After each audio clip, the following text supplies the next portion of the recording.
Allegiance. So if everyone would please stand, flags over here, and we'll say the pledge. Thank you.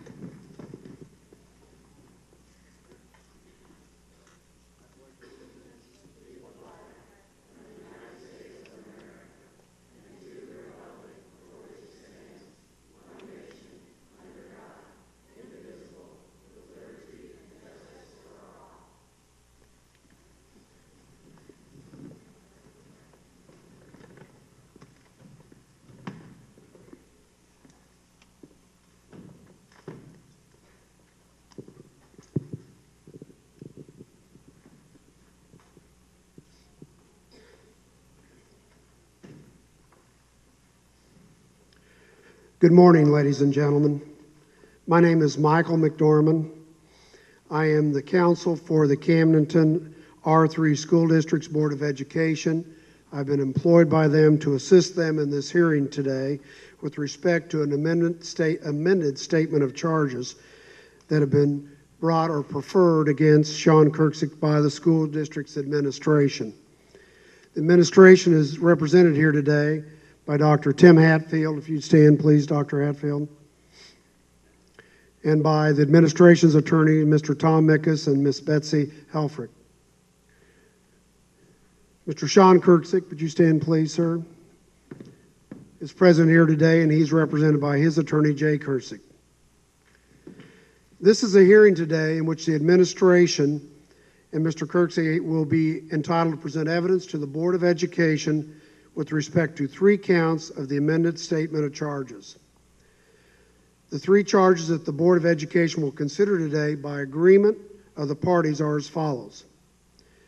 Mr. Kirksey failed to follow MAP testing protocol and District Board of Education policies by designing, implementing, and/or knowingly utilizing a testing schedule for the 7th grade communication arts session, which inappropriately divided one testing session into 2 parts administered on 2 separate dates. 2, Mr. Kirksey failed to follow MAP testing protocol and District Board of Education policies by leaving his students during assessment time with an untrained MAP proctor. And finally, 3, Mr. Kirksey failed to effectively serve as a leader in the school community by failing to follow MAP testing protocol, thereby resulting in an invalidation of some MAP testing scores for his building as set forth in the 2 previous charges. This hearing today is for purpose of receiving evidence by the administration with respect to these charges and for Mr. Kirksey to provide evidence refuting these charges. There are other charges currently pending against Mr. Kirksey as well. The parties have agreed and have consented to this procedure of hearing only the 3 charges I have just previously referred to today, with an agreement that those other charges may be heard at a different date and considered by the Board of Education on a different date. The parties have further agreed that they will allow the Board of Education to make a decision today upon those 3 charges with respect to the administration's request that Mr. Kirksey's contract with the district be terminated for just cause at this time.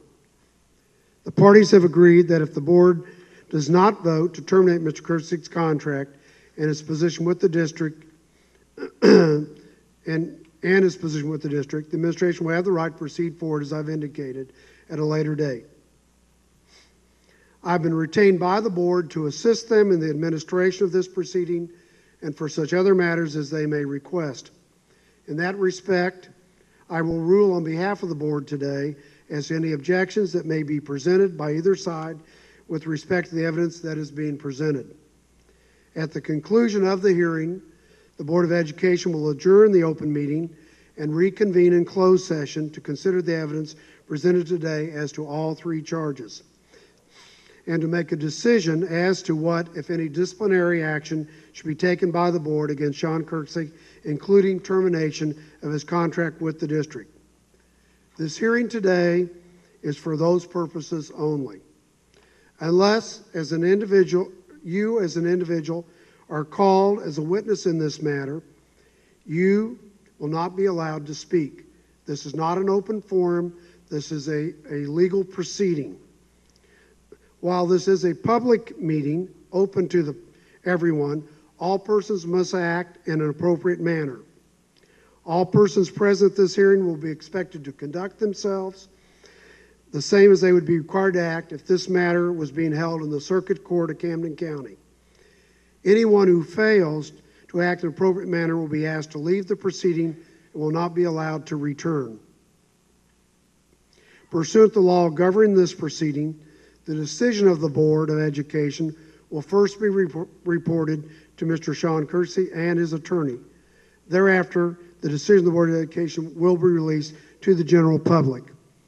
If you have a cell phone on you, I'm asking at this time that you turn it off. If your cell phone goes off during the proceeding, you'll be asked to leave. The attorneys have requested that I invoke the rule as to witness. This is a legal request and is common in any type of proceeding of this nature. What it essentially means, and what I want you all to listen closely to, is that any witness that may be called or thinks they may be called must leave the hearing room at this time. They will not be allowed to re-enter the hearing room until they are called as a witness, and they will not be allowed to then come back to the hearing room until they have been completely released. You are to presume, if you are called as a witness, that you have not been released unless I advise you otherwise, which means that you may be called first in the administration's case and later recalled in Mr. Kirksey's case. Therefore, if you are called in the administration's case, you should still leave at the conclusion of your testimony, even though you may have been cross-examined by Mr. J. Kirksey. So at this time, I would ask all witnesses, and I'm asking the attorneys, and I previously asked them, if you see anyone who you believe might be a witness who has failed to leave, if you will advise them to please leave the proceeding at this time.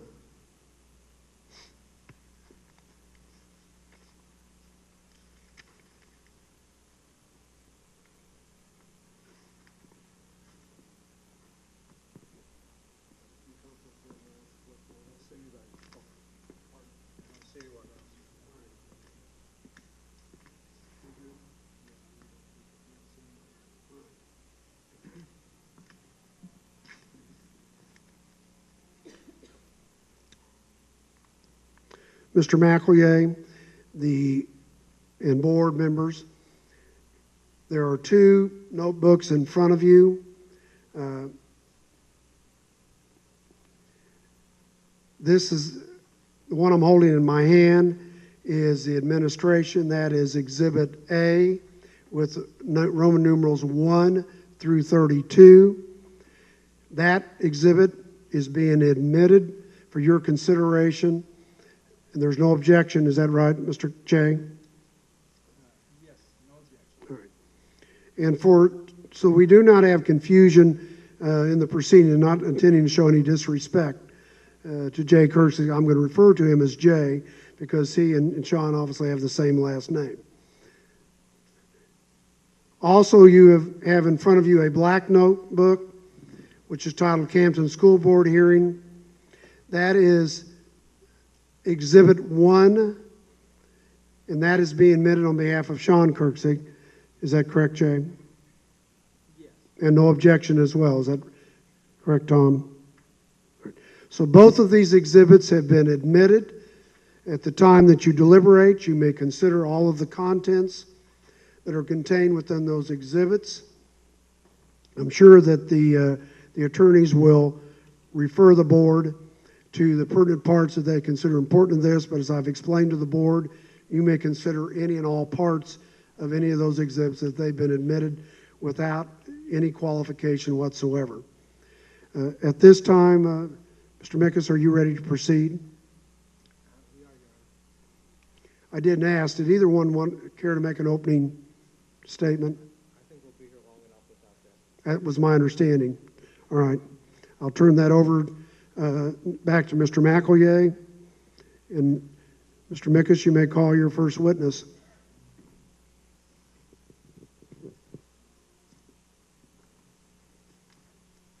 Mr. Chairman, we call as our first witness Mr. Michael Minks.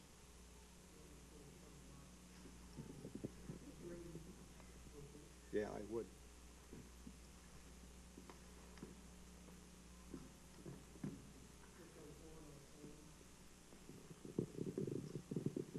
Mr. Minks, would you step forward and be sworn?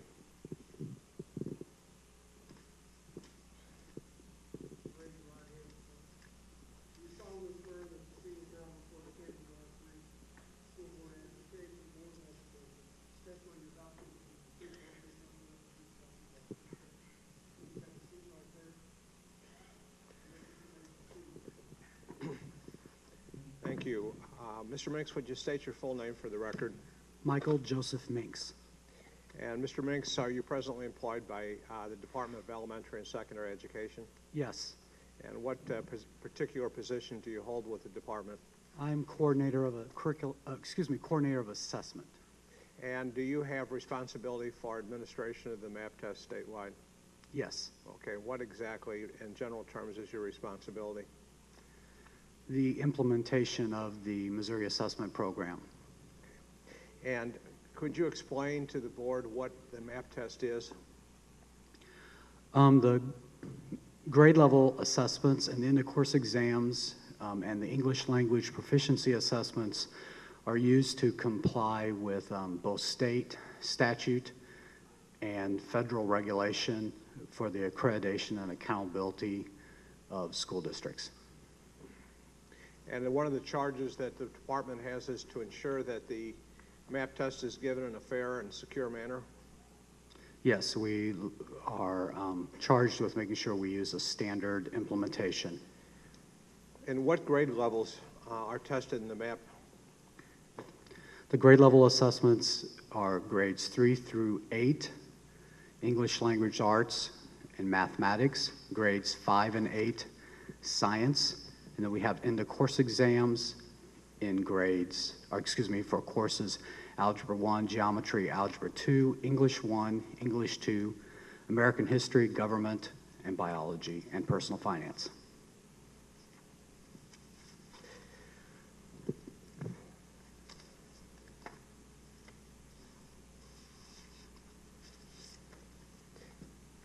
And is there a testing program that's required of all school personnel who administer the MAP test?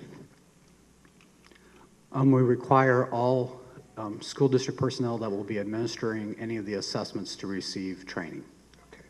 And I want to ask you a few questions about the testing in April of 2013, particularly with respect to the 7th grade communications art performance event. Are you familiar with that test? Yes. And could you share with the board what a performance event is as opposed to a regular multiple choice test? In the 7th grade communication arts assessment, there is a writing prompt, which is also known as a performance event, and it's a piece of on-demand writing. The students are asked to respond to a prompt.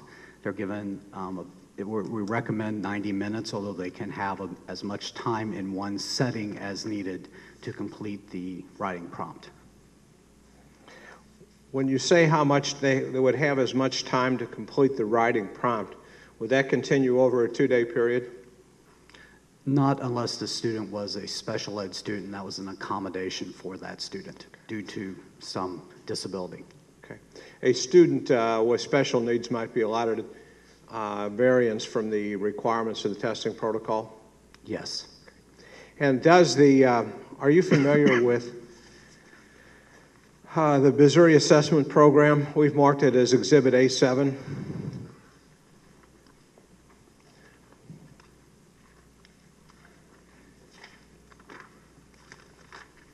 Yes. And directing your attention to marked in the lower right-hand corner, C13.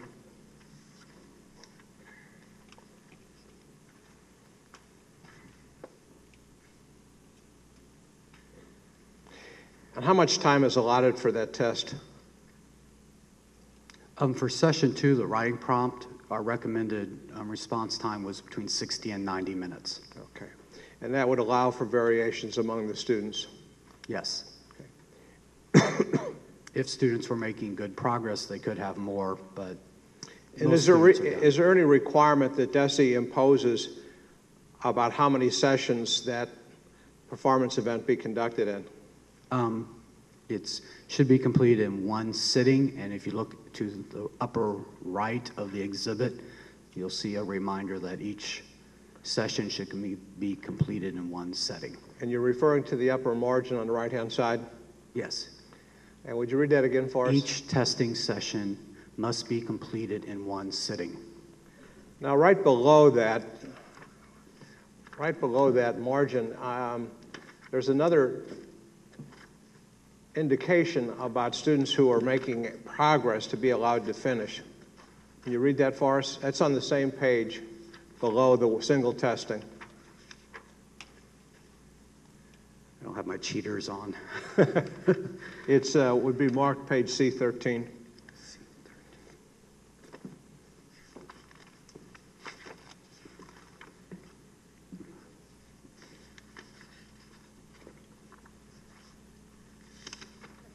Where are you at with versions of it? There we go. For sessions that are not strictly timed, if a student is not finished but is making adequate progress, allow the student to finish. Okay.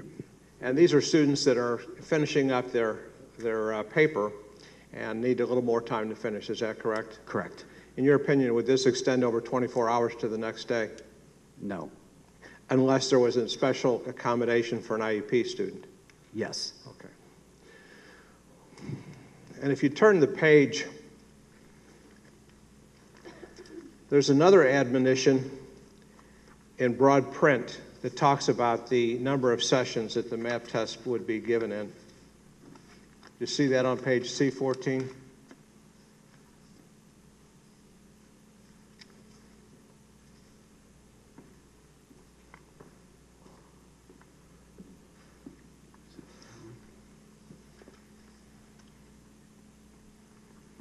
Yes.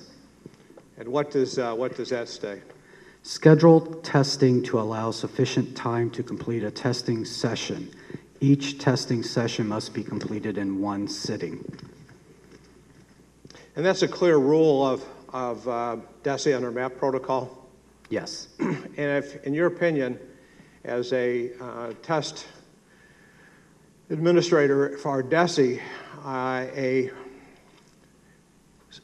communication arts 7th grade performance event that was held over 2 sessions would violate Desi regulations. Is that correct? Those students would have been judged as having an unfair advantage They would be deemed to have an unfair advantage. compared to all other students. And if you determined that students had taken that test in 2 parts and had that unfair advantage, what would happen to those test scores? The department removes those test scores for accountability purposes. So those at Camdenton Middle School, those approximately 270 students that took it on a split schedule would lose their scores. Yes, the district does not receive any credit for those scores. Okay.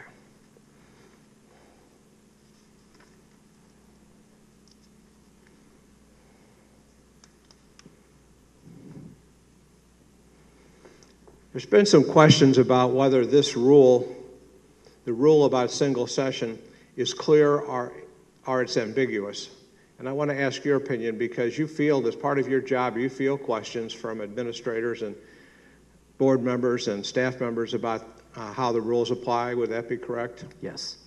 And if a principal called you and said, I have a student who's taken that performance event, but I'd like to do it in split sessions, 2 separate sessions, what would your answer be? Not unless it's a special ed accommodation for that student. The answer would be no unless there's a particular waiver for a special education student? Correct. Is that a close call or is that an easy decision for you to make? That's an easy decision. Okay. Do you remember, Mr. Kirksey, or anybody from Camdenton School District calling your department and asking if they could do the performance event 2013 in a split session? I'm aware of a call that one of our staffers received reporting that the performance event had been done in across 2 days, and what would be the reporting that to us, and that they would need to report that. Good. You may need to talk up just a little bit, Mr. Meigs, but Sure. as I recall, your testimony is that there was not a question to ask if we can do it. There was a report after the fact that had already been done. Is that correct? That is what I'm aware of. Okay. There's also been a suggestion with respect to that performance event that a student could have as long as they wanted to complete the performance event in Series 2. Is that a correct statement of Desi policy? Only in one sitting, Only at one sitting. and if they're making appropriate progress. So only appropriate progress, and they would have a reasonable time. You're not going to jerk the paper away, but if they're getting close to finish, let them finish the paper. Correct. It's not strictly timed. It has a general time heading of 60 to 90 minutes. Correct.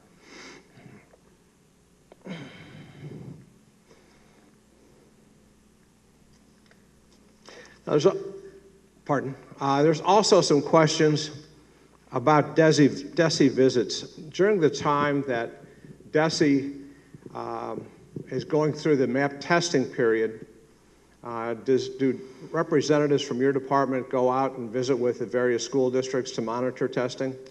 We select a sample of the districts across the state to do what we call quality assurance visits. Okay.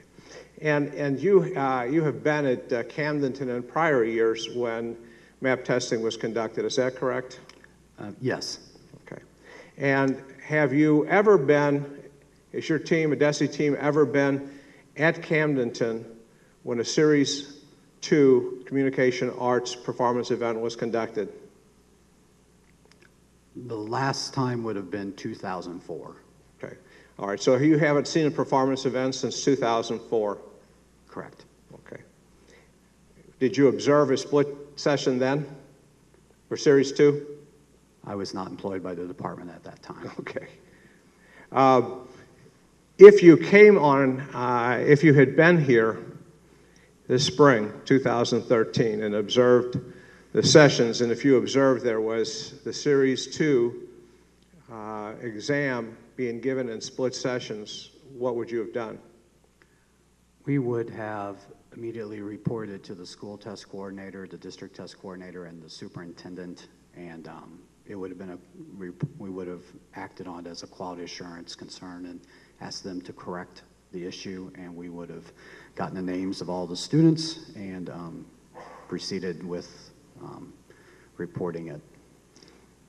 So at any time there's a Desi monitoring team that's here, if they see a split session on Series 2, they would invalidate the test, remove the test scores for those students that are taking the exam in that fashion.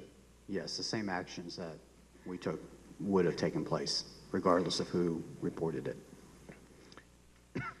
In your professional opinion on that performance event, if students were given part of the test, start working on it, I'll restrike that. Couldn't you describe for the board what a performance event is, particularly the Communications Art Series 2? Sure. The students, when they begin session 2, they have at the top of the page, they have a writing prompt.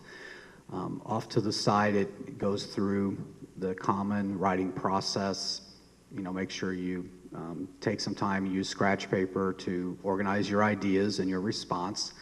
And then when you're ready to copy a draft, what you're going to turn in as a final draft of your on-demand piece of writing, copy that into the actual test books. So they have scratch paper, and we find that most students are able to complete that usually 60 minutes to 90 minutes. There's a few kids that will go all over that time. Most responses are about 3 to 4 pages handwritten for students. If a students are required to do it in one session, one 60 to 90 minute session, correct? Yes.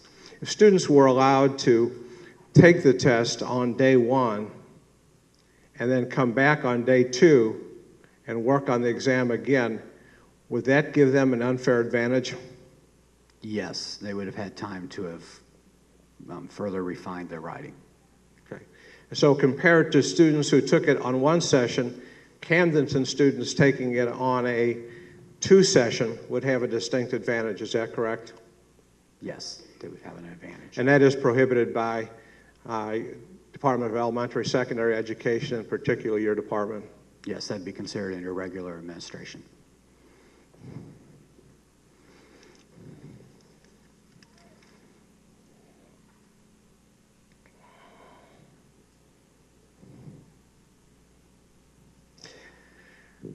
Mr. Minks, I'd like to direct your attention to the spring 2013 map testing at Camdenton School District, okay?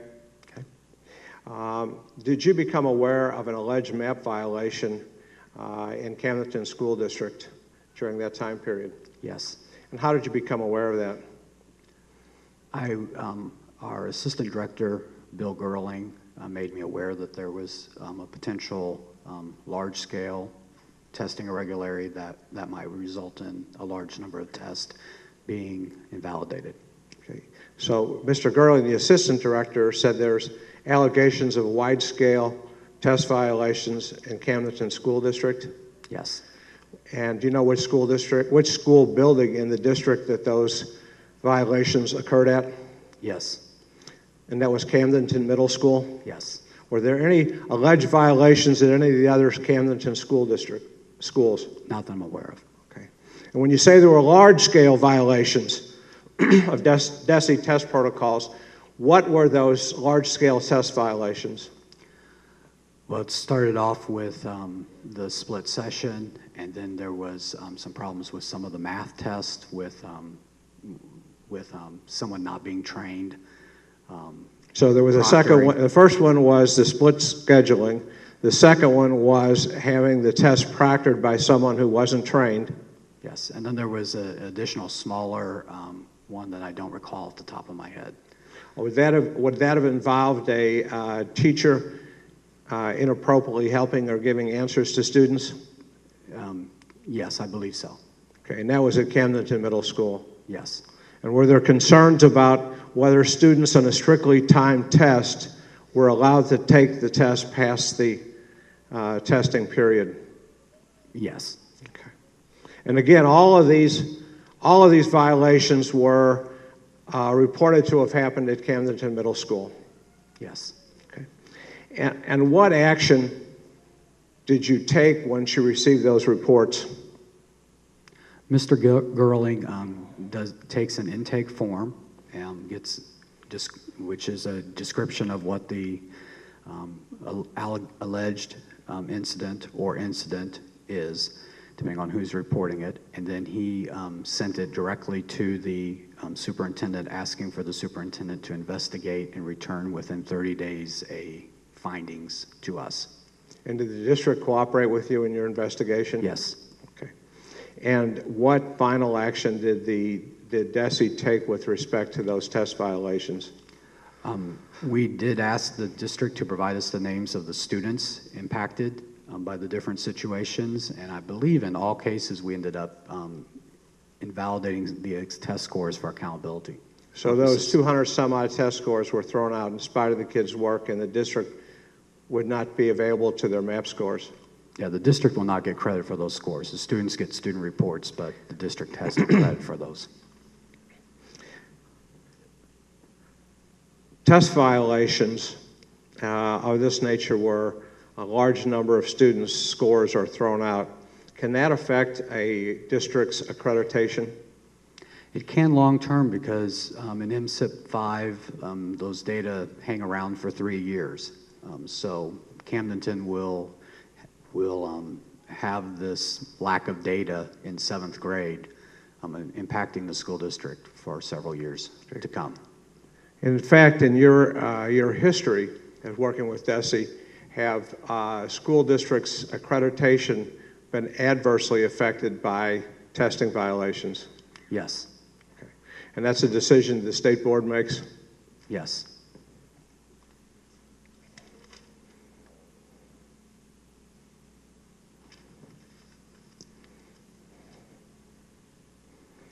What is the school district's responsibility internally, when a report is made from a parent or a teacher or administrator, that there may have been a violation in the MAP testing? What's the protocol?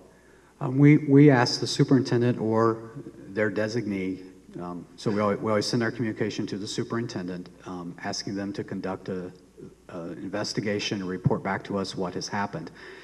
Since the department neither hires nor fires staff nor revokes, is able to initiate the revocation of certificates, it's up to the school districts to discipline their staff if that's necessary, or initiate the revocation of certificates if they feel like it goes to that level. Yeah. So we depend on the school districts to, the superintendents have to do those investigations since we don't have that ability. So the range of penalties for test violations would include termination of employees, could include license revocation, a whole variety of things? Yeah, we've seen, depending on the nature, we've seen reprimands, letters in files to termination and revocation of license, sure. Okay. But those decisions are made by the local Board of Education? Yes. Okay. But you do have to the district does have to report back to you what disciplinary action was taken. Yes, and if there have been a few times when the leadership of the department has not been pleased with school districts' response, and the area supervisors have worked with the school districts on suitable responses. So if the State Department determines that the disciplinary action taken by the local school district is not sufficient to deal with the violations, then additional action can be taken by Desi? It's basically a counseling session. Okay. And if the report was made to the superintendent or the assistant superintendent that there was a violation that was not reported, what are the consequences of that? It depends when it comes to light. If it's after an accountability year, that normally is brought up to the state board when they're looking at accreditation of school districts. We've had instances where districts' administration of assessments, allegations of improprieties have come to light, and so the state board, when they're accrediting school districts, normally will take those pieces into consideration. Okay. And you previously testified to a multiplicity of test violations at Camdenton Middle School in the 2012-13 school year. You talked about the split session for session one. That would be a violation. Is that your opinion? Yes. Having untrained proctors giving the test, would that be a violation? Yes. Having leaving students without a teacher during the exam or trained teacher during the exam, would that be a violation? Yes. And allowing students in a strictly timed test to exceed the time limit, would that be a violation of the test? And finally, with respect to the math situation, for a teacher to help a student, give them answers, that's a violation. Yes.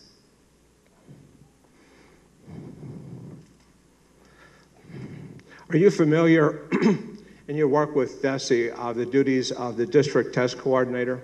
Yes. And what are those duties?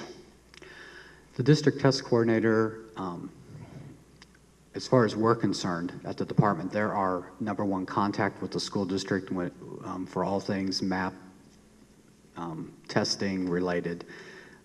We do all of our communications directly with them. We send all training directly to them. Our expectation is if we have any questions about the testing program within the school district, when we contact the district test coordinator, they'll know the answer. Okay. I'm going to hand you Administration Exhibit 8, page 11, which is marked C79. It's headed District Test Coordinator's Responsibility. Is that a document or those duties familiar to you? Yes, they're from our test coordinator manual. Okay. And those are the duties that a district test coordinator is supposed to satisfy? From the state's point of view, yes. And if you would look, I believe that number 7 is the only listed item that speaks to testing schedules. Yes. Could you read that for the board, please?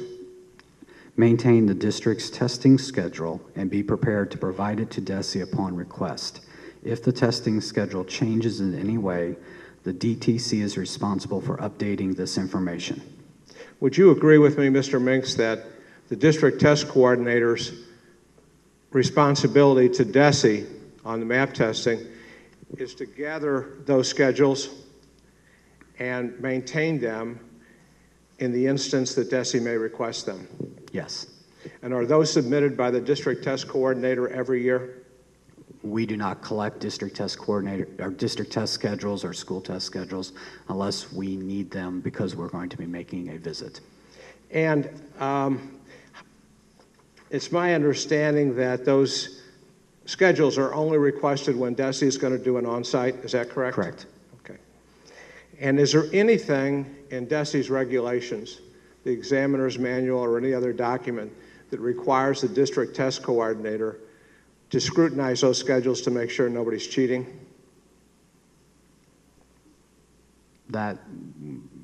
No, not specifically. We don't require that. That's how district test schedules and school test schedules are organized, and who maintains them and who approves them is something that would be a local school district responsibility. It's a local school district matter.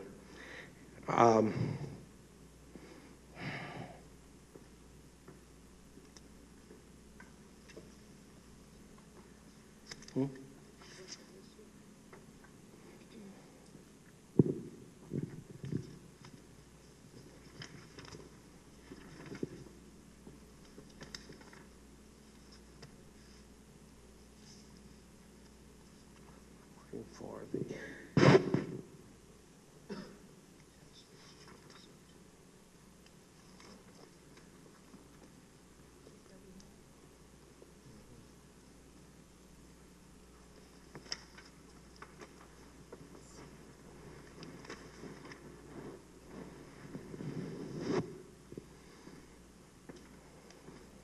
Mr. Mix, I hand you what's been marked.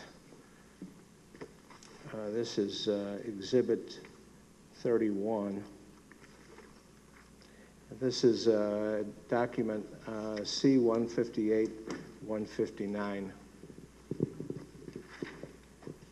Would you read the emails to yourself, and then I'll ask you what your understanding from that was?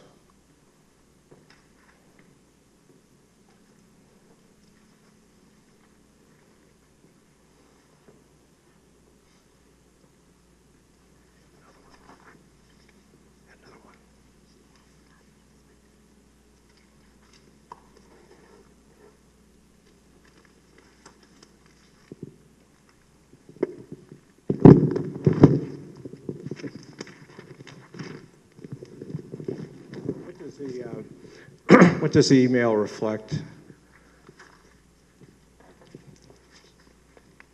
Appears to, it's a response to a request by Ginger Martin for the map testing schedule sent to Sean Kirksey. And Sean Kirksey is sending the email schedule to Ginger Martin? Yes. And if you turn the page and look at the attached schedule that Mr. Kirksey sent to Mr. Martin, particularly with respect to the communications art grade 7 performance event. Is there any way that you could determine from looking at Mr. Kirksey's schedule if there was a split session or not? No. Anything else? We have nothing else for this witness, Mr. McNorman, and we reserve the right for rebuttal. Thank you. Cross-examine, Jay. Passing at the time. Yeah, that's what it is.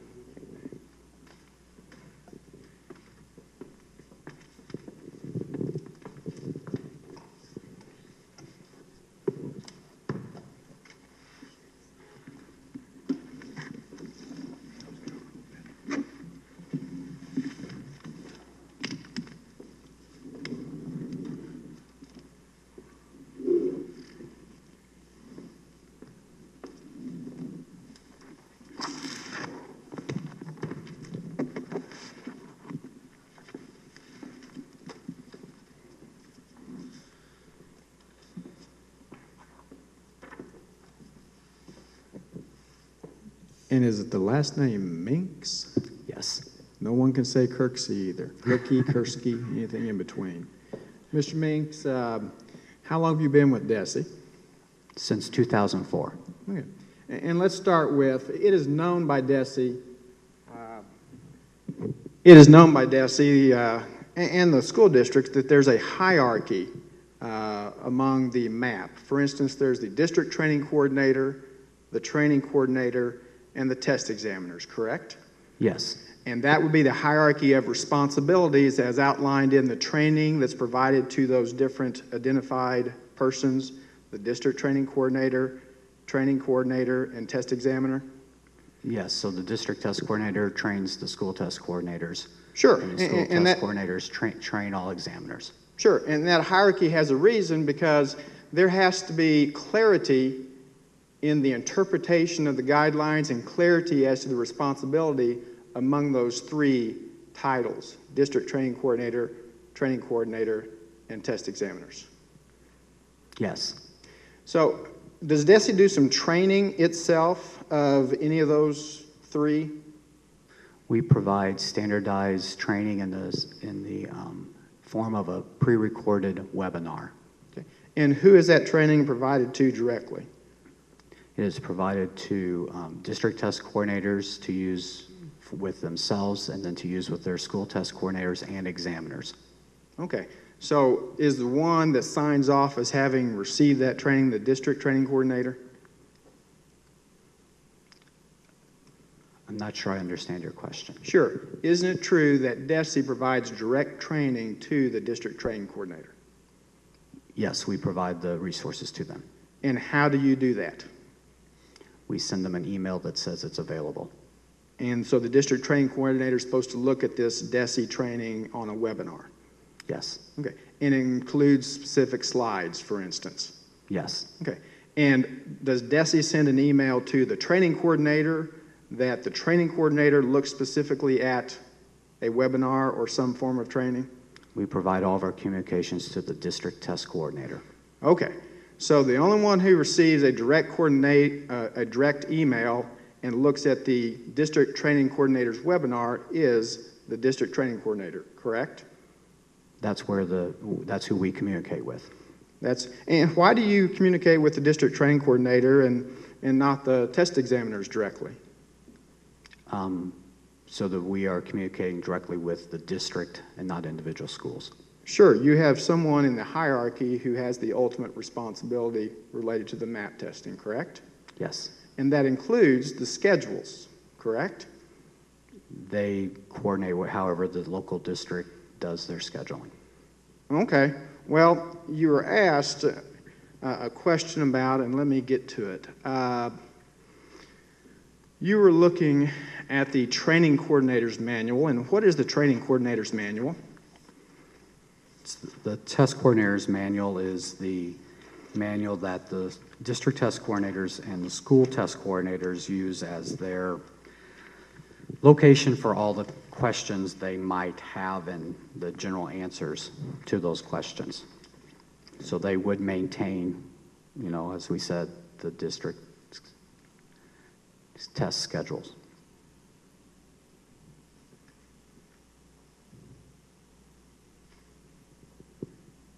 I am a computer dummy. I don't know which one blows this up.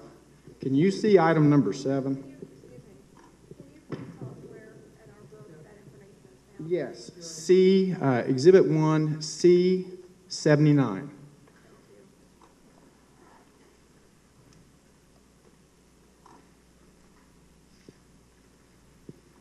Thank you.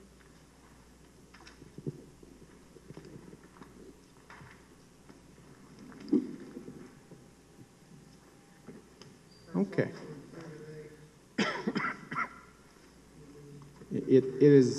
It is under, it's our C79.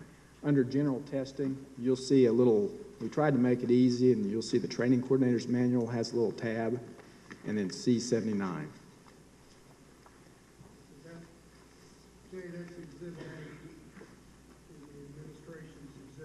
Yes, I believe that's one and the same, yes, sir. But I'm going to go straight to... 79 are the same numbers.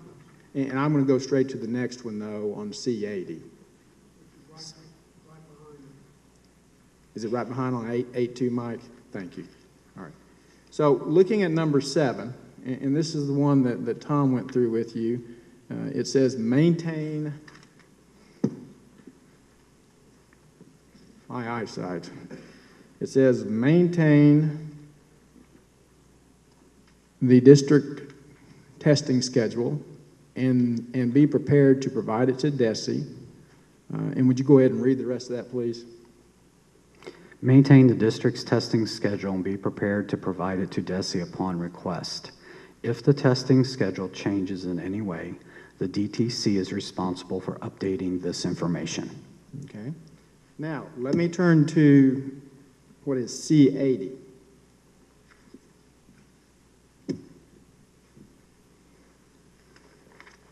So, C80 is titled the Checklist for School Test Coordinator, correct?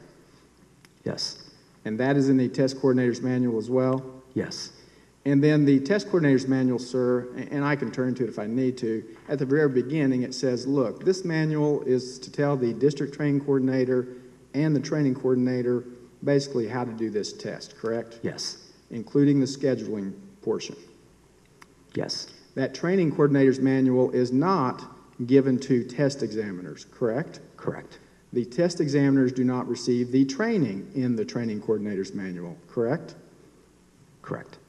So looking at this one and look at item 6, provide the DTC with the school's testing schedule prior to testing. Do you see that? Yes. Now, why do you want the schedule to be provided from the training coordinator to the district training coordinator prior to testing? Why does Desi want that? So that if we are doing a quality assurance visit and we call asking for the testing schedule, that the DTC will have it. Well, is the DTC in charge of compliance related to the schedules? I would say that would be a local power as far as who in the school district is in charge of that. Okay. Well, does it say anywhere in the training coordinator's manual that it's the local decision as to who ultimately looks at these schedules to make sure they're compliant? I believe the manual is silent on that.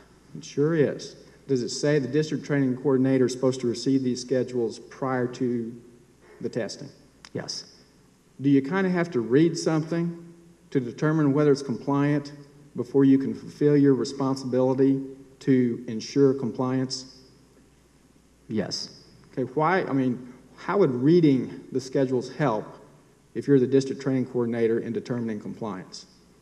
Well, the school test coordinator would need to have looked at the examiner's manual and have trained their examiners to know, okay, here's what the layout of the test is and recommended times, so that they know that the schedule that they're submitting, They're submitting to the training coordinator, correct? to the district test coordinator, shows what sessions are being tested when. Right.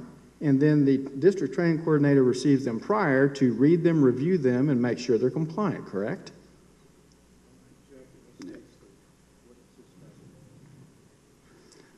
Is it your testimony as a Desi man up here today that you want your district training coordinators throughout the states to not read the schedules or documents submitted to them?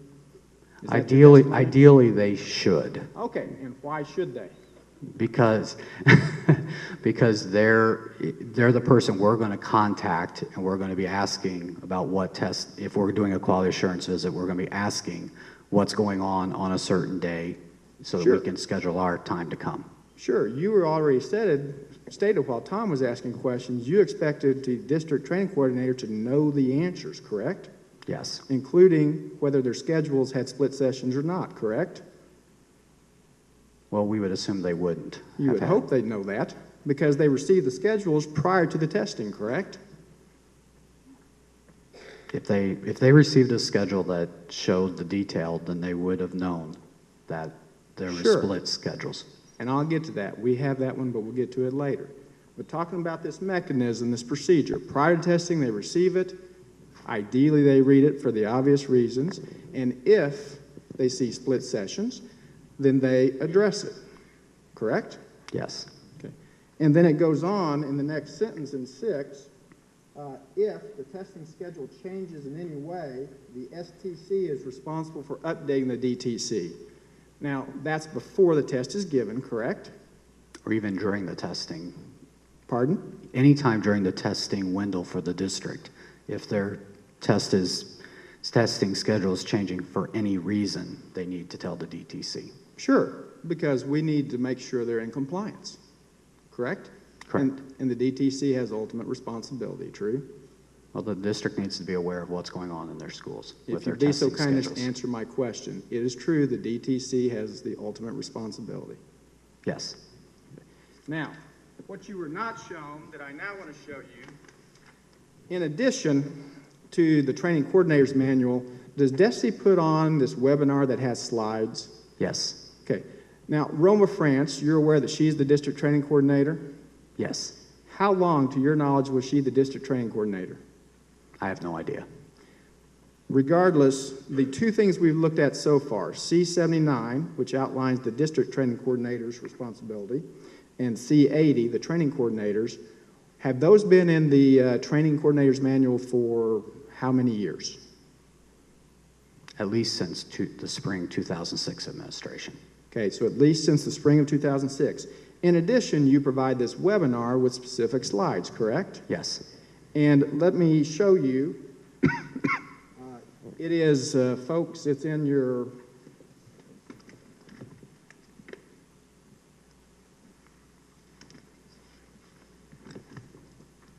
it'll be under the DTC training, page 6 of 8.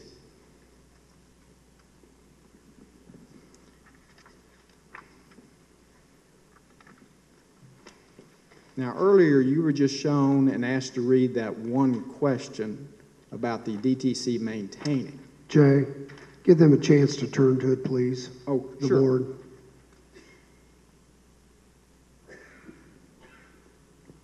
And you're referring to them looking at page 6 of 8.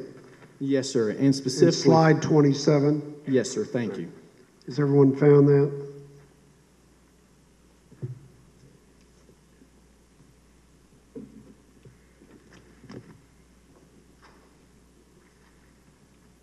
Okay, proceed.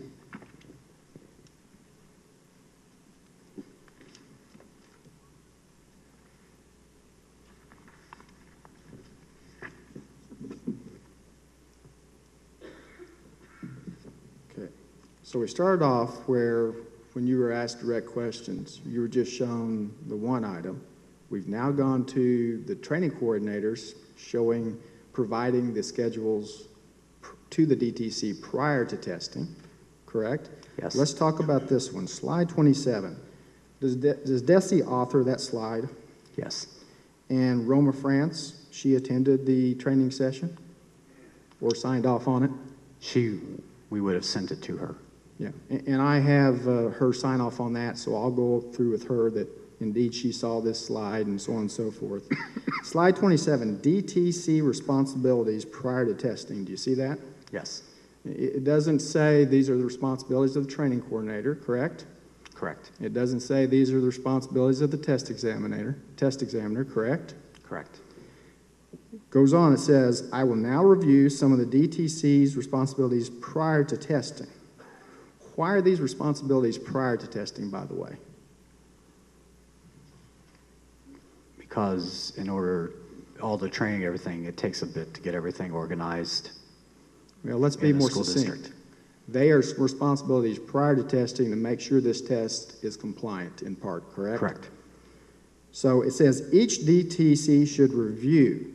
Can you explain to me how they would review without reading? They would need to read their district test. That's correct. Policy. Each DC should read, and it says the word review, their district's assessment plan in preparation for MAP grade level assessments, correct? Yes. So what we're talking about here is the daily schedules, correct?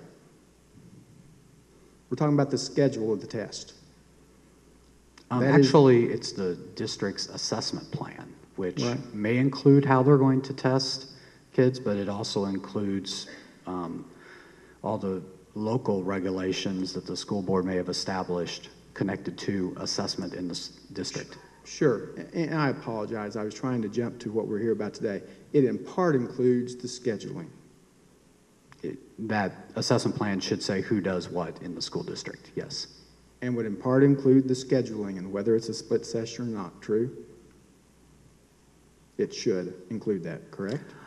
I would say local school district policy probably does not get into that detail in the assessment plan as far as split schedules.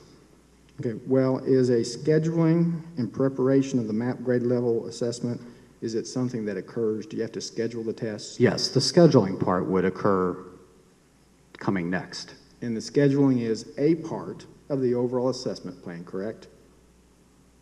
The process is most likely part of the school district's. Correct.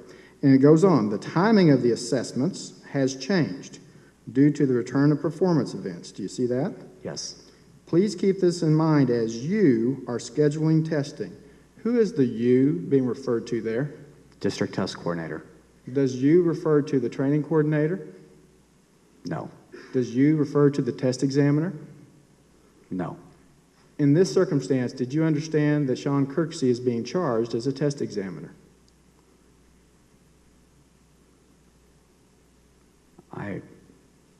In the charges, I did not understand that he was trained as a test examiner. Do you understand that Sean Kirksey is the district training coordinator? I'm not aware that he is the district testing coordinator. So it goes on. Please keep this in mind as you are scheduling testing. So you read this in context. It talks about assessment plan in preparation of, the timing. Please keep this in mind as you are scheduling testing. Basically what this is saying is DTC, it is your responsibility prior to testing to do the scheduling of testing. It says you are scheduling testing, correct? It's saying that they need to be aware that the performance events are back as the district is doing the scheduling, as they are reviewing schedules, implementing whatever the district's procedures are. What does you are scheduling testing mean, sir? I apologize if I wasn't clear.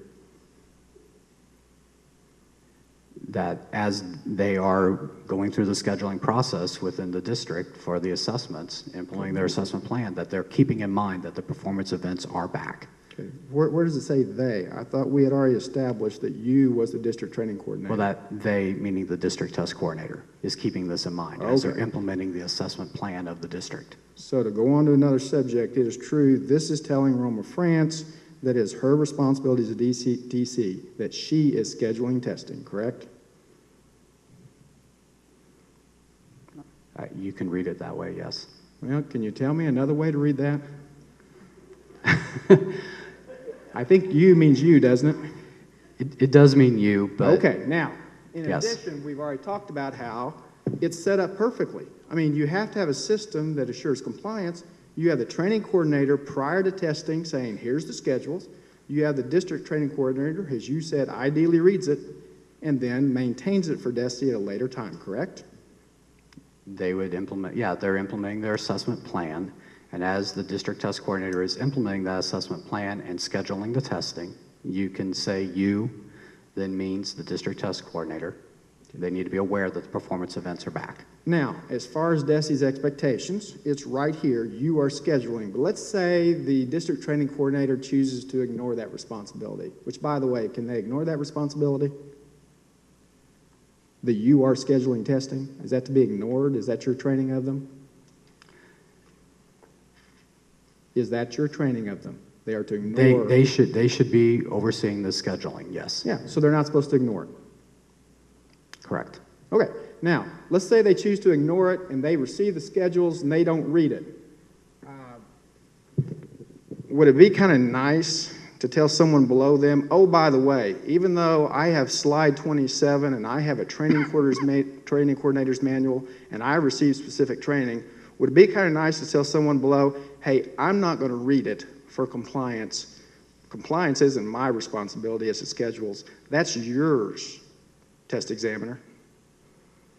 That should have been part of if the district is going to not follow standard procedure or they have a different assessment plan, then they, Yeah, you hit that the should right. be, everybody should be aware of how the district is putting this into action then. Sure, and I'll use your words. If those below are to know that the district training coordinator is not following this training, correct? Then they should tell someone below, oh, by the way, I'm not following what Desi tells me. You, test examiner, you have the responsibility of Desi compliance. It'd be kind of nice for them to know, correct? If that's the procedures of the school district, they should be aware. And otherwise, heck, it's reasonable that that schedule, just like we just went through, is going to go up the chain from the training coordinator who receives special training, correct? Yeah, the district test coordinator. And should then train up the school ladder, test and and school then up test the ladder to the coordinators. district training coordinator who receives it prior, reviews it, reads it, and schedules the testing, correct? They would need to know the schedule to get the materials to the schools. Sure, they'd have to.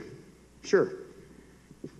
Let's change subjects a little bit because, and well, before I get off, because down below it says the DTC is responsible for training all district personnel involved in the administration of grade level assessments. Do you see that? Yes. Okay, and that would include the scheduling, correct? That would be part of the word all. Yes. Okay, let's change subjects a little bit. It is true there was a performance event in 2004, and specifically there was a writing prompt just like this 7th grade Comm Arts, wasn't there? Yes. Okay, so in 2004 we have a split session of the 7th grade Comm Arts, correct? You've gone back and looked at those. There was a different methodology in 2004, yes. Okay, that's right. And there was a split session back then, so that had been done. Let's turn to 2010. In 2010, Desi was here as well, correct? Not that I'm aware of. Have you gone back and looked at that? Because there's going to be a bunch of people that say Desi was here in 2010 when there was a 7th grade performance event. I didn't pull that record, but I'll believe you. Okay, that's fair enough, sir. If Desi was here in 2010, and if it was a split session then as well, would Desi normally be provided the schedules by the district training coordinator? Yes. Okay, so normally, if they were here in 2004 and 2010, you would have the schedules looked at specifically, including whether they were split sessions or not. Yes. Okay. And if Desi was here, they were split sessions, and then Desi left, heck, it'd be kind of reasonable for those below think, well, it must be okay, or something is okay, because Desi didn't find prior violations in 2004 and 2010. Is that reasonable? That would be a reasonable assumption. But Okay, the for those- sessions, the visit, if there was, assuming there was a visit in 2010, if it wasn't caught, or what people couldn't tell from the schedule that the session had been split. Okay. All right. So as to scheduling, we've covered, so I won't go back again on the DTC. It is true that the training examiners do not have responsibility. They are not the you who are to schedule that we just discussed, correct? Correct. Nor is the building principal responsible for the scheduling, correct? Unless authorized. We can do the same circle again. Unless authorized by the district policy and it's separate from if the district has decided to do something different than what Desi is doing. And when this was reported, the administrator would not have that responsibility. and when this was reported, did anybody at Camdenton say, hey, by the way, I've delegated that responsibility to somebody else? No.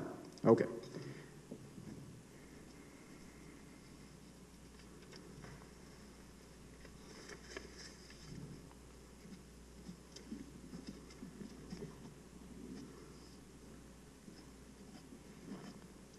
Let me turn to C111, folks.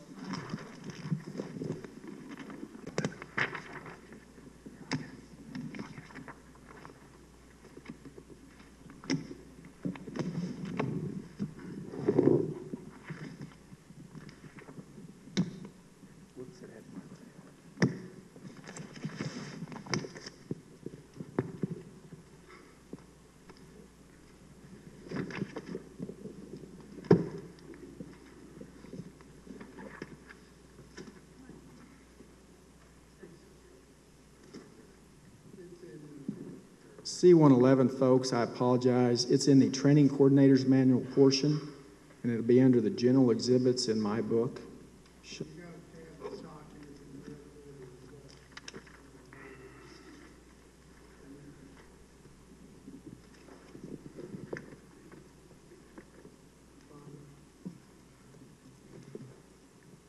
Let me know when y'all are there, members of the board. We killed a lot of trees, unfortunately.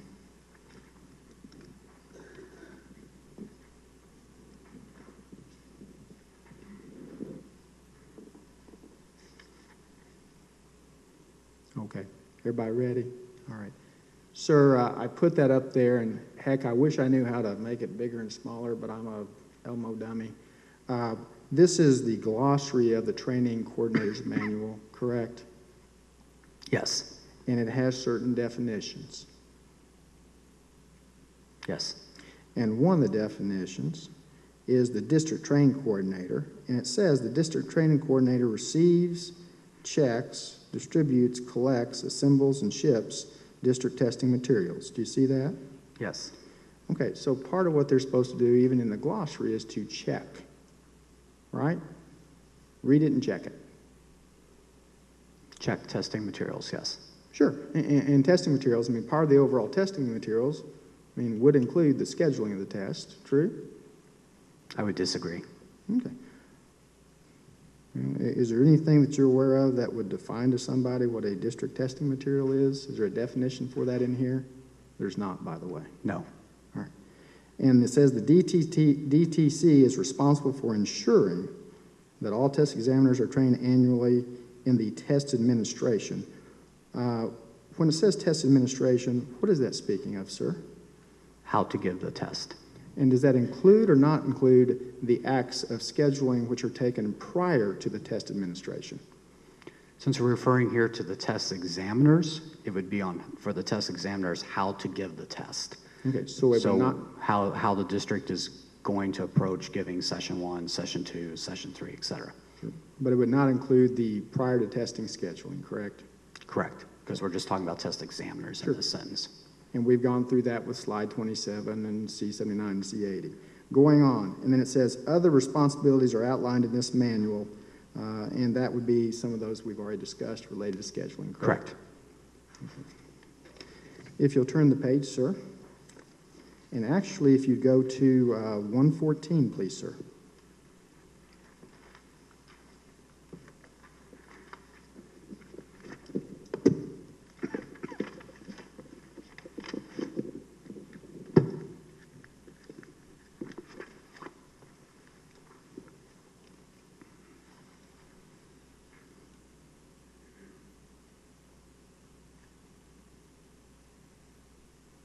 Okay, 114 is the continuation of the glossary and definitions.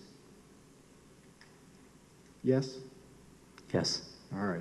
And C114 is the number, y'all. The school test coordinator has an actual definition, as we see there, correct? Yes. And it talks about how she's to forward all this testing material onto the DTC, correct? The district training coordinator. Yes. And then down below, it talks about the test coordinator's manual, and that's defined. Do you see that? Yes. And this test coordinator's manual describes both the DTC's and the STC's roles in the MAP grade level assessment test administration. Is that correct? Correct. Now, is there a definition here of test examiner in the glossary of the training coordinator's manual? No. Does the training coordinator's manual outline the responsibilities of the test examiners? They're inferred. There's a paragraph, I think, that talks about here's what test examiners will do and those sorts of things. But basically, it's telling the DTC how to properly apply and train some of those people below them. Is that a fair statement? As well as the DT's personal ultimate responsibilities, for Correct. instance, that we've discussed related to scheduling. Yes, their responsibilities.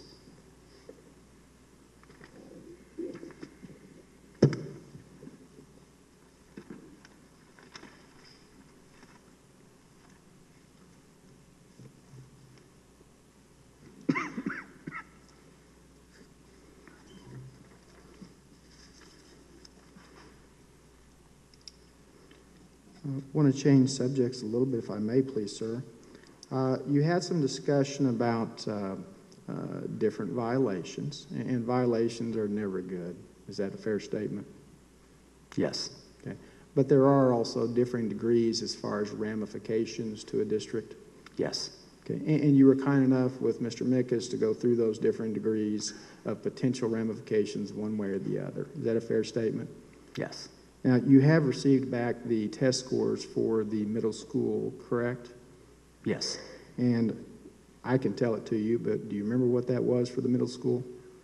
Could you say the question again? Sure. The percentile for the middle school, 96.8.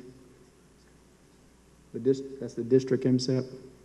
I haven't actually reviewed the MSIP 5 stuff. It was just released the other day publicly. I don't have access to student level data.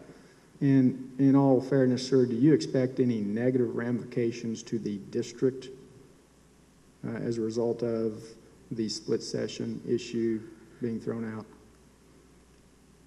I would suspect it. There may be some, but it's hard. It's always hard to tell as we're going into a new system. When the scores just disappear, it makes whatever might happen next year, things get a little wobbly. But you know, the scores they've got are the 6th grade and the 8th grade. So if those scores were okay, it may, you know, it may have been negligible to the district overall.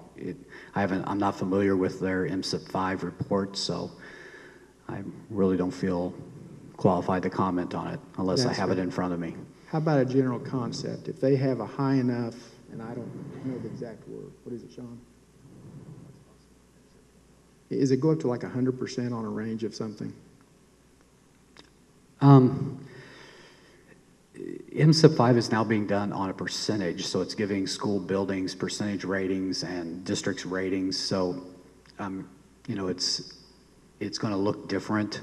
And Basically, you know, what they've got as far as scores is they've got their seventh grade and MAP 8 kids, whoever those kids might have been, the alternative kids, and then they would have any 6th grade and 8th grade English language arts scores. So, I mean, it's going to do a percent out of the total tests they had. So in some ways you would say it's just giving a percent of the tests that actually counted. So those scores were not LNDs, which means zeros. And I understand that. You used the word negligible a moment ago. There's some, and I apologize for my lack of academia language, okay, but there's something that goes up to 100%, and I think the middle school the district had a 96 or a 97, a very high one, which would be inclusive of the middle school. If it had a high number like that, isn't it fair to say that the throwing out of this split issue, whoever's responsibilities they are, which in part are going to be determined, it's not going to have an effect on the district, is it, sir? It appears it may not have if those statements are true. Oh, by the way, the 8th grade, there was evidently a teacher who allegedly provided certain information to students. Was that thrown out? That was 7th grade, actually. We threw out both math and there were several different sets of scores from Camdenton that were taken away. And that's the one that Sean was investigating, correct? And it was reported? The one about the teacher that allegedly said certain things to the students? Yes. Okay.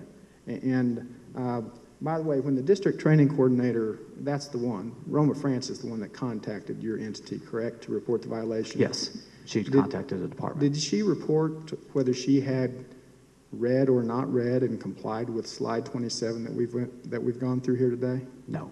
Did she ever tell Desi that I did not read those that I received them but did not read them for compliance? No, we never had any discussion on those subjects. She didn't pass that on to Desi? We had no discussion about that, just the incident. Let's next turn to the schedules, because we had talked a little bit,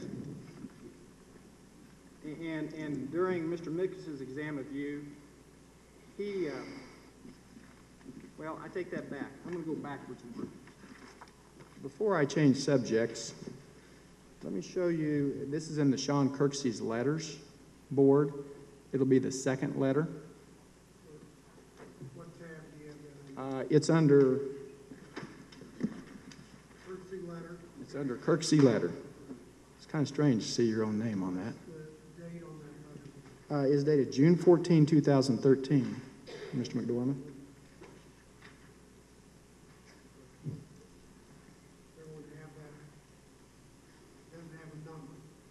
No, sir, it does not. It's the only letter bearing that date, yes, sir. Okay. Sir, here's why I put this up here. Is this comes to Sean's attention. He lets them know what everyone's going to hear today, and also the fact that there were prior years where there were split sessions and Desi had been there. And you'll see where it talks about there being a meeting and him expressing that they need to pull all the middle school's testing schedules that have been submitted to Desi. He thinks they've been submitted to Desi, actually sent, but I guess that wasn't correct. They're maintained. That's what We we've learned. do not maintain any testing schedules. And it talks about other occasions where split sessions has occurred and that Desi should investigate and review what Mrs. France submitted to Desi for those previous years. Do you see that? Yes. Okay. And how Ms. Longruggles and Ms. France will have copies of those previous year split sessions that were supposed to have been submitted, reviewed by the DTC, and the DTC was to schedule. It talks about how they should have those copies. Do you see that? Yes. And then it talks about, basically letting Destiny know that there's other occasions, so those also need to be investigated to make sure that we fully report and are forthcoming. Did that ever occur? Not that I'm aware of. Did anyone at the district tell you about the prior years where there had been split sessions? Not that I'm aware of. Is that something Desi would like to know or take into consideration? Yes. So here the person who is now being charged with this is saying, hey, by the way, there's more. I stole the money, but let me show you some more, I guess, is the theory. But I'll quit being argumentative. Here, Desi never was contacted because there was an encouragement here that all this to be provided to Desi, and you're telling me it wasn't provided. Not that I'm aware of.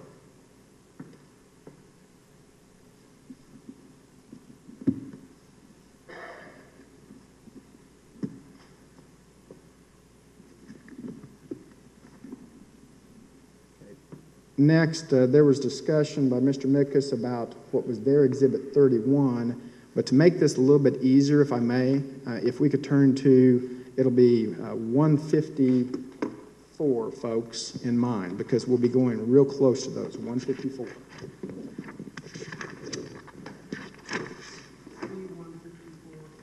Yes, sir.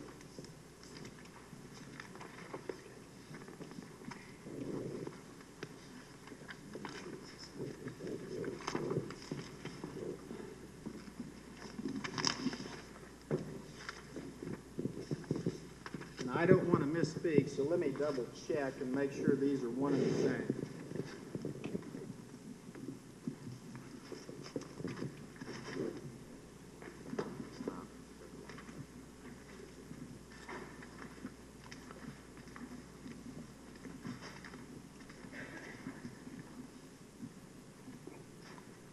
Are you referring only to C-154, Jay?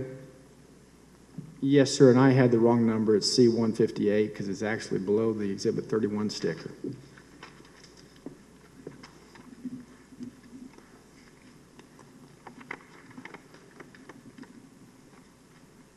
Those do appear to be the same as introduced by the administration. If you're referring to C-158 and 159.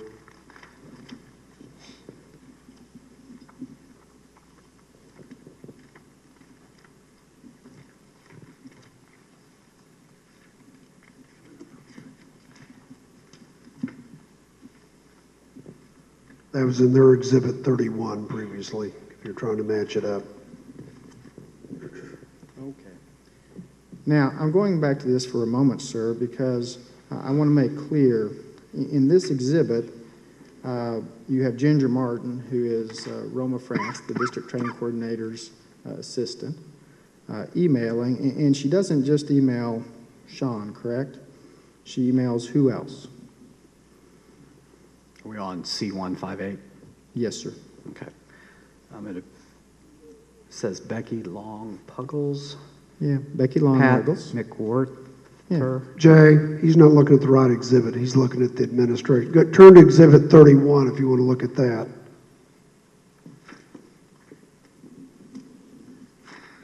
You're in the wrong, you're looking in the administration's exhibit. If you want to look at Exhibit I don't have anything 31, else. do you have, turn to tab 31. There should be a C 158 and 59 there as well. Yeah, that's all I've got. Okay.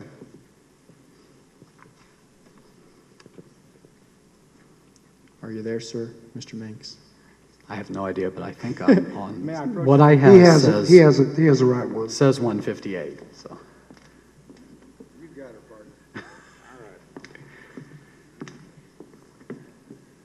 All right, so here we have a schedule, and there's a chronology here that's going to end up being, well, may or may not be important.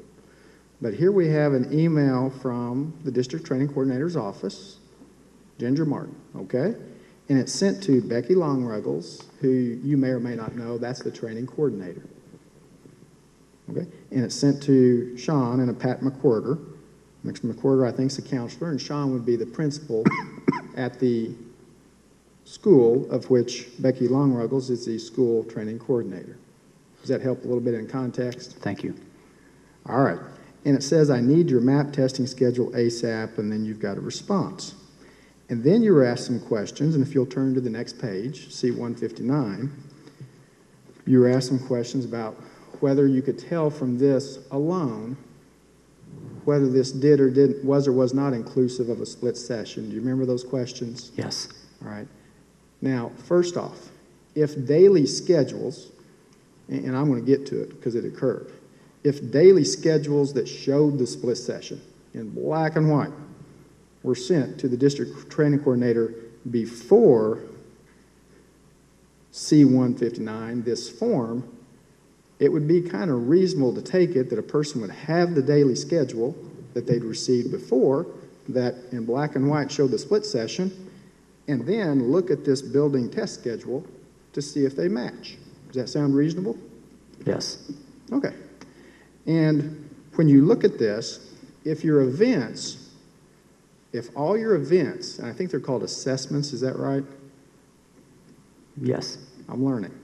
If all your assessments are capable of being completed within one class period, except for the 7th grade communication arts, which is 90 minutes or more, so it can't be completed within one class period. Okay? So accept that as a hypothetical. Is that fair enough? Okay. So if all the events are capable of being completed in one class period, and you do the comm arts in one day without a split session, and you have 4 sessions, you'd have 4 sessions, and you'd have 4 days to complete all of it, correct? Yes. Because you could do all the ones that are of the same day on that day, and you would have done the comm arts, which is beyond a class period, on that one day, so you'd have 4 sessions in 4 days, true? It's Yes, math. that's one way you could approach it. Sure. April 15 through 19. How many days is that? 5. 5. So if all the sessions are completed within one day except for the split session of comm arts, that tells you, since that's the only one that goes beyond a class period, that there's a split session, correct? Because it's 5 days. Actually, I interpreted this completely different on the last question. I would have said you would have done, as a former middle school principal, I would have done session 1 on day 1, session 2 on day 2, session 3 on day 3, session 4 on day 4, and day 5 would have been my makeup day. So I interpreted it differently. Okay. So if I guess received this, I would have been asking questions. you would have been asking questions. That's fair enough. Now, if you already had the data schedules, heck, you wouldn't have to ask any questions because you could just read it. Yes, if I already had a more detailed schedule. Well, let's turn to that then. If you'll look in our Exhibit 1, and it is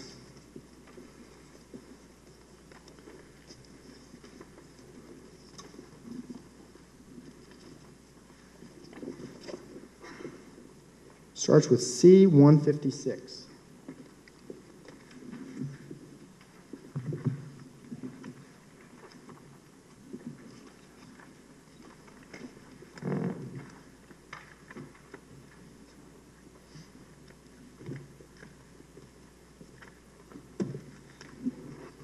Okay, let me show you C-156, and first, are folks of the board to C-156?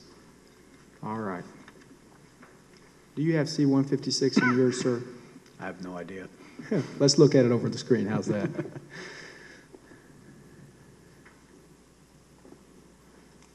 Disregard my writing, but this was just quicker and easier.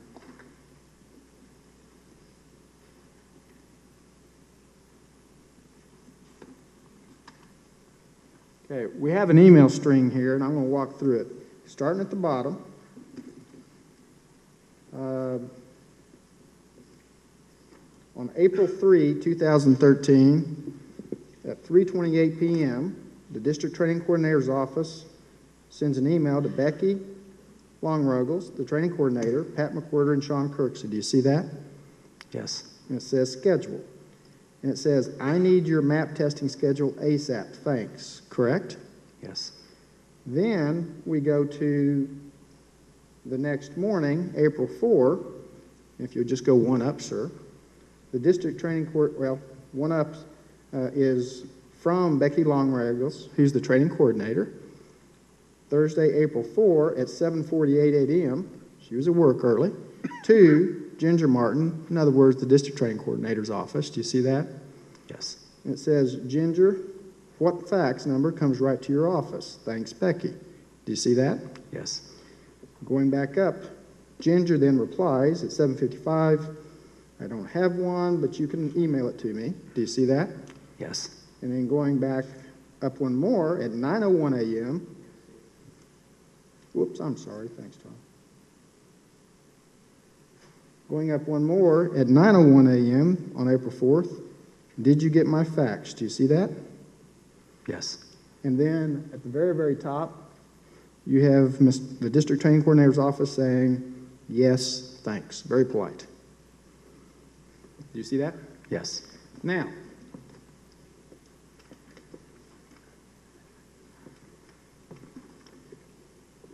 here, sir, would be the fax cover sheet.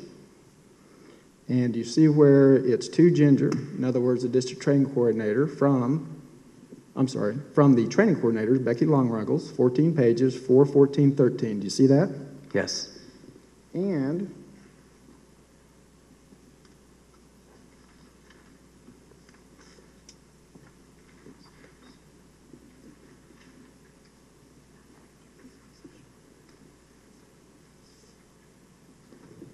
Do you have exhibit number for that?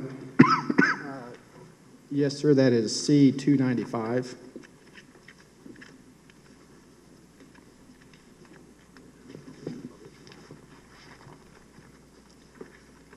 Okay. Now, what I have in the board's pamphlet in the exhibit, I want the sir, is- record to reflect first that what you displayed on the overhead was exhibit C-295, is 295, yes, sir, C-295. which was a fax cover sheet.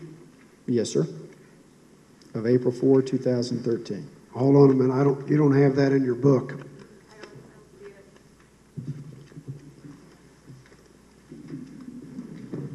You go to 294, is it under another tab? It's your what? Okay, but I want to be able to, if he's going to use it, we need to be consistent as to what he's using. I agree. I don't know why that was not copied. Mike, do y'all have 295 through, All right, I believe it's under your tab schedules is what Mr. McElroy is saying. it is? All right, I'm trying to keep the record I apologize. clear, and I want to make sure. So you're referring to C-295, which is under your Exhibit 1 under the tab schedules. Yes, sir.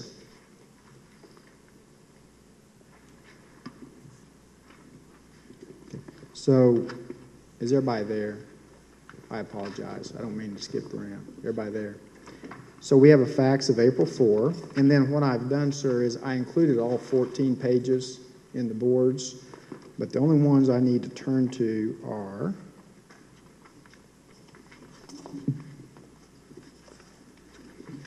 C-297 and C-298.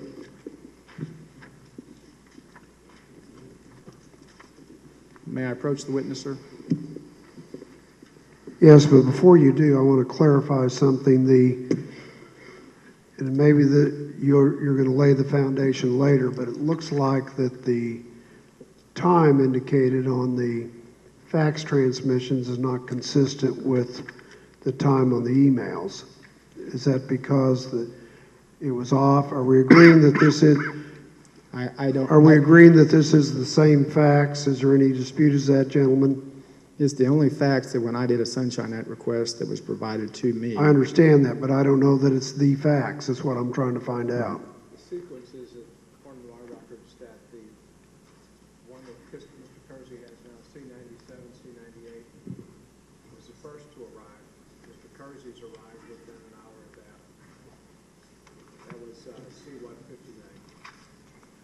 Well, my question is, can the board be satisfied as to the emails that were shown previously indicating, did you receive my fax? They said yes. Is it stipulated that this is the fax? Yes. All right. I just want, because I think the timing appears to be off, but that can happen with the machines' clocks not being the same. So the board understands it's stipulation of the parties that the email correspondence is referring to this fax, which is 295. And I think you've indicated you're only going to refer to some of the 14 pages, but that is one and the same fax. Yes, sir. Okay, you may proceed. I'm sorry. No, thank you for the clarification for the record.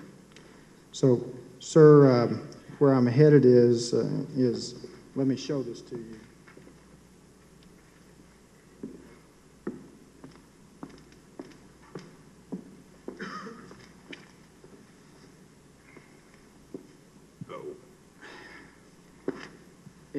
On 3 of 14 of the fax, and it's C-297, you'll see here the Communications Arts 7th session, and that's the one we're here about today, kind of, right? Yes. And it says Session 2, and these have class periods that are, it looks like they're 62 minutes long. Yes. And obviously, in the timing schedule, it says a 90-minute test, right? Yes, this would have been a little short. So basically, this is day 1, and then when you turn to C-298, which is page 4 of 14 of the fax, a normal schedule, I learned this, I guess it's 42 or 47? 47 minutes. Did you know that? No, but that's not unusual. I didn't know it either. But this is the second day of that ComArts. In other words, here's our split, isn't it? Yes. Okay. So here we have a fax, and I think on that email that said thank you, it was 9:01 a.m., but I can go back and look at it. Now, we have a fax that when you read it, which you told us ideally would occur, and we talked about before on C-79 and C-80, how the training coordinator prior to the testing, and we're prior to the testing, is supposed to give this schedule to the district training coordinator, correct? Yes. And here we have the training coordinator complying with her duty in item 7 of the training coordinator's duties and giving the schedule to the district training coordinator prior to testing, correct? Yes. And it shows the split session. Both the school test coordinator and the district test coordinator should have been concerned. Okay. Yeah, they're part of designing this schedule by reviewing, approving, and making sure it's compliant, correct? Unless otherwise stipulated by local policy, correct? Sure. Well, and we've gone down that road. They're also part of implementing it, obviously. Yes. And then they're also part of utilizing it, obviously. Yes. Okay. And here we have the fax from the training coordinator, just like it says, being sent to the district training coordinator prior to testing. Yes.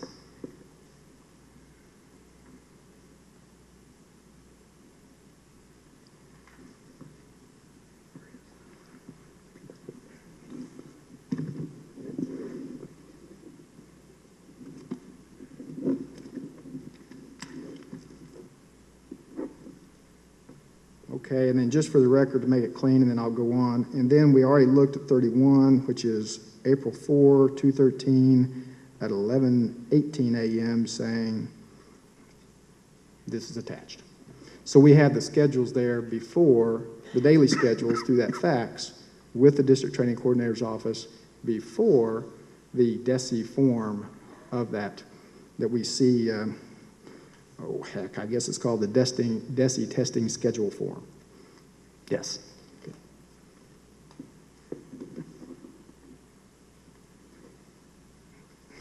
Implementation, a test examiner, if I've heard you correctly, and I don't want to replow ground, but a testing examiner, we both agree, are not supposed to be designing this schedule. They're not the you in slide 27. Correct. They're not the ones who are supposed to be implementing this schedule. They're not in the training coordinator's manual, C79 and C80, and slide 27, right? They're responding to what they're told to do. There you go.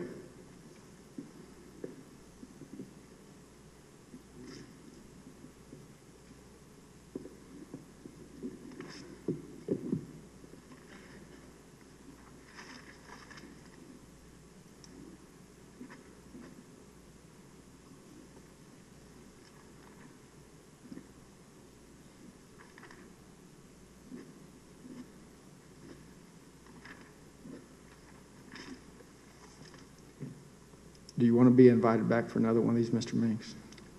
I never enjoy them. That makes all of us. Thanks for your time, sir. Redirect.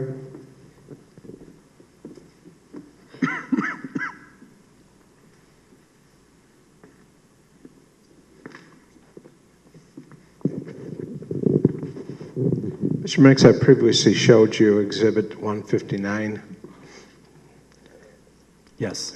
And that's the form that Desi uses to report what your schedules are. This isn't a Desi form. Okay. Do you have a form that you report your testing on? We have a quality assurance form that we use as a state form number on it, and we ask districts to attach when we request their test schedules to it. Does it appear from the date that this was received that it came after, it was the last schedule that came from the middle school and the testing? According to the last email, it says 11/18 on this Exhibit 158. We got the multiple page document. Hours later, you received a change in that document, that schedule, and who is that change from? Sean Kirksey. Came from Mr. Kirksey. And I'll ask you again, after you looked at the change in schedule, does this schedule that came directly from Mr. Kirksey, does it entitle anyone to determine whether the schedules were split for second session? Exhibit C159 does not allow one to determine how the sessions are going to be administered. Okay. And this is the most current schedule that was sent to the district training coordinator. There was a great deal of testimony all over the place about what the district test coordinator's job was. And I try to keep it simple, but I'll be simple again because it's my nature.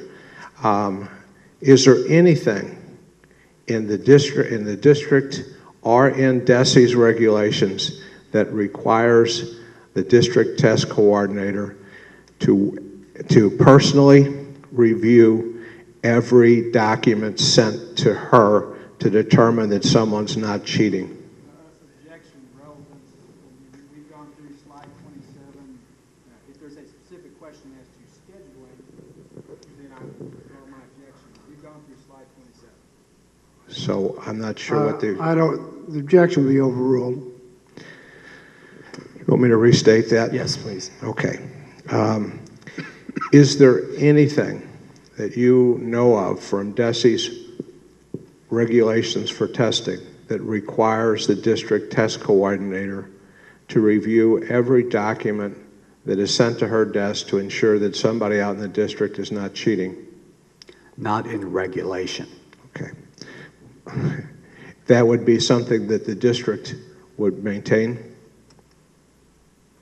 It's inferred in our training that they're in charge of it, but it really would be the district's assessment policy. In charge of overall test security? Yes. And that would include, if you carry that to the extreme, as Mr. Kirksey suggested, that would mean the district test coordinator would go to every school where the test is being administered to personally make sure that a kid is not teaching, a teacher is not cheating, and is that physically possible? No, that's why we have school test coordinators. Exactly. There is a hierarchy. We start with the test administrators who are all trained. We start with, then we go to the school test coordinator if we use her, and then we go to the district test coordinator. Isn't the district test coordinator's responsibilities mainly to get order in the farms, count the number of farms, make sure they're in, make sure they're distributed, collect them, make sure that they're returned and signed, and collect schedules in case you need to review them? Yes, from our point of view, it's mostly administrative.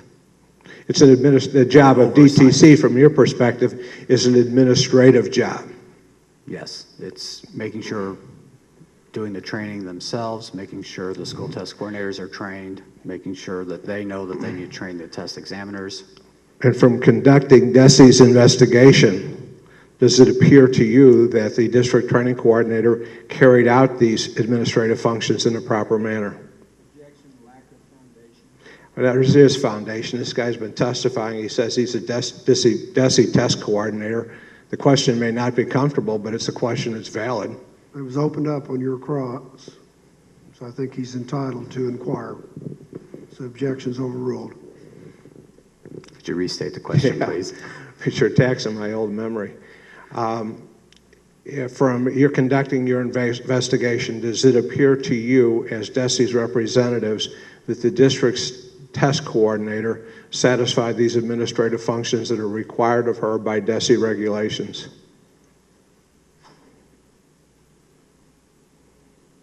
It appears yes, in the whole.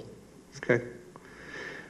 Now, there was a teacher, a math grade teacher that was, it's alleged that she was giving help to a student during a math test, which is a violation, you testified. Yes. Is that the district's test coordinator to catch that? No, I think that was caught by somebody else. Yeah, but is it her responsibility or his responsibility to go to every classroom to see what each teacher's doing? No. Okay. And if a building test coordinator or a principal who usurps that job turns in multiple schedules that may not comply, whose response is it? Her responsibility to check every one of those to make sure that somebody's not cheating according to Desi, or to receive those and hold those for Desi's request? As far as Desi's point of view, we would be just looking for the test schedule if we were scheduling a visit. All right. So what you're looking for is test schedules that are turned in to collect those test schedules and make them available for Desi. Is that correct? Yes. Now, I would agree, and I think in the future, after this, we will suggest the test coordinator do a little bit more because we've had this incident of cheating. But that's another story and another time. I wanted to go back to one other thing that came up. When you and I spoke on the phone, I asked you a question about whether you guys for a map testing, Desi, had been in the district when there was a performance event. And as I recall, you left the conversation and went onto your computer to check that. Is that your recollection? Yes. And what did you determine after looking at your computer? We had been in Camdenton in 2004 and 2012 for the grade level tests. But those were not split sessions. Well, 2004, there was a different methodology, and I think there was some allowance. I really truly don't recall the 2004. 2012, there was no performance event in 2012. Okay. So people who would suggest that Desi was here and observed split testing would not be accurate, in your opinion, based on your computer records? Based on what we pulled, yes. Anything else? I have nothing further, Ms. Marcalia. Who should I be addressing? Address you. Any recross? Yes, sir, short. famous last words. It's kind of like tennis, sir. It goes back and forth. Thank Jay, you. if you don't mind, I'm going to stand over here because I can't hear you. I don't mind a bit, sir.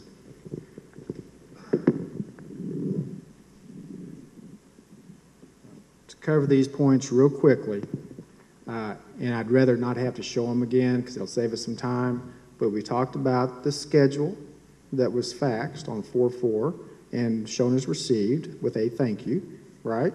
That included the Yes. split session. And then after that at 11-something, we've got the singular form, right? Yes. And that's the one you said the district training coordinator and training coordinator should be highly concerned. In other words, address it. Yes. And that's the one you said, hey, and correct me if I'm wrong, and I can go through it if we need to, but the exhibit, it's Exhibit 31, and then the form that Sean forwarded as part of that email. Have you looked at the schedules, the daily schedules that were sent, and that form that Sean was the one who forwarded by email to see if they match? I didn't look to make sure the minutes themselves matched. If they're consistent, if the daily schedule is consistent with the form emailed an hour or two later, then there's no change from that daily schedule that the training coordinator sent to the district training coordinator, correct? One can make that assumption, yes. Well, can you make another, if they're consistent and they say the same thing, can you make a different assumption? There's no change, correct? Because Tom had asked you about a change. They're the same, sir, and there's no change if they're the same, correct? Correct. So there would be no change that Sean made. As a matter of fact, as we discussed earlier, it would also, especially if you had the schedules, show that there was a split session because, like we discussed, you have 5 days with the classes we discussed with the extra 5 on the split session, correct? Yes. Now, that takes care of that one. And then you also were questioned about this being the last schedule. Let me ask if you've seen this one. It's C-175, and it's in the back. Are the documents in numerical order, C-175, and I'll wait a moment for you to get there.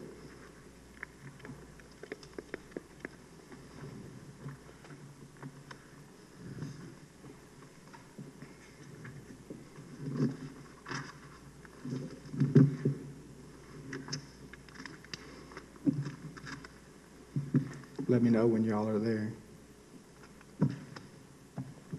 Board members will be there at C-175.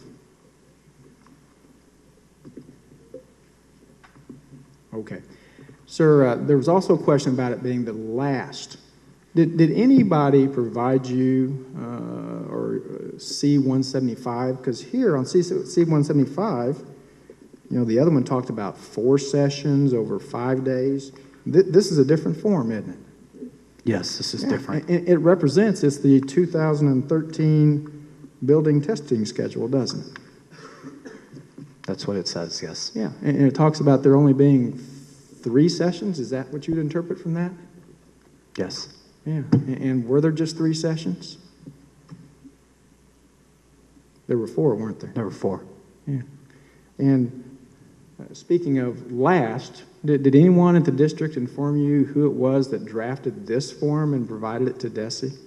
I've never seen this form, personally, myself. Never seen this one. Were you part of were you one of the persons who arrived on the premises here and was shown the Desi form that? Mr. Kirksey, if I could interrupt you, I think the testimony's been these are not provided to Desi. You Pardon? said and provided to Desi. I think all the testimony Oh, I apologize. has been that these schedules are not provided, they're just available. Okay. As part of any information that was sent, as part of the investigation of Ms. France or part of the investigation sent, do you know whether this was sent?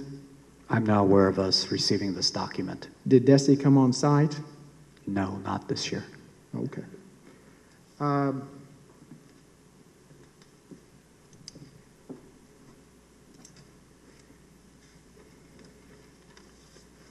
And did Desi conduct an independent investigation?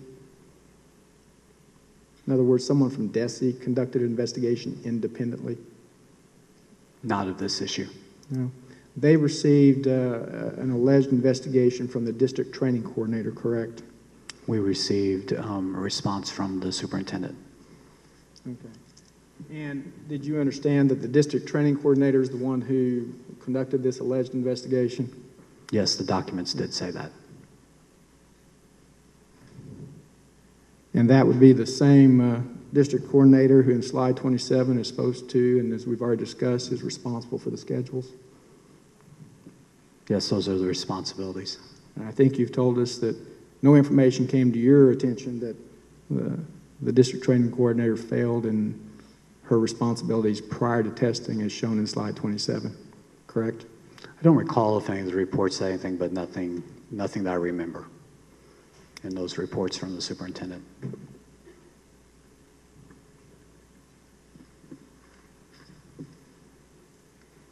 Nothing further.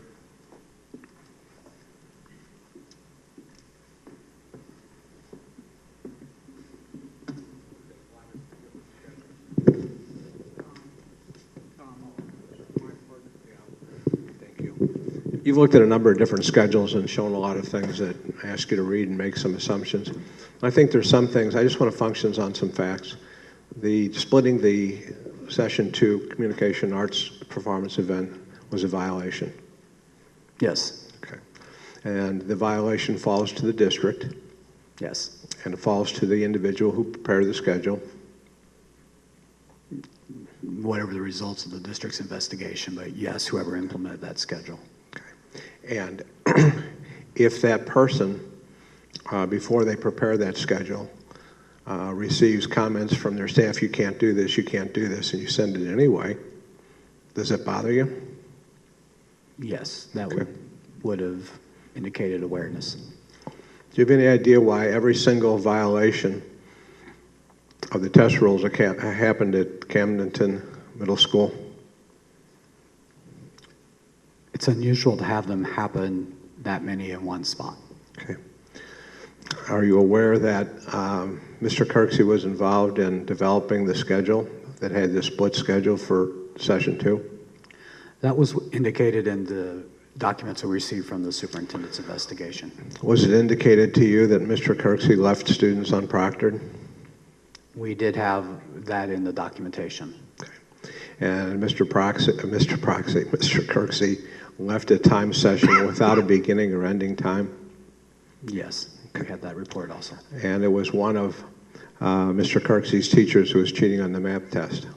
Yes. Okay. Nothing further.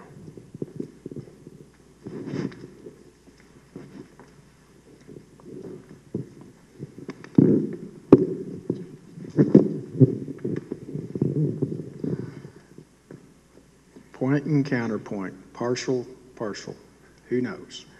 So you're asking a question about if you were aware that there were discussions about whether it should be split or not. You said, hey, I'd be concerned or something to that effect. Is that right, Yes. sir?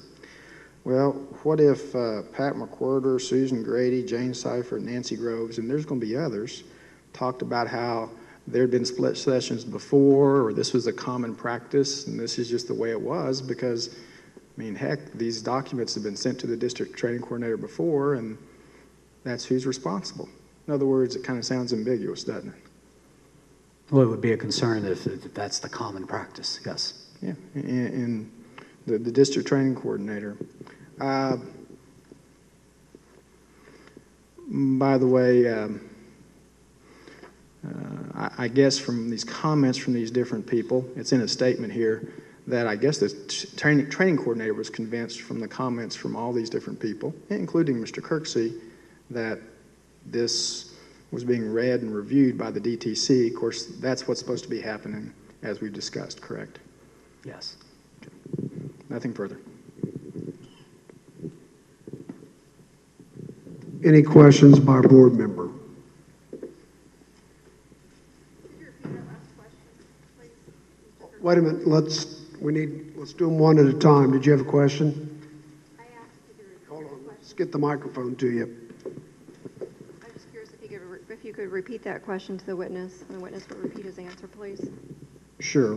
What I'm going to is on C-241, which would be under Becky Longruggle's statement. What I'm going to, hold on, I'll find it.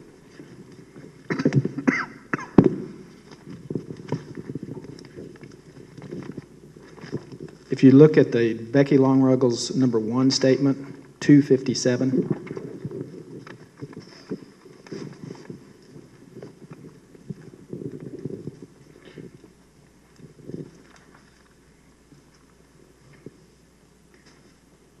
Let me know when y'all are there. There's a statement here, sir, and this is our training coordinator statement, okay? And it says, it's handwritten, kind of after the fact. I found out on May 20 that Mrs. France, that's the district training coordinator, had no idea that this had been happening this year or in the past. Do you see that? Yes. Yes. And there's also going to be information that she learned that the district training coordinator had not been reading or reviewing these schedules. So my question was, so during this meeting, there's discussion about how the documents are going to the district training coordinator, and it's believed that the district training coordinator is sending them on to Desi. And so I guess my question was, fair to say there was some ambiguity or assumptions made by this group that's scheduling the testing.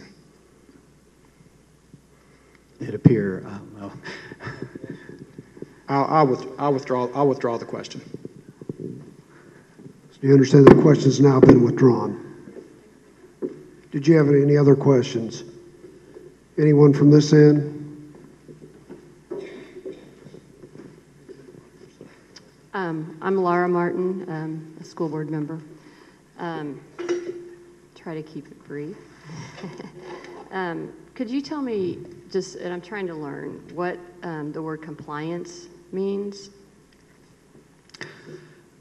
compliance means you followed the rules, the basic rules. Okay. So who in our district should we be looking to make sure that we are in compliance? Your district test coordinator. Okay. That document 159 that we kept, you kept looking at, that shows like sessions 1 through 4. Yes. If you were our district testing coordinator and got that, what would you have done, or what would you recommend? I would have asked for a detailed schedule showing what was being tested when on each day. Okay. Is it reasonable for us to expect as a board that, that this could have or should have been caught by someone if we had the proper roles delineated? I believe so. Okay. So if that had been caught, we might not be here today. I probably wouldn't be here today. Yes. I bet you'd like that. Me too. Okay. If we don't choose as a district to follow your recommendations, should we be really clear about how we delineate our employees' responsibilities? Yes, you should. If you're doing things in a different way, then you should have, everybody should know how it's being done and who's responsible where for what. Okay. And just the final question, if this board chooses not to terminate Mr. Kirksey, what are the consequences to our district? I would think those would all be local Okay. consequences. 'Cause you mentioned that we would probably get a counseling session, like if Desi wasn't pleased with our decision in this, or so are you going to come in and do something? In all likelihood, the area supervisor would visit with your superintendent about some of the things you asked in your previous question about delineating roles, making Okay. sure people understand. So mainly just trying to help us not do this again? Yes, that's our goal. Okay. All right. Thank you.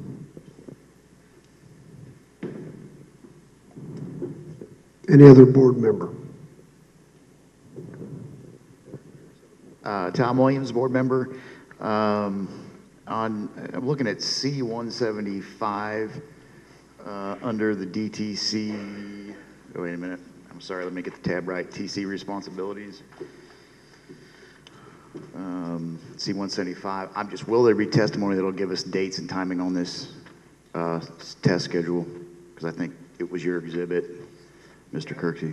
Mr. Williams, it was, but we don't know who drafted that or where it came from. We just know that Sean and Joel Carey, when Roma France came to them, they presented it as if this was the schedule that caused the non-compliance.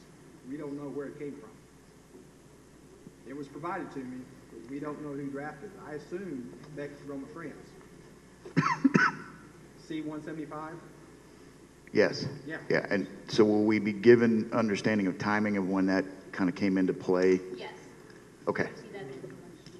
Yeah, okay, that was the question. Okay, thanks. Any other questions? Any redirect as a result of board questions? Questions, Cheryl, just like to give Mr. Mix the District's policy, because we've been talking about Desi requirements.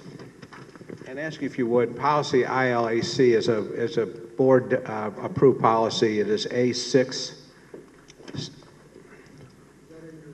It is. A6.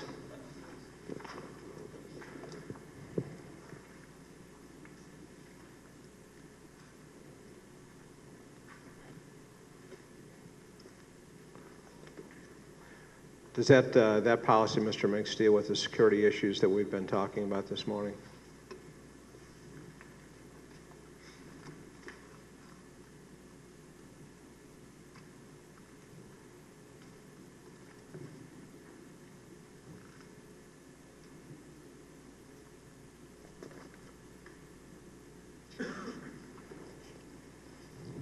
I'm not reading real fast, but what I've read so far, yes, does appear to cover all the necessary. Yeah. So the district's pieces. policy, and this is from, I think, Missouri School Board Association, that covers the procedures that you've been talking about, whether they were in place or something the district should adopt. Yes. Okay. Thank you.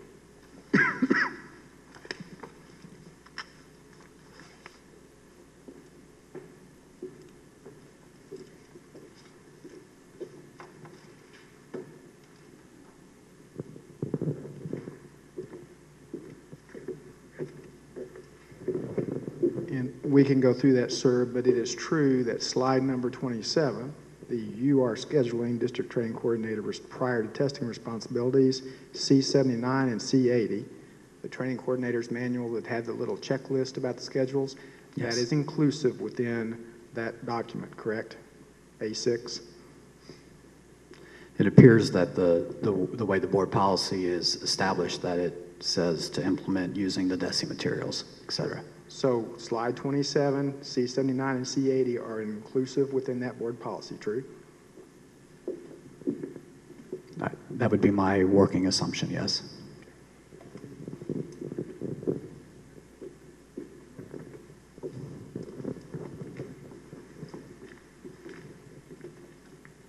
No redirect. My understanding is that this witness is excused. Is that correct, gentlemen? Yes, sir. On behalf of Mr. Kirksey, yes, sir. Is that correct, Mr. Mickus? Yes. All right. The board's going to take approximately a 10-minute break. We'll reconvene. I'd like to talk to counsel while we're off the record just a minute.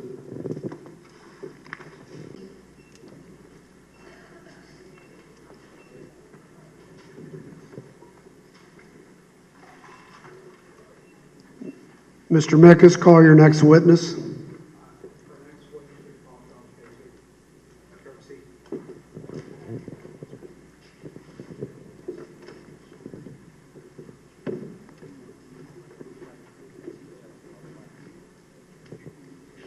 Just a minute.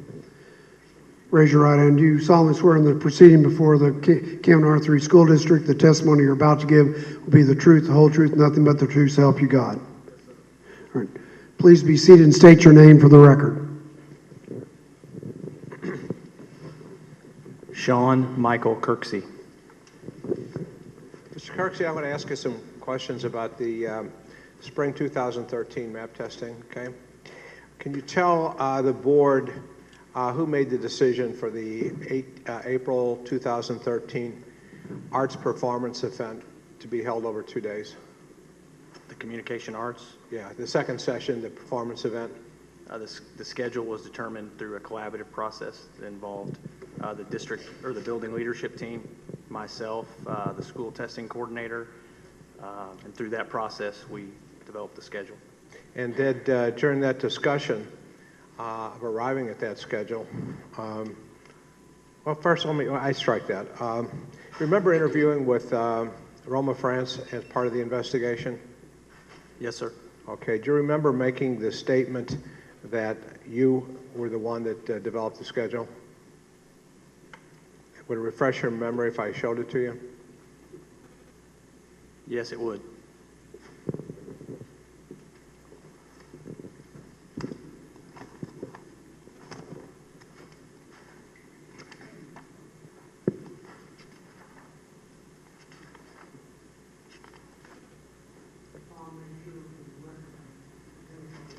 Yeah, we're going to show the witness Exhibit 12, which is the investigation report prepared by Roma France.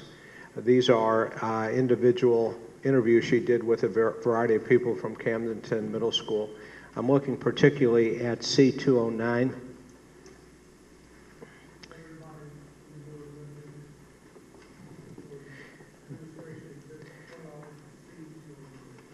Directing your attention midway down the first paragraph, it says he made the decision to split the session 2 into 2 days because it is longer than he can get into 5 sessions within this day. Was that an accurate statement when you gave that to Ms. France? No, that is not an accurate summary of what I said. Okay. You're saying that that's not what she said. Not exactly. What exactly did you say? That was a we decision, not simply just my decision, but it was Okay. we. And you said in the we decision that you would take the heat for that decision? I would need to know the context of that question. Okay. And who was the we? What individuals? Was the building leadership team. And who was that? There are 13 members of that team. Would be various teachers. I might be able to, from memory, name all of them, but I might miss this. Well, let's start with a few. During that session, did Ms. Ruggles make a statement that it's a violation of Desi rules to do it in a split session? She voiced a concern about us doing it as a split session, Okay. What was that concern? that it was not compliant. Okay. She told you that what you wanted to do violated Desi regulations. Is that correct? Is that you? Objection, form the question. What? Form the question in what respect? I'll withdraw.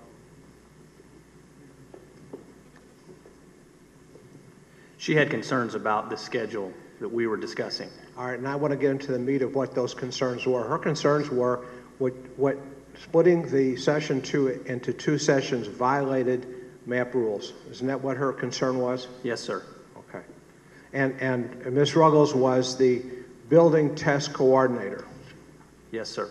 And you understood that she had, prior to coming to Camdenton Middle School, she had been the district test coordinator for the Richland School District. I did not know that. I knew that she was involved with testing and ran it for her building, but I did not know she was the district testing coordinator. And Ms. Ruggles wasn't the only one that raised questions about whether the legality of splitting that schedule during that BLT meeting.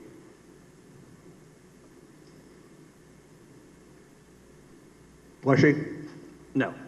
And who else voiced objections to saying what you want to do with splitting the session 2 is a violation of MAP regulations? I think there were conversations on both sides of the issue that we had done it previously and it had not been a That's problem. not what I'm asking you. I'm asking. I don't know of any, I don't remember other specific people that said it was, I know there were others. She was not the only one. We got a list of those. Give me a witness for a second, probably.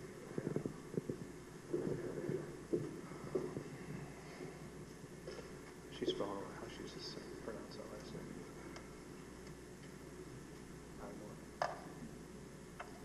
Do you know who Miss McWhorter is? Yes, sir. And who is Mrs. McWhorter? She's a counselor at the middle school, Pat McWhorter. And she's on the building leadership team? Yes, she is. And Miss McWhorter, similar to Miss Ruggles, told you that splitting the schedules for the second session was a violation of MAP rules. She voiced a concern to the group that she Now, thought it was. I understand the concern, but that's not my question. My question is, did she voice her objections to it and tell you that it was a violation of MAP test rules and you couldn't do that? She told us that her feeling that it was It was what? a concern. It was what? A concern, or was it a violation of MAP protocols? I do not remember her saying violation, but I remember her saying there was a concern. And did you say, what's your concern? Her concern was that it would be split and that it would not be okay with Desi to do that. Okay. So you understood from Ms. Ruggles that this was a violation, in her opinion. You understood it from Ms. McWhorter that it was a violation. Who else spoke up in opposition to what you wanted to do? Ms. Larrington? I do not remember Mrs. Larrington saying that. Well, who else do you remember? Ms. Riddle? I do not remember Mrs. Riddle saying that. Ms. Seifert? I didn't. She's not part of the building leadership team. She was not there. Ms. Rickerson? No, I do not remember her saying anything along those lines.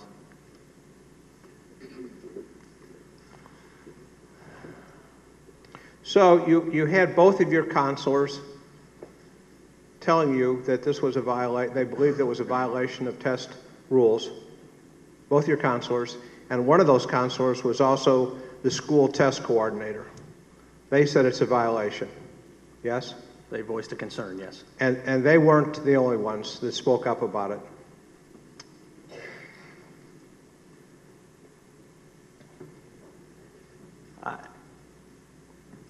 There was a discussion back and forth on both sides of it. I'm not sure who else might have said that. I remember those two. What was the other specifically. discussion? That we had done that schedule in 2010, that we had done that schedule previously, splitting sessions, that it had been how we had done things for some time, that Mrs. Long-Ruggles was not privy to because she had not been here prior to 2011. So the discussion was, this is what we've done in the past, and it was approved by the district testing coordinator in the past. Okay, good. Well, there's a couple of things we need to touch on. In 2010, when you told us that you testified that you did the same split session, there were complaints about it at that time. Teachers came forward and said, you can't do that. That's a violation of the Desi test rules. I do not recall complaints at that time. You don't remember Ms. McWhorter saying that? Not specifically, no, sir. Do you remember Ms. Groves asking you for a private meeting with you to express that very concern? I do not You don't remember that either? I don't remember that in 2010, but I'm not the school testing coordinator. Those questions would probably be given to someone else. But you played a role as the testing coordinator. You developed the schedules. Who developed the rough draft of those schedules?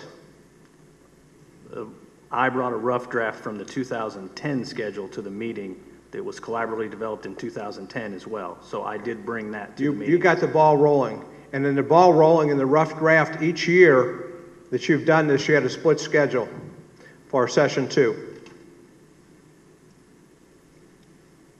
Because think about that, because that's how it came out. And I'm just asking you if you're going to man up and say, yeah, my draft had a split schedule. My draft did not have a split schedule, but it did discuss the possibility of splitting that session as we did in 2010. And those teachers across the board that said that you did, they would not be telling the truth. That I didn't do what, sir? That you did come with a draft test that showed a split schedule, and it was your schedule.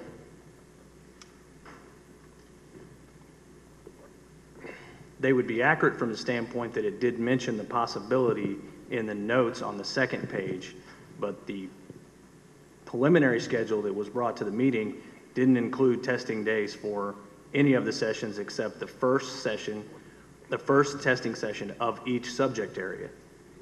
Isn't it a fact that Mrs. Ruggles refused to sign the test paperwork because she believed that it was rife with violations of test protocols? She didn't sign the Desi documents and you signed it? She signed the 2013 Desi documents. That's not what I asked you. I asked you in 2010. She refused to sign it, didn't she? It would have been impossible for Becky Ruggles to sign it in 2010. She was not employed with the Camden R3 School District. Her first year as school test coordinator, she refused to sign the map testing because she believed it was full of violations. Do you remember that? I remember her not signing it in 2011. And you signed it? Yes, I believe I did.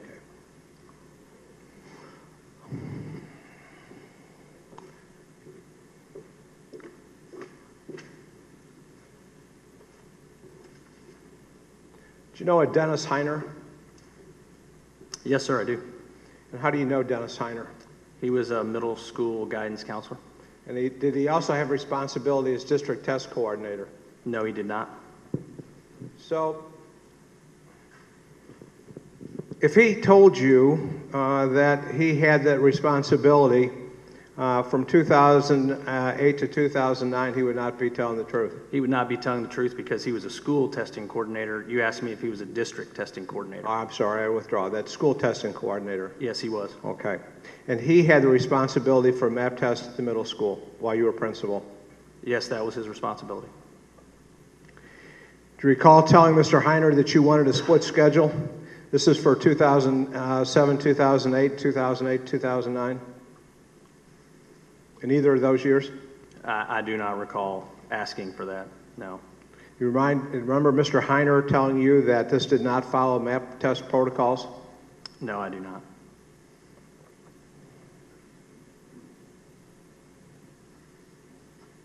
Do you remember in 2008, 2009 school, Mr. Heiner asked you to give him something in writing to protect him due to the irregularity in the testing procedures that you directed him to schedule? No, I did not. Do you have, I do not recall that. well, he'll be here to testify, so we'll all have a chance. Is there any reason why Mr. Heiner would lie about you? Do you have any or do you not have any reason to believe? Do you have any reason to believe that Mr. Heiner would falsify statements about you? Same objection, argumentative and It's not argumentative. speculative. It's not speculative. Any reason to know? I overrule that objection. Any reason to know that why Mr. Heiner would not tell the truth about you? No. Okay. Now,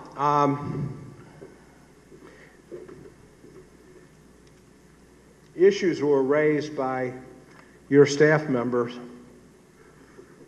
We have a disagreement about how many, but about your decision or the decision to split the session 2 into 2 sections.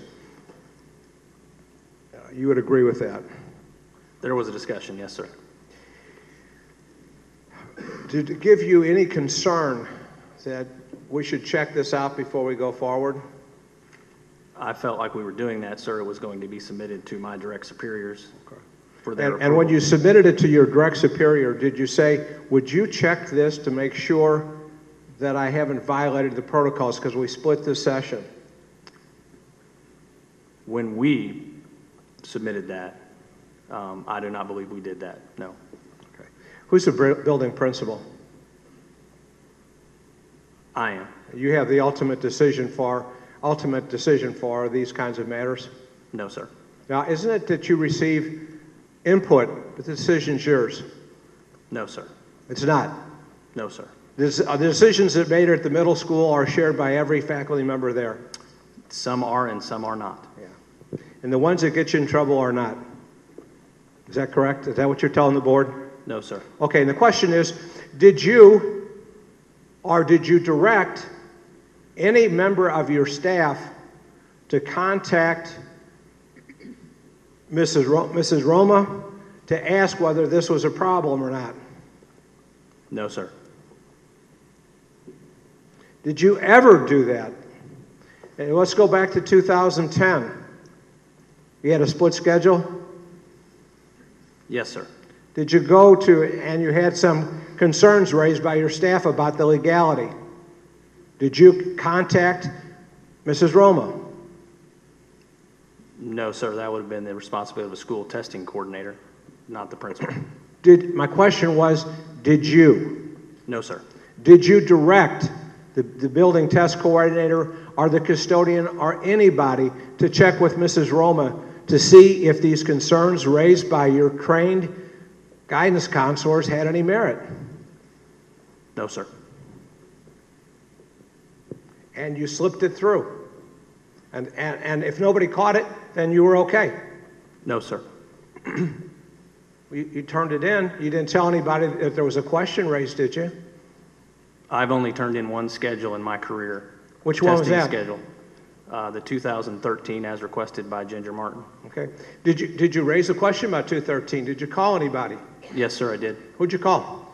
I was phone called by Ginger Martin when the schedule sent by Becky Longruggles did not fit the form that it needed to go into for Mrs. France. My question was, did you call anybody and ask any administrator whether splitting the schedule was a violation of map testing? No, sir. And what was Roma France's title?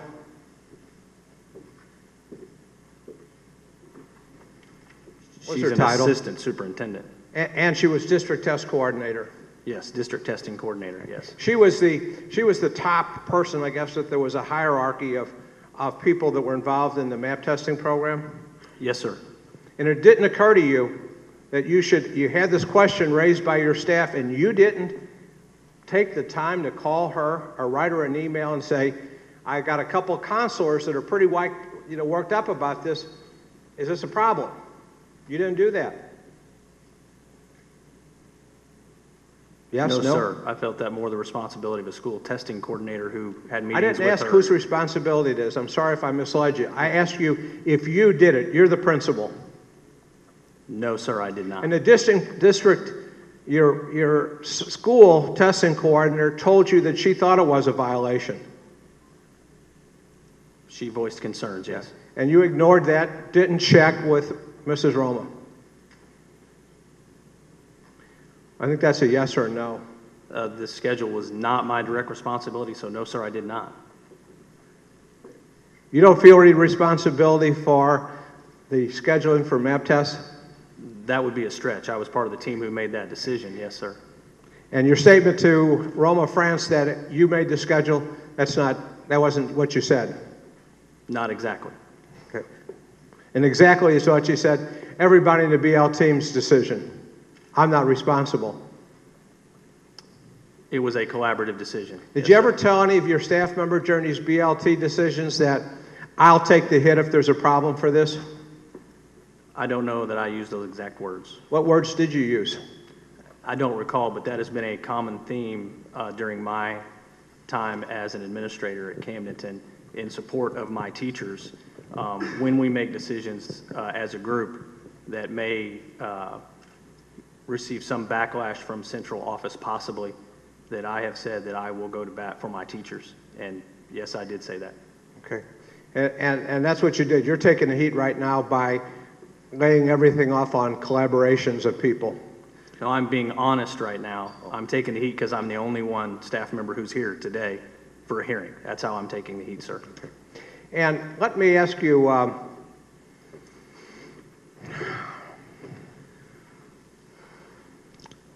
you also had some very respected, knowledgeable, trained staff members telling you there's a problem with splitting the schedule.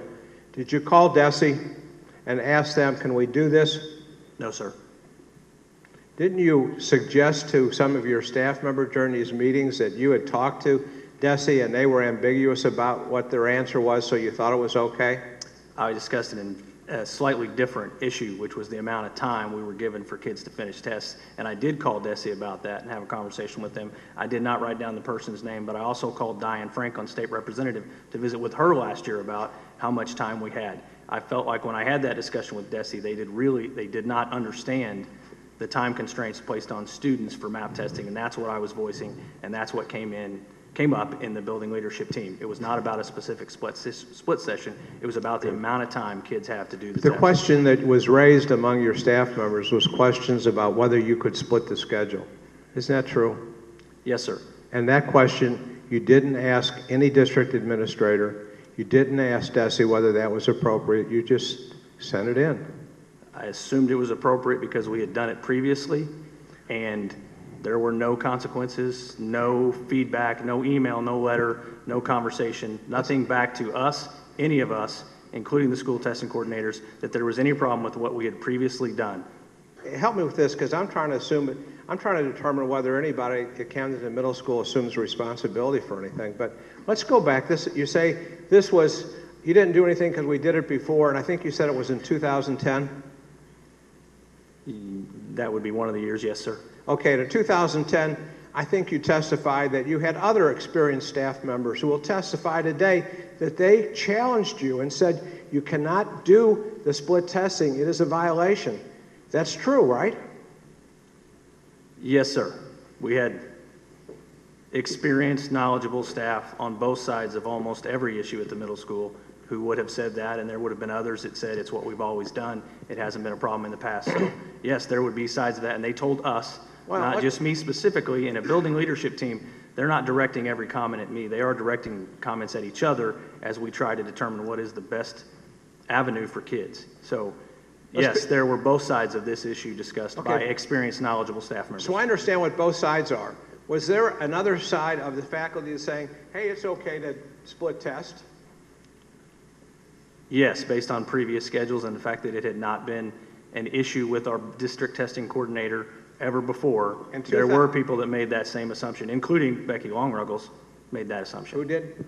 Becky Longruggles made that assumption. And in 2010, when we again had your counselors and test coordinators saying, this is a violation, did you call Mrs. France to ask if this is a problem?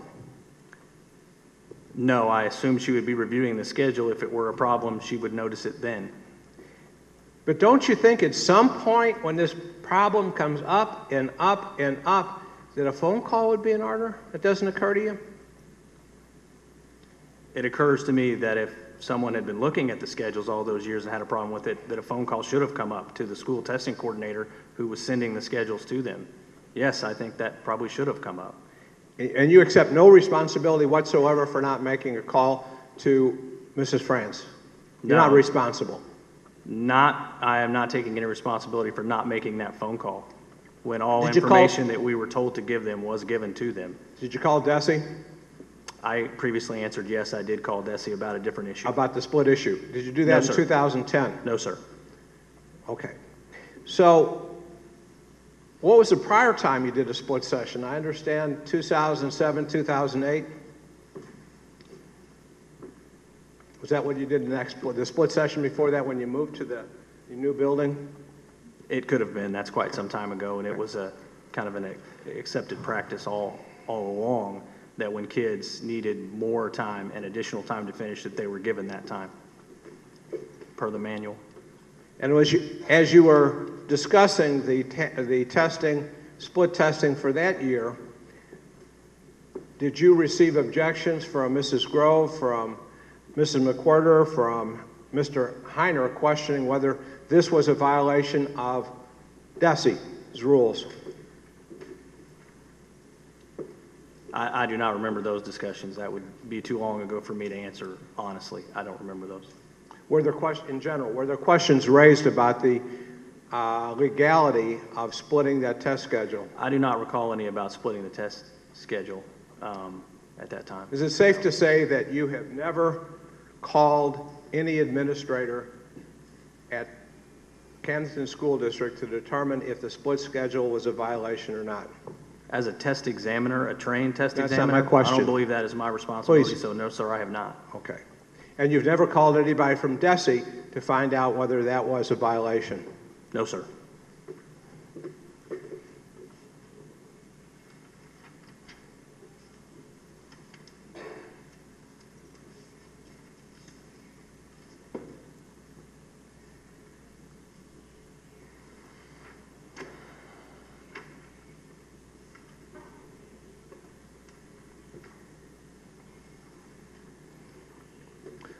Mr. Kirksey, let me show you what's been marked Administrative 7. We're looking at page C13. C13. Exhibit 7.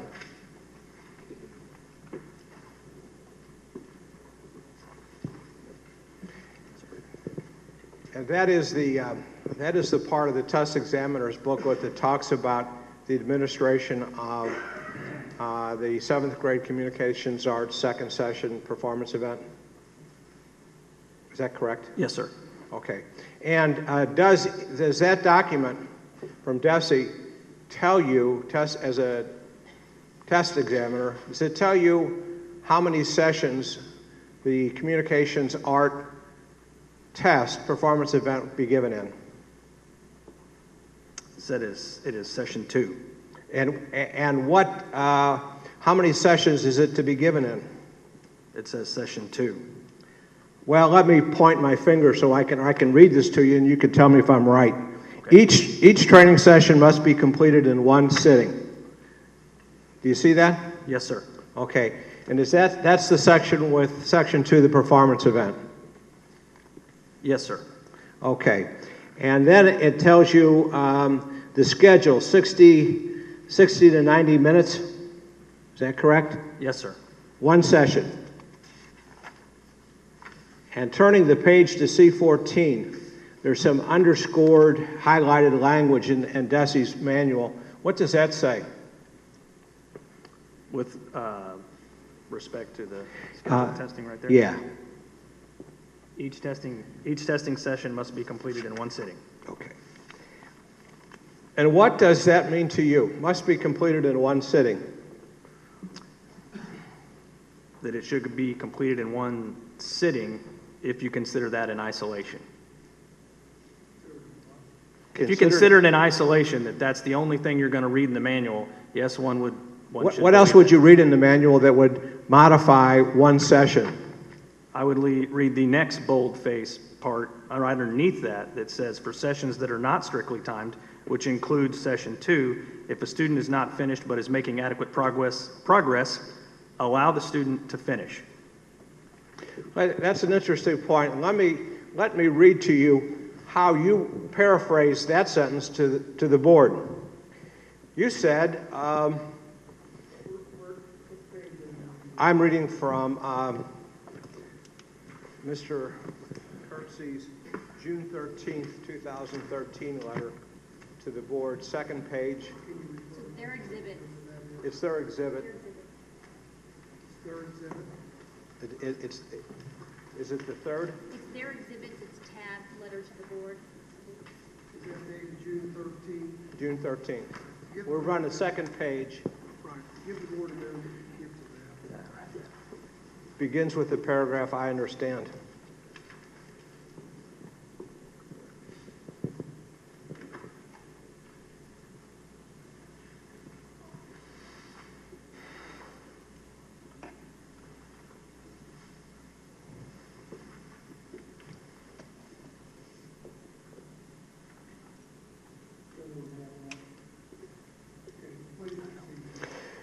In your letter to the board, you state that Desi requires that students be allowed as much time as they need to complete the session.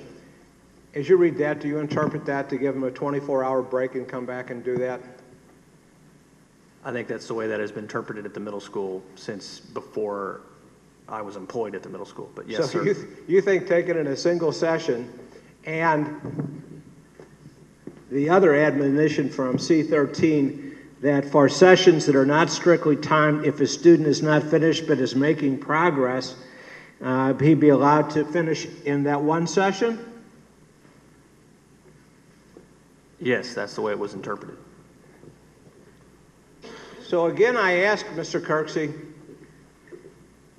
we have your staff repeatedly, every time we have a split session, telling you that they think that it violates Desi regulations.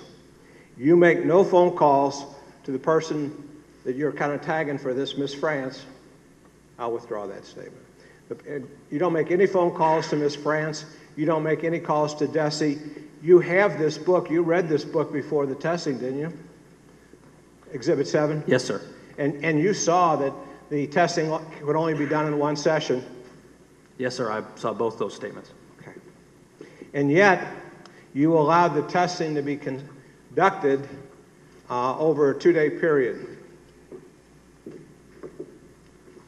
Is that correct? I participated in a decision to allow that. I know everybody else is responsible too. Is that it? Is that your position? Everybody's on the dock in addition to you? I think to clarify my statement, I think you made the insinuation that there are lots of staff members repeatedly telling me it's not okay, and I would make the assertion that there were also staff members saying that it was okay. And through those discussions, we moved forward based on the fact that the DTC, we believed, had approved those schedules year after year, and that even though the manual contradicted itself, their approval of that was not a contradiction. How does the yes, sir. manual contradict itself? How does it say you can do one session, but if they're not finished, you can have another session? That's a bit of a stretch, isn't it?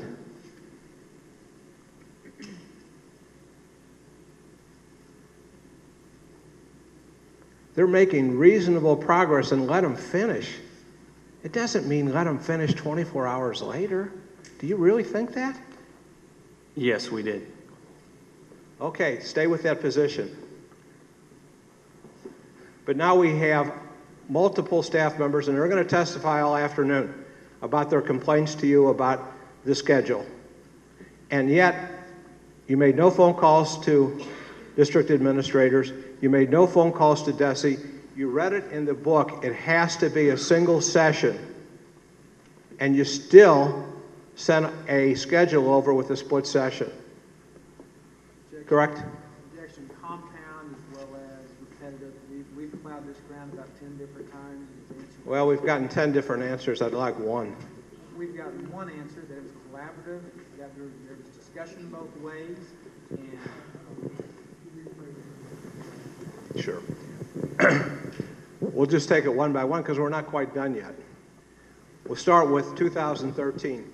You had several key staff members that said that raised concerns that split schedule violates Desi regulations, correct? Yes. And you made no phone calls to Desi or to the district. No, sir. You, in 2010, same scenario, correct? Same, maybe different people, but same objections, no call to Desi, no call to the district. Yes, sir. You saw the test manual every single year we did testing that says one session. You made no calls to Desi for an interpretation. You made no calls to the district for an interpretation. You went forward. I relied on my school testing coordinator and the district testing coordinator as those were their roles. Yes, sir. You relied on the school test coordinator that said you couldn't do it, correct? That was Ms. Ruggles. And feedback from the district testing coordinator that we could because there was no concerns about our schedules. Feedback from the district test coordinator was silence because you didn't call her. You didn't raise the issue. You expected her to go through those pages to see who was cheating, right? I felt like that was the expectation of her job. I'm submitting them to her. We are submitting them to her for a reason.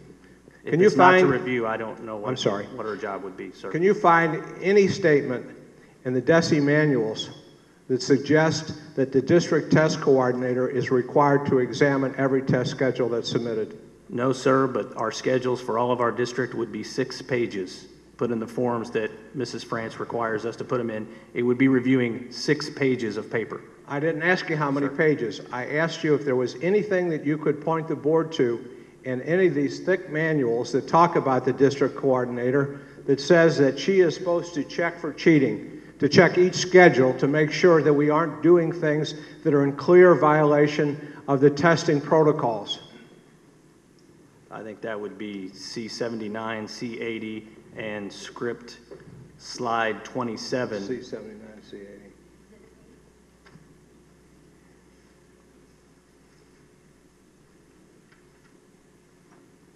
I got A8.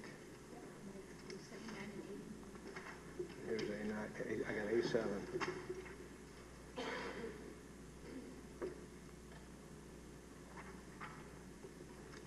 All right, I'm going to give you A8 because that was one of the things that you suggested. But I'm going to give you C79, which is the district test coordinator role. Now, question again, since you told me that that's where the requirement for the district coordinator to inspect those schedules was located. And so could you find that for me? My interpretation would be number 7 on C79. Could you read 7? Maintain the district's testing schedule. Be prepared to provide it to Desi upon request. If the testing schedule changes in any way, the DTC is responsible for updating this information. Is there anything about inspecting each schedule as they come in, or just keep them in case Desi asks? I think that would be your definition of maintain. That's what your interpretation of the district to maintain. My interpretation is maintain Okay. would be to review it. Okay. Did you ever ask her that? Did you ever ask her, hey, when I'm sending the stuff in, are you reviewing this or are you just holding it? No, I never asked her that. There's probably lots of her job description I did not ask her about, sir. 2010 wasn't the last time that you did a split session. I believe you did another split session when you came over from moved into the new building. You were principal then? I was distracted by the piece of paper you just Well, I briefly know, set I'll in try front it of me. again. So I'm sorry. I thought I was supposed to look at that. Could you That was rephrase that that was a question? note that my assistant wanted you to see, or really wanted me to see. Oh, wanted you to see? Sorry. I didn't read it. It's Hey, okay. I'm sorry. old. I'm old. You came over to the new building 2007, 2008? That seems right. I've been And here a you- while, so yeah. I think Shortly that's right. thereafter, you had another performance event on communication arts, I believe so. and Dennis Heiner was your test coordinator, your building test coordinator. I believe that is accurate, sir. Pardon? I believe that's accurate, Yeah. sir. And Mr. Heiner raised the same concerns that you've been hearing all along. Objection, repetitious. Well, we're going through a series of events, and obviously the point of it is that this is not a one-time event. It's been going on and on and on, and we're relying on, the witness is relying on, nobody's ever said anything. But every year he's got employees that are complaining, saying we can't do that. He's got a test manual right in front of him, says you can't do it, and yet he doesn't call. And I think we have a right to say, you've had the opportunity to make this right, and you keep coasting on the first one that was turned in. So I And never if we heard wanna anything do- back. If we want to do closing arguments, I can counter every bit of that, but I think everyone's heard the responsibilities. Let's keep to the protocol. There has been an objection. Don't overrule that objection this time. I do want you to not to repetition. And this, And let's refrain from speaking responses to give me a chance to rule on that. okay. And in 2007, 2008, when you came over for the testing, you made no calls to the administration to check and see if this was okay. No, sir. You made no calls to Desi, No, sir. and you did review the training manual that year. It said no split. The testing had to be done in one session. I do not recall if it said that. That was a while ago, but I did review the test examiner's manual.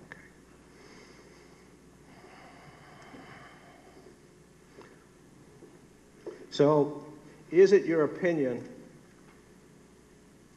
that the responsibility for the district losing scores for 270 approximate kids, one teacher being terminated, and some potential accreditation issues, that's all falls on Roma France? Objection to the form of the question. There is no foundation. As a matter of fact, the testimony was contrary as to any potential accreditation issues. Anyway, my simple question is that, so in spite of all of these people telling you it's a violation, in spite of the test book saying you can't do that, the responsibility for doing so is not yours or anybody at your school, it falls to Roma France? Is that your belief? We believe that we were sending a preliminary schedule that would be approved by a superior. That's what we believed, and I still believe that now. Could you Sir. please just answer the question? Do you believe it falls in Roma France or not?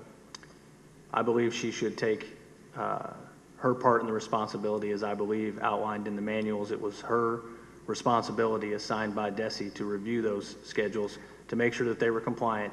When she did not,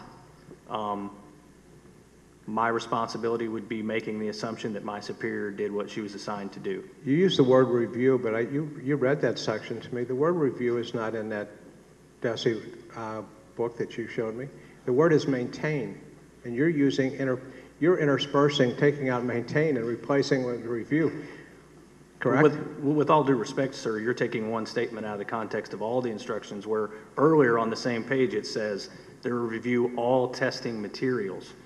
I would assume that the testing schedules, because they're going to be given to Desi and collected for Desi, if Desi requests that those are also testing materials. I would make that assumption. So that's why I'm using the word review in that context. What documents are they to review? The actual test booklets, would they come into? That's the section that you're referring to. All testing materials is what I believe it says, sir.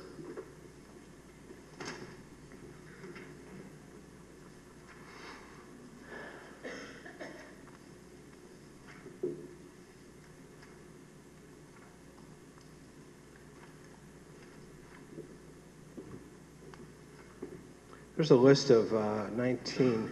This is C79 Exhibit 8. There's we're on C79, page 11 of Exhibit 8.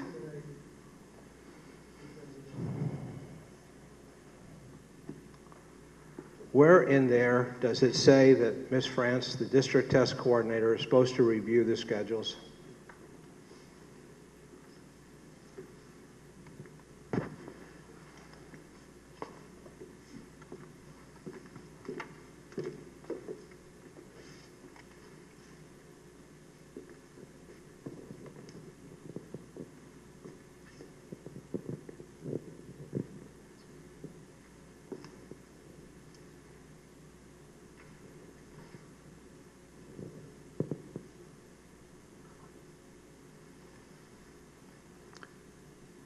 I do not see the word review there. I see organize and maintain and track. Would you ensure. agree with me I that the see word those words. maintain, organize is not the same as review? I don't know that I can agree with you on that, sir. I'm not surprised. It's okay. What was the goal that you were trying to accomplish? Let's just start with 213, and I think that'll be the answer all the way back. We won't need to do that. But what did you hope to accomplish by splitting the session 2 performing art event? There were concerns voiced of students not having enough time, students having to carry over to another day, possibly not finishing, the amount of stress placed on students for writing that long on a given day. There were concerns over test credibility, validity, and security with testing in possibly in larger groups when kids did not finish and had to be taken to another site.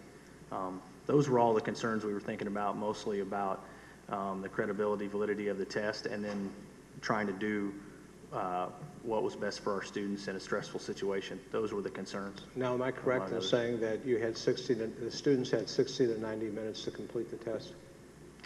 That is what is prescribed by the manual from Desi, yes, sir. Okay. And is it your testimony that the students can't complete that in 60 to 90 minutes? It would be my testimony based on what I have seen, and probably, I would think, almost everyone in the middle school that has watched this test happen before, that a large number of students cannot finish. Some students do finish in the 60 to 90 minutes. A large group of students do not finish in that 60 to 90 minutes. And doesn't the test manual give you the option for students who are making reasonable progress to finish? Yes, sir, it does. That doesn't necessitate 2 separate days of testing.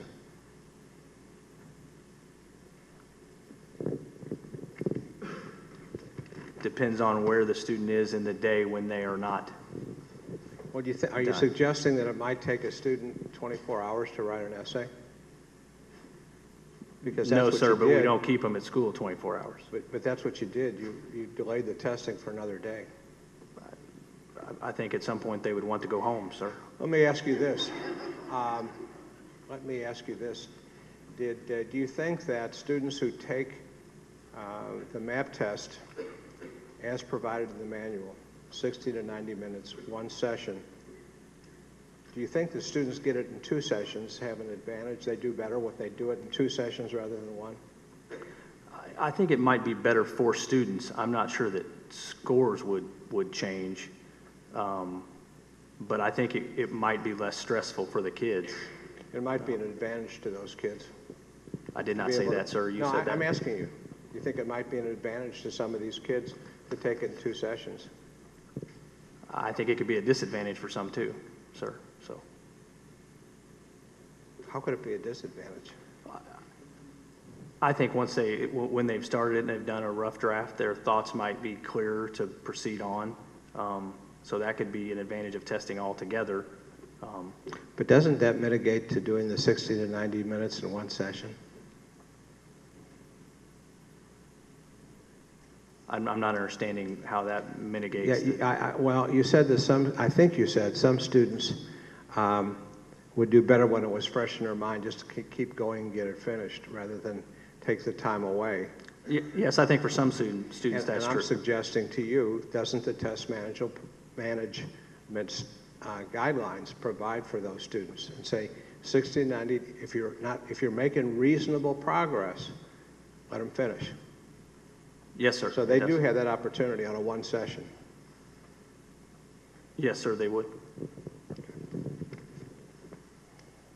But for other students, they would have an advantage taking it 2 days over 1 day.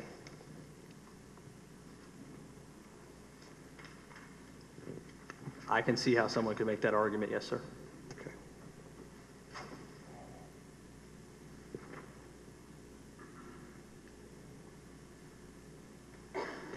You've used the word "we" frequently during your testimony, and you used it in your June letter to the board.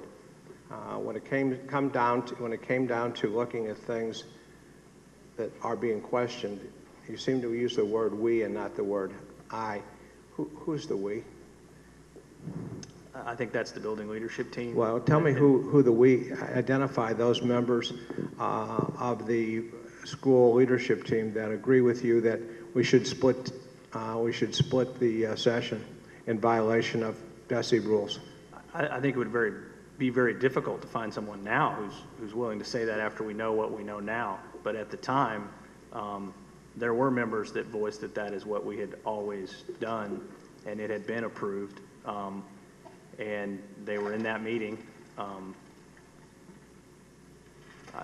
And I think they included it in some of their statements. So, Have you read through the statements that were in Exhibit 12, Roma Francis' report? yes, sir, I have. Did you see any of those statements from all those people on the BLT team that agreed with you that you should split test? I believe there were a number of people who said that is what we had done and it had been approved previously. Yeah, I think that was included, or at least I know from my discussions with them as well. I did not memorize the statements, but Amy Larrington said that's what we've done. I know that Mrs. Longruggles in her statement quoted several other people, a fairly long list of people that when she asked about it, she was told that's the way we have done it here. Well, that's saying that that's the way that we've done it at the Camdenton Middle School doesn't make it right, does it? It just makes it something that we've done over and over again. Well, if it's approved every year by a superior, one can make the assumption that it's right, sir. And the approval is nobody came down and wrote you up over it. Is that what approve means? Nobody Did you ever get a letter saying, we approve the way you're doing this? No, and I did not get a letter that said we disapprove of how you're doing it either. But as you acknowledge, the district testing coordinator had no duty to review those schedules when they came in. I think you asked me to look on one form if I thought they had no responsibility. Well, And I'll at that let you time, look I at- said I could not find that word, but I do not believe that I ever indicated that I did not think that she had the responsibility to review that. I believe that she does have the responsibility to maintain it. And then I also believe that slide 27 is very clear that when she is, the you is the district testing coordinator, when she is creating the schedule, developing the schedule, preparing the schedule, planning the schedule for testing, The district I do test- believe that is her responsibility. You're saying the district test coordinator prepares the schedule? I'm saying in slide 27, that's what it says right there. And you understand that the school testing coordinator prepares the schedule and it is sent to the district test coordinator, Yes. where she maintains it and provides it to Desi if they request it. But I also understand in slide 27, it says when you Pardon? meaning district testing coordinator. Pardon? I understand that in slide 27, it says you, meaning the district testing coordinator, and the responsibility for doing the schedule. But isn't that your interpretation? You could be a whole bunch of people. You use we all the time. That I was don't know Mr. who we Mink's is. interpretation, I believe, in the earlier testimony, that the you meant district testing coordinator. I believe he may be one of the authors of that document. I'm not sure, but Has he's that ever an been- authority on it. Has that ever been done, that the district test coordinator in any district that you knew of, including Camdenton, ever prepared the district test schedule for every single school? Do you know that ever to have happened? Yes, sir, I know that. Where? In Forsyth, Missouri, I talked to their superintendent and Mr. Brent Blevins. Their DTC works with their principals to develop the schedule. I know that's how it's done in Jefferson City. I believe that's how it's done in Jefferson City Public Schools. I know it is. I believe that's how it's done throughout the district, that the DTC works in coordination with Throughout the districts? throughout the districts in the state of Missouri. I believe, from what I'm being told from the few people that I've talked to, and I would not consider to be an expert on that, more an expert on what I thought was happening at Did you ever- Camdenton. I'm sorry. But I do think that it is widely expected throughout the district throughout districts in the state, that the DTC, based on the manual and the script and all the responsibilities that go along with coordinating everything that is MAP related, that they would have a responsibility in that for sure, and overall Where's the district ultimate test responsibility in the end for that. state or school? Why would it be then that Desi's manuals talk about the school test coordinator and say that that's their responsibility to develop the test? Because it is my understanding, sir, that once you're the district testing coordinator, that you not only have your responsibility, but everyone's responsibility below you becomes yours because you have ultimate oversight. So you would agree that Desi says the test schedules are developed by the school testing coordinators and sent to the district test coordinator. That is the hierarchy, yes. Okay.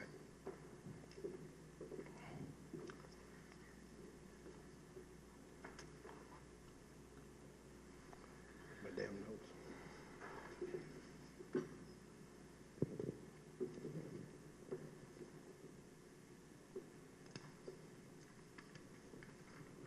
In your letter to the board, that's that June letter, you said that the district submitted its test schedules to Desi every year. What's your basis for that belief? I just believe that they did because when I was told previously from school testing coordinators, they had to get the form to Roma for Desi. So that's just an assumption on my part that it was submitted. I did not learn until later that we just collect those. And now you understand from listening to Mr. Minks that they are only submitted when Desi requests? Yes, sir, I understand that. Yes, sir.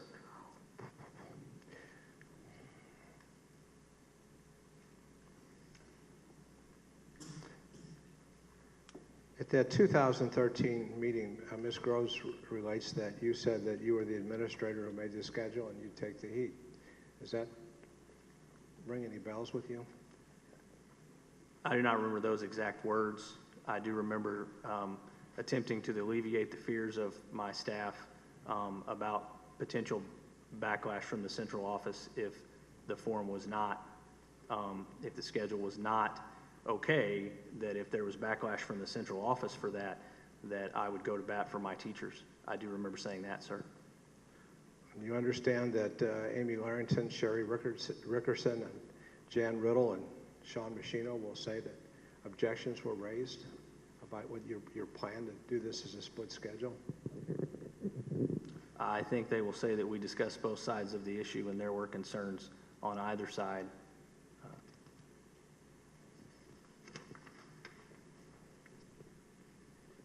You were aware of board policy ILA?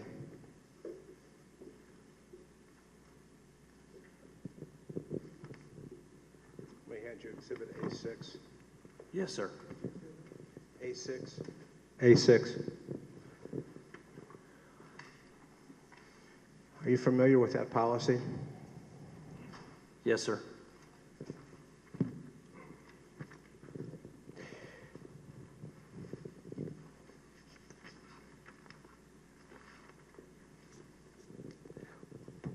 Number 5 under test administration.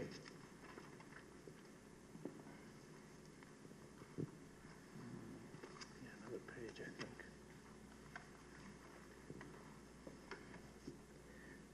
Would you read that? Number 5. Yes. While the test is being given, building administrators and other designated individuals will move between classrooms to help monitor administration and to provide assistance as needed.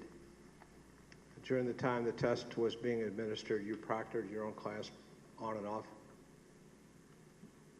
Is that correct? During about 1/5 of the time we were testing, I was in a classroom as a test examiner. Yes, sir. Okay, and that doesn't comply with the direction that you'll be moving around the building? Unless you would include provide assistance as needed, because I was asked by the staff to test some of our students that were a little less than cooperative about testing and maybe would be disruptive or might have problems in the classroom. Did you remind the teachers that board policy required you to be moving about the building to monitor testing in the building? Objection, form of the question. He's answered. That's a part of the board policy. He's also answered with the assistance. Well, I don't think that he has. I asked if he when the teachers asked him if he reminded them what board policy was. He couldn't do that. Yeah.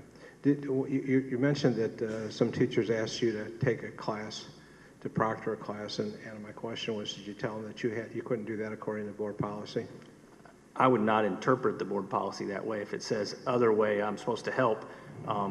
I could be out dealing with all of their disruptions walking the halls, or I could have taken the most disruptive students and proactively intervened for them to help out in that manner, which is what I did, sir. Let me read you the policy. Test administrators will,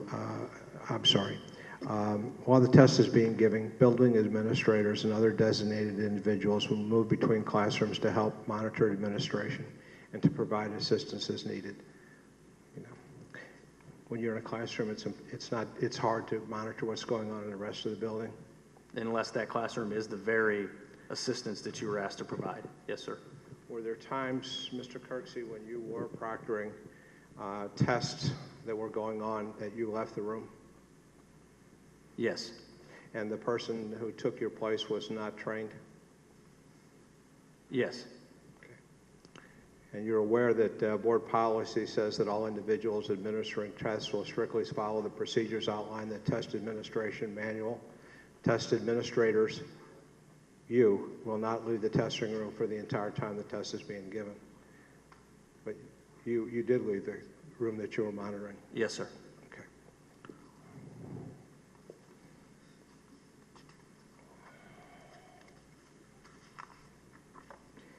And then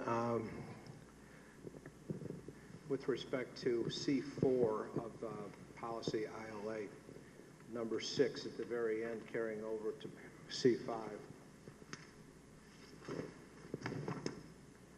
There's a prohibition against altering administration procedures in any other way to give students an unfair advantage. And I think we had testimony that there were some students giving a split schedule that would give them an advantage. They do better. Is that correct? I think one could interpret that the schedule we developed might do that looking back now and understanding what we know now. And so that would violate that policy as well. I don't have that policy memorized, but Pardon? I don't have it memorized. I didn't get a chance to read it, but I would assume based Well, I'll on give what it to you you if said. you want it. It's okay. I will assume Now, based on now what you you said. I do, trust you do recall every year putting your initials on a form that you have read and reviewed board policy. Yes. I said I hadn't have it memorized. I didn't say that I hadn't looked at it. And you also have access to board policies here. Yeah, they're online. Yes, sir. Yeah.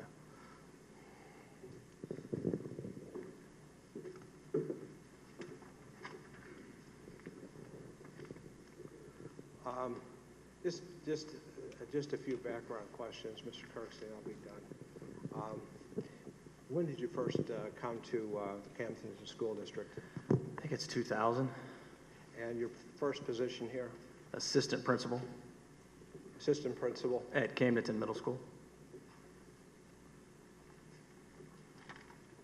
Mr. Hedrick hired you? No, sir. No, who was it? It was You Ron. told me he did. It was Ron Hendricks. Ron Hendricks, not Hedrick, but Mr. Hendricks hired me. Excuse me, mispronounced. And prior to coming to Camdenton as assistant principal, where had you been employed? Perry County in Perryville, Missouri, as an assistant principal.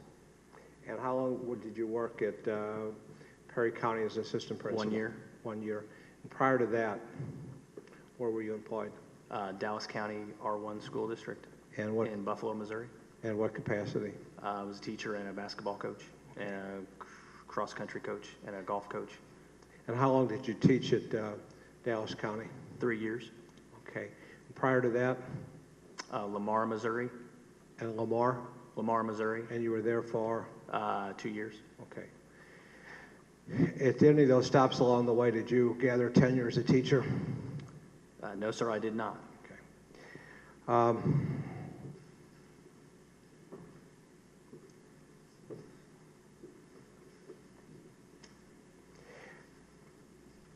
Mr. Kirksey, I assume that you went through the mandatory training for the map testing for 2013 schedule. Yes, sir, as a test examiner. Yes, sir. Okay, and that was conducted by?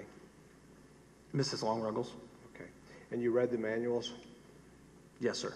Okay, and you've done that every year you do testing? Yes, sir.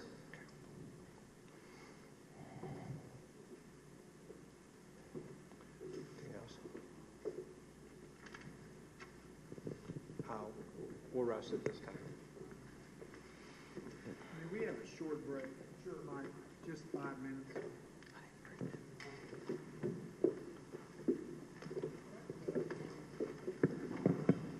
Thanks, Tom.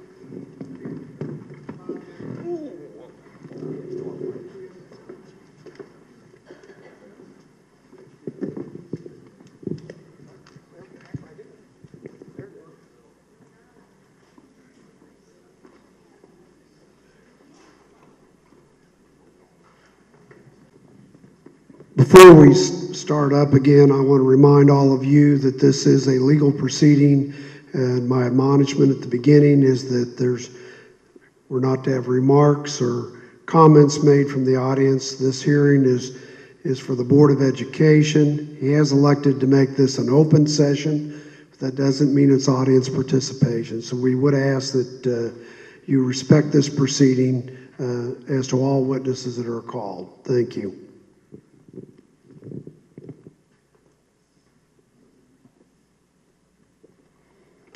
Jay, you may proceed. Okay, Sean. Yes, sir. You've been principal there at the middle school how long, sir? 7 years. And kind of walk me through how you would characterize your management style or your administrative style as related to the involvement and inclusiveness of your staff. It's situational, meaning that depending on the experience and what each staff member needs, then I would adjust my leadership as to what they need. For instance, and with regard to this situation, the building leadership team is highly trained, very experienced, knowledgeable, a wise, discerning group, and so I think my interaction with them would be a lot more of we making decisions than me directing. Can you give the board some idea of issues other than what we're here about today, where you would have had discussions with that building committee, and kind of give us a flavor of what those discussions would be like with that committee?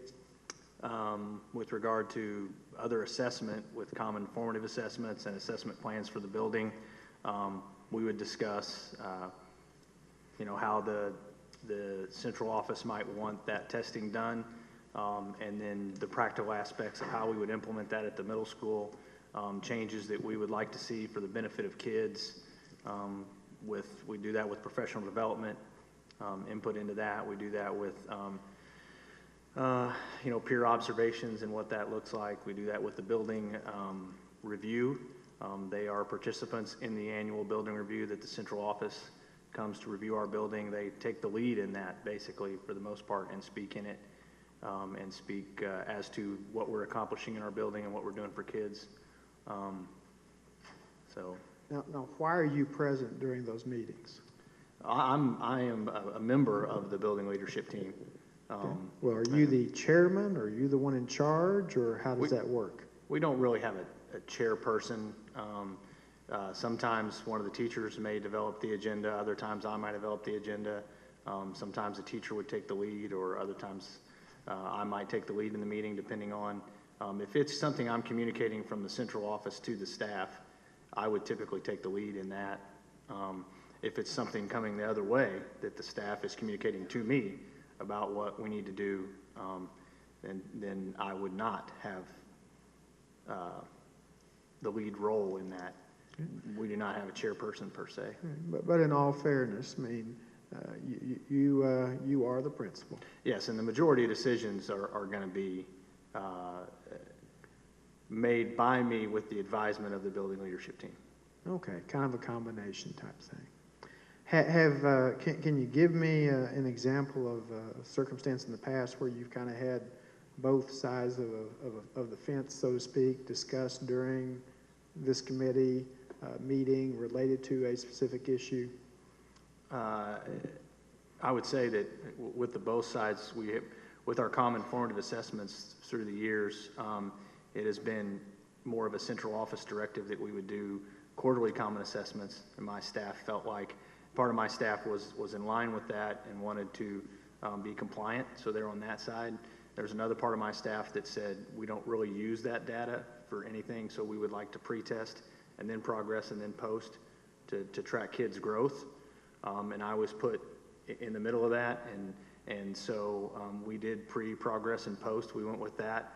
But in order to support the staff, I would say in situations like that if we do get backlash because we're not doing exactly what the central office would want us to do, that I will go to bat for you. And so that's been a common theme with other issues, not to be defiant per se, but to tweak those and then say, I'll be the guy that they would talk to about that because it's my building. Okay. And on these issues, was it ever anything that was knowingly in defiance of some, I mean, you knew the rule or the committee knew the rule and, we're going to go 65 miles an hour when it says 55? No, sir, just tweaks to what we were asked to do that we thought was best for kids. Why would you tell the staff or the committee members in that instance where you've had this discourse going back and forth that, you know what, I'll go to bat for you, I'll take the heat, whatever phrase you want to put it, it kind of all has the same meaning. Why would you do that? I think there is naturally apprehension among staff when you're doing something different or changing, that they would be worried what someone else or the central office might say about that. In order for us to move forward in those situations and to come to some consensus about what we're going to do, I have been the person, because I care about them and I want the best for the kids and the staff, I've been the person that says, I will go to bat for you, or that's a battle I'll fight, that's a hill I'll die on, I'll go to bat for you so we can move forward together in consensus. Okay. Now, you were asked some questions about, and the only one you were asked about and shown was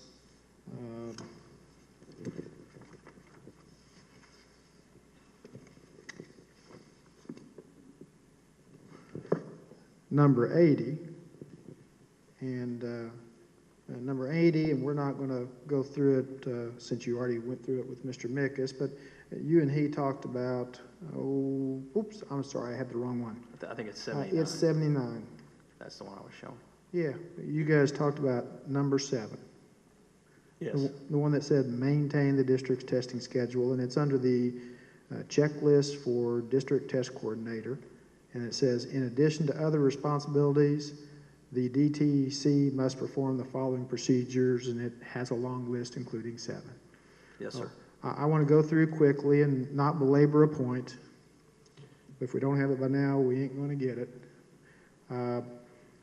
You weren't shown, and let me show you item number 7.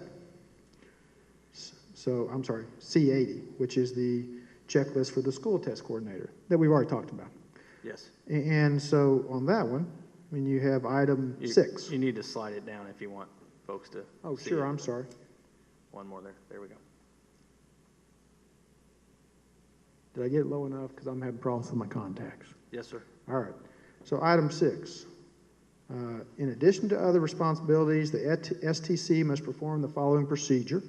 This is the checklist for the school test coordinator, which would be who in this instance? Mrs. Long-Ruggles. Sure. And 6, provide the DTC with the school's testing schedule prior to testing. And then it goes on, if the testing schedule changes in any way, the STC is responsible for dating the TTC. Okay.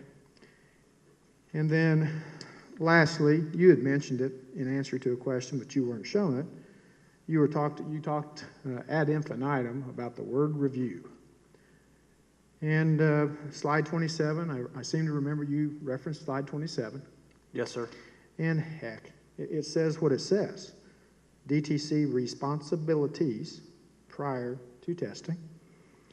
And then it talks about, I will now review some of the DTC's responsibilities prior to testing.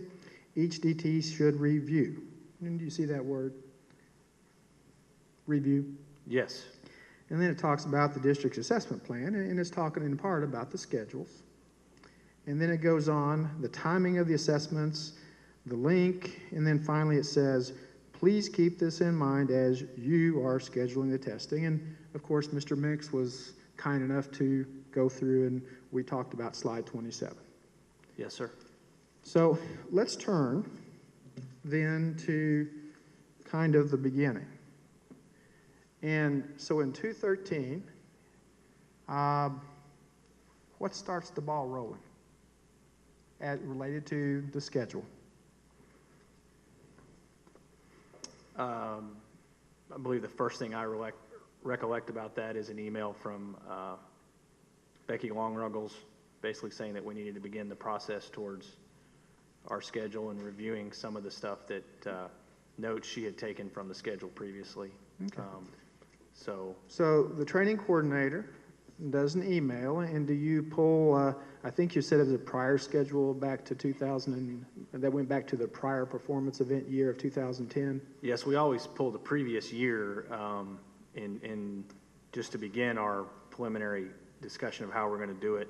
And we've probably tweaked it every year in some ways for sure, as we've discussed it and what the perceived needs are of the staff and the kids and what's going to work best just for the practicality of the assessment process. So that would be where we'd start. We started in 2010 because we knew about the review of the performance event. So we tried to piece together as best we could what we had done then.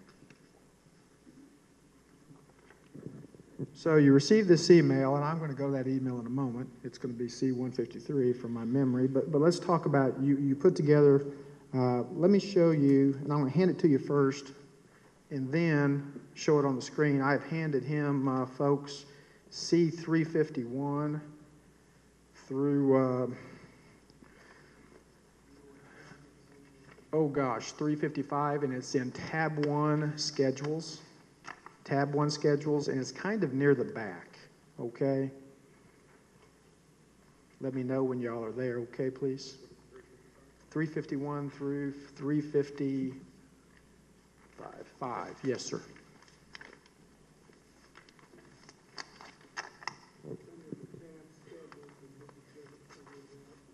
Everybody there, okay? All right, I kind of want to walk through this real slowly because I want y'all to not have tidbits. I want you to have the entire. All right, so you received the email, and we'll get to all that stuff, but what is 351 through 355, Sean? That is some just preliminary information put together to discuss with the building leadership team about how we would proceed with scheduling for the map testing. All right, and why do you use the word preliminary? Because it is missing most of the sessions, does not have the correct times that we actually used. It doesn't have daily schedules for only, I think, maybe three sessions. Yeah. So it's just a vague start. Is that even close, really, to what was ultimately sent by Becky Ruggles on April 4th before 9:01 a.m., the daily schedules? Is that anything close to that full final product? No, it would be several pages short and we have incorrect times. Okay. But, and so this was kind of vague and kind of just a start? Just to get started, yes, sir. Okay. And why would you be the one to, if you know, why would you be the one to put that, to have this document as opposed to Becky? I think because in the past we have, Janelle Horton, my secretary, has sent those schedules out to the entire staff. Okay. And that's, we look back to her. She's a good record keeper to say, what did we do then? Okay. So.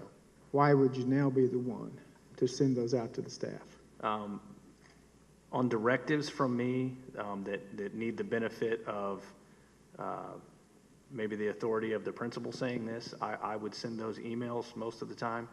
If it is more collaborative and teachers are participating in that, I would have my secretary do that because she is also a member of the BLT.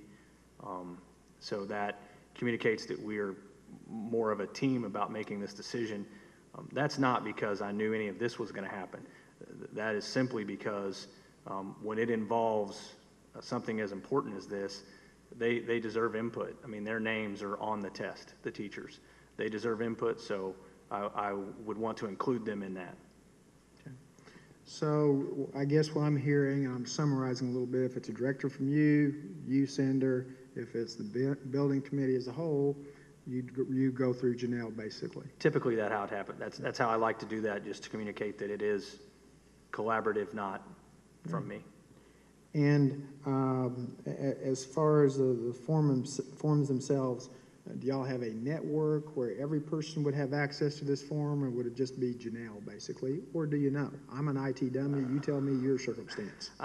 I know in the past we have placed those on in a teacher share folder and done that. I would have made the assumption that Janelle did that again, but I don't have any proof of that assumption because I've never really been able to access the teacher share folder. For me, it doesn't necessarily work. So, okay. Well, let's take a look at this, what you call the preliminary, which, by the way, Becky Long-Ruggles calls it a preliminary as well in her statement. Here we go, Communication Arts, 7th and 8th, Session 1. Okay. Is that one of the ones we're talking about here today that was eventually split? No, it's part of the ComArts test, but it is not the Session 2. And folks, for the record, that's C-351, and I'm just wanting to be inclusive of all. There's only a few here that matter, but I'm just wanting to be inclusive of all. And is this anything close to what eventually happened? I mean, is it as to these sessions reflected here? I think there would be hours moved around, hours left off from that, times changed, and definitely it's not close to what we ended up with. Okay, let's go to C-352, which is the same one, and at the top there, Sean, it says 7th grade communication arts, session 2, and 2 days normal schedule. Do you see that? Yes, sir. Do you know who it was that typed that in? I typed that in. Okay. Well, why'd you do 2 days normal schedule? It was referring back to the 2010 schedule where we had split that, and I felt like If it was 47 minutes, that would be 94 minutes, and trying to stay as close as I could to get us started with the 2010 schedule and moving forward. I felt like that just was important to communicate that that's what we had done in 2010. So Let's go to 353. And now this is the math, so it's not the comm arts, but my question on this one is simply, is this anything close to what the final product ended up being? no, it would have been at least 3 pages with the math, and All right. I don't know that it includes algebra in there, which also would have been another 2 days. And 354, is this close to what the final product used to be? Well, no, that doesn't have any times at all on it, so And that's pretty lastly, poorly done, I guess. lastly, 355, which is science, which I know is not an issue, but regardless, the point is this anything close to what the final product was? No, that's a starting spot. So where do you print these babies out, and what happens next? I provided them to all the DLT members. I believe Janelle printed them out, did all her work on that to get them ready for them, and then we discussed them at the BLT meeting as to a start of creating our 2013 testing schedule. Okay, and is an email sent around to everybody saying, hey, folks, let's get together? It's sent to the BLT members, yes. Okay. And let me show you.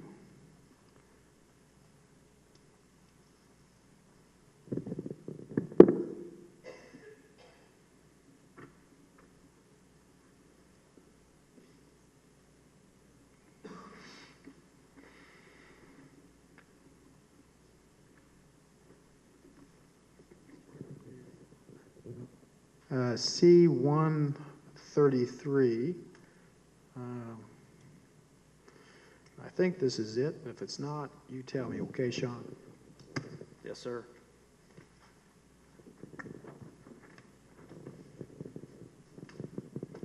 Oh, and I may be wrong. Actually, I am wrong. Yes, you were wrong. Yep. C-133, that's not the first time. C-133 is the final product, right? With the I believe schedules this is attached. the email Janelle sent to all of our staff members with the. Let me find the starter. I'm sorry. Here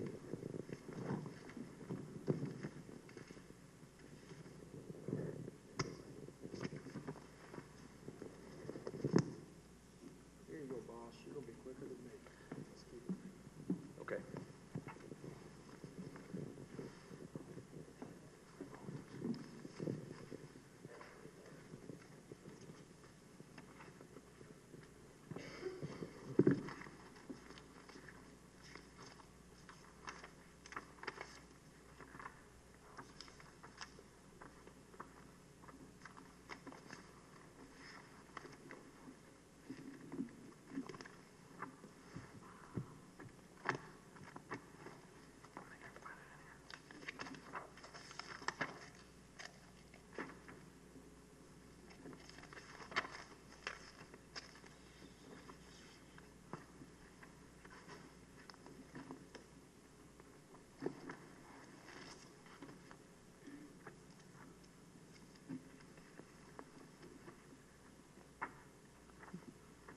I believe it's C-151. If you, Okay, C-151. March Is that 7th. is that in the schedules portion or in the back, Sean? I found it in theirs. Okay, well, let's use that. Whatever's quickest. Which one's in theirs? A26. All right, A26. Here we go.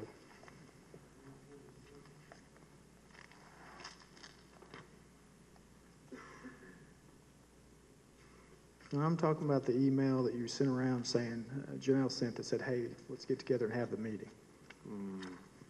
Okay. I don't know that anybody's got that. All right, well, I'll find it here in a while and let's move forward. So Sorry. an email is sent to the member of the committees. Is that correct? Yes. All right, and y'all get together. Walk us through, related to this, walk us through kind of how the discussion went.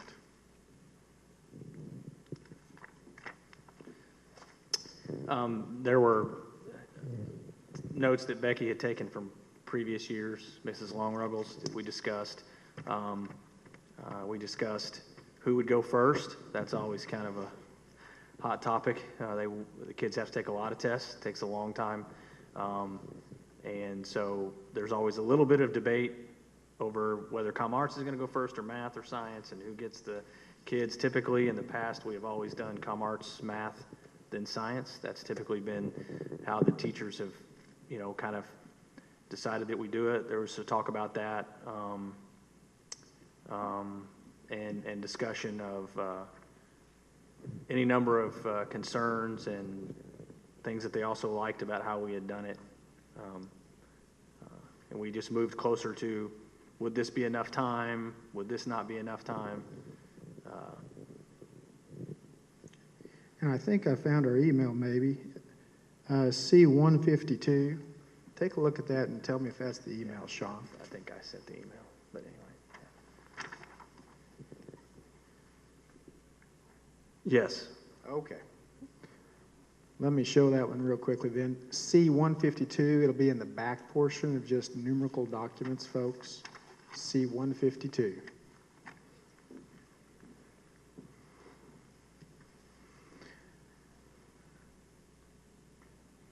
All right, so C-152, looks like we have, starts out at 7:58 in the morning from Sean, and it has two, Amy Larrington, Becky Longruggles, Brian Shelp, Jane Riddle, Janelle Horton, Joel Carey, Kirk Ritchie, Melinda Bushausen. I apologize if I've mispronounced that. Boyshausen, yeah. Thank you. Matthew Hendon, Nancy Groves, Pat McWhorter, Sean Kirksey, Sean Machino, Sheena Self, Sherry Rickerson, subject Friday morning. We need to meet at 9 o'clock tomorrow to discuss a couple of items, map schedule, and it goes through. Is that the one before y'all got together? Yes. All right, and that's on March 14th. And then we have Amy appropriately asking, no problems, and will there be donuts? Okay, so that's C-152. Now, you said something a moment ago about having received some notes from the training coordinator. Let me put those on. That's C-153, folks. Yes, sir, Mr. Williams.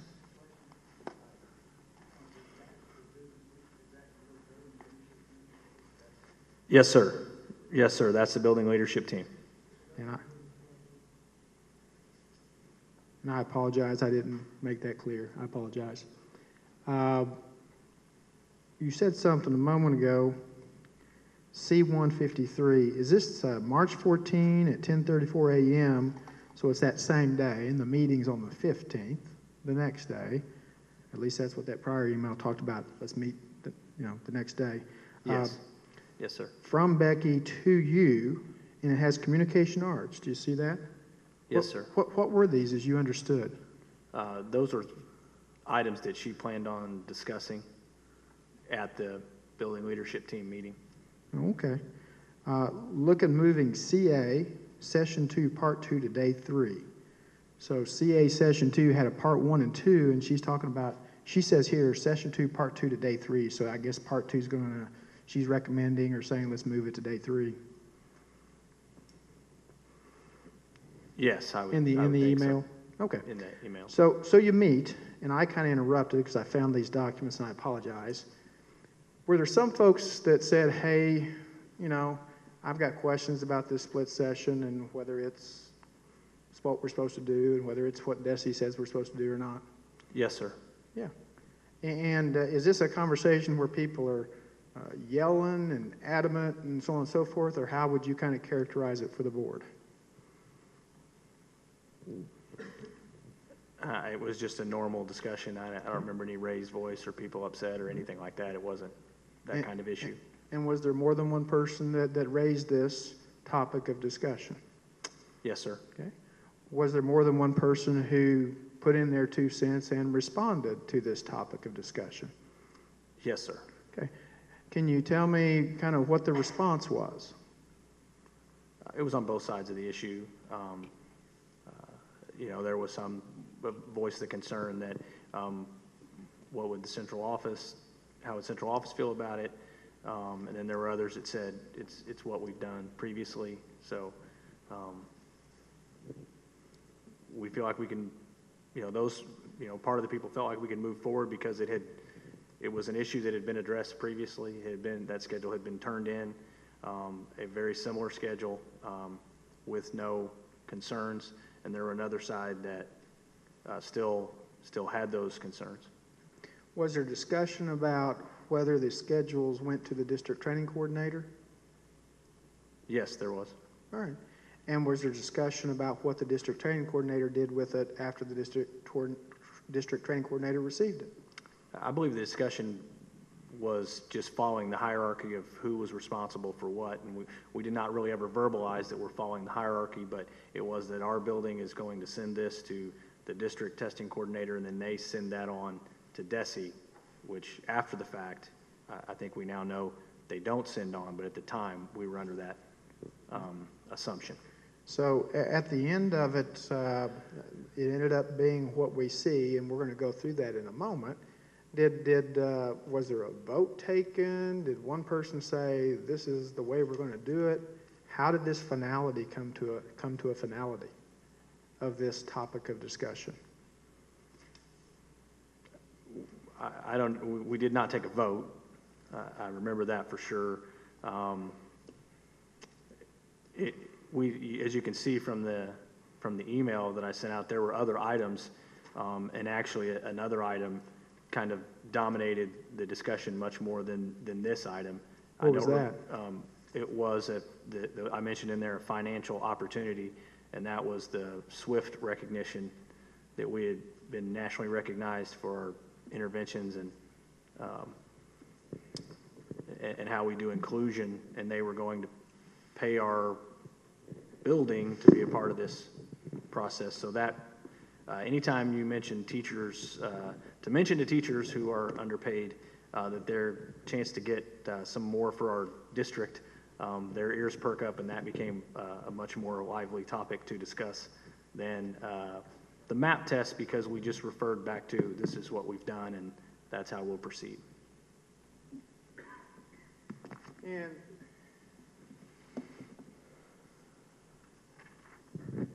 folks, this has my handwriting on it, which is not part of the record, but it just saves some time for me because I have it handy. And then after that, we have C-133. If y'all could be so kind to turn to C-133. I'll try to take as much as my handwriting off of as possible. That doesn't make any difference.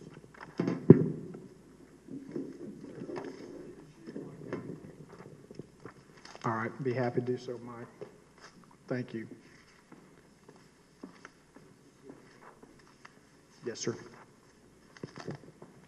My only point on C-133, well, thank you, sir, is so you put together, the committee meets, and this is April, and this is April the 11th.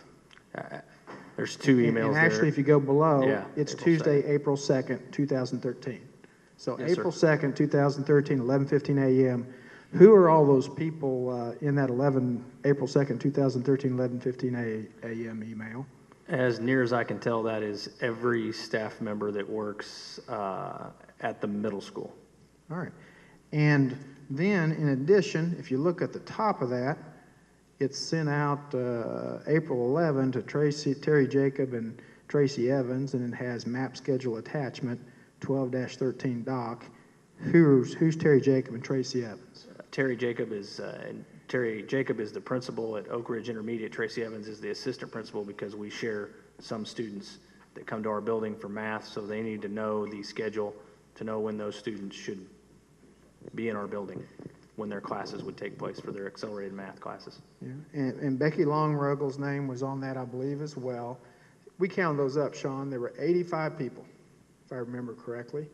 So, and this is the one that has the split session that we're here about, right? That's the daily schedule, yes. Right. So this went out to 85 people with this split session on it, Yes, sir. including some of the members of the building committee again and the training coordinator. Yes, sir.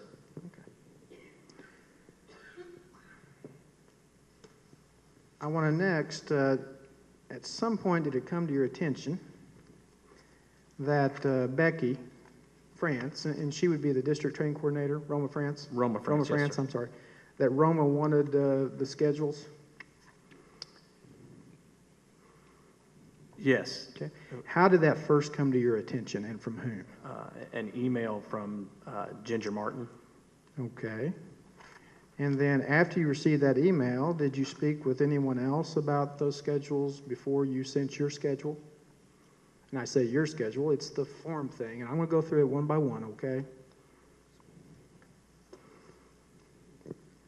Is that a bad question, partner? No, sir. We discussed it, yes, sir. Okay, who'd you discuss it with? In varying degrees. When we first found out, that's just Pat and Becky and I, because we all got the same email, and getting that schedule and how we got that schedule to Mrs. France's office. And here's where I'm headed. C-295 that we've discussed before is the April 4 fax, okay? And that it included the schedules, the split session. It was inclusive of those. Everybody on the same page? C-295. Did you know that this had been sent? The fax with all the schedules, including the split session? Yes, sir. All right.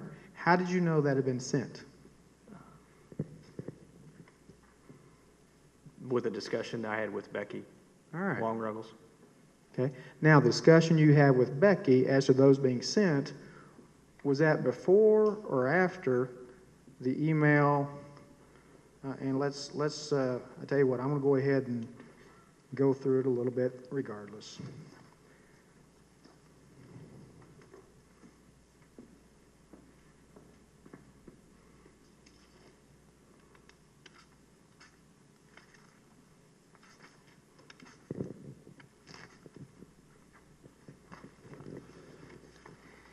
Hey, Tom, what's y'all's number? Betsy, I probably ought to ask. 829, thank you. There we go. A29.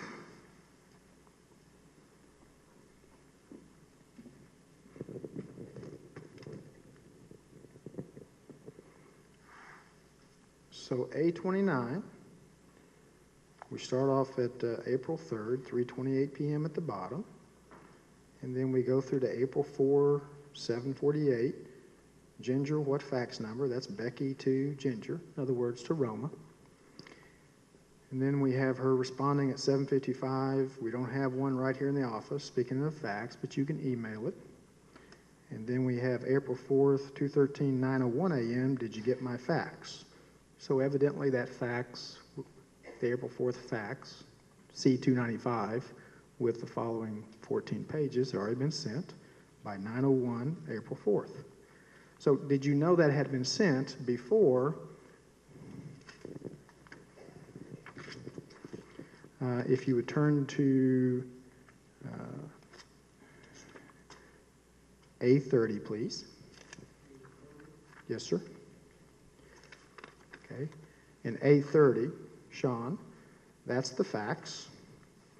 And on what pages on A30 is what we now know, the split session? That would be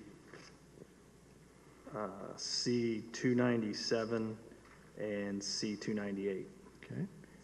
And then if you'd be so kind and turn to A31, looks like you sent Thursday, April 4, 2:13 at 11:18 a.m.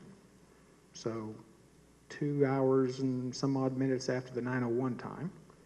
It says attached MS Desi form map schedule. And then if we turn to the very next page of A31, we have what looks like a different format of a schedule. Now, I've kind of got it set up.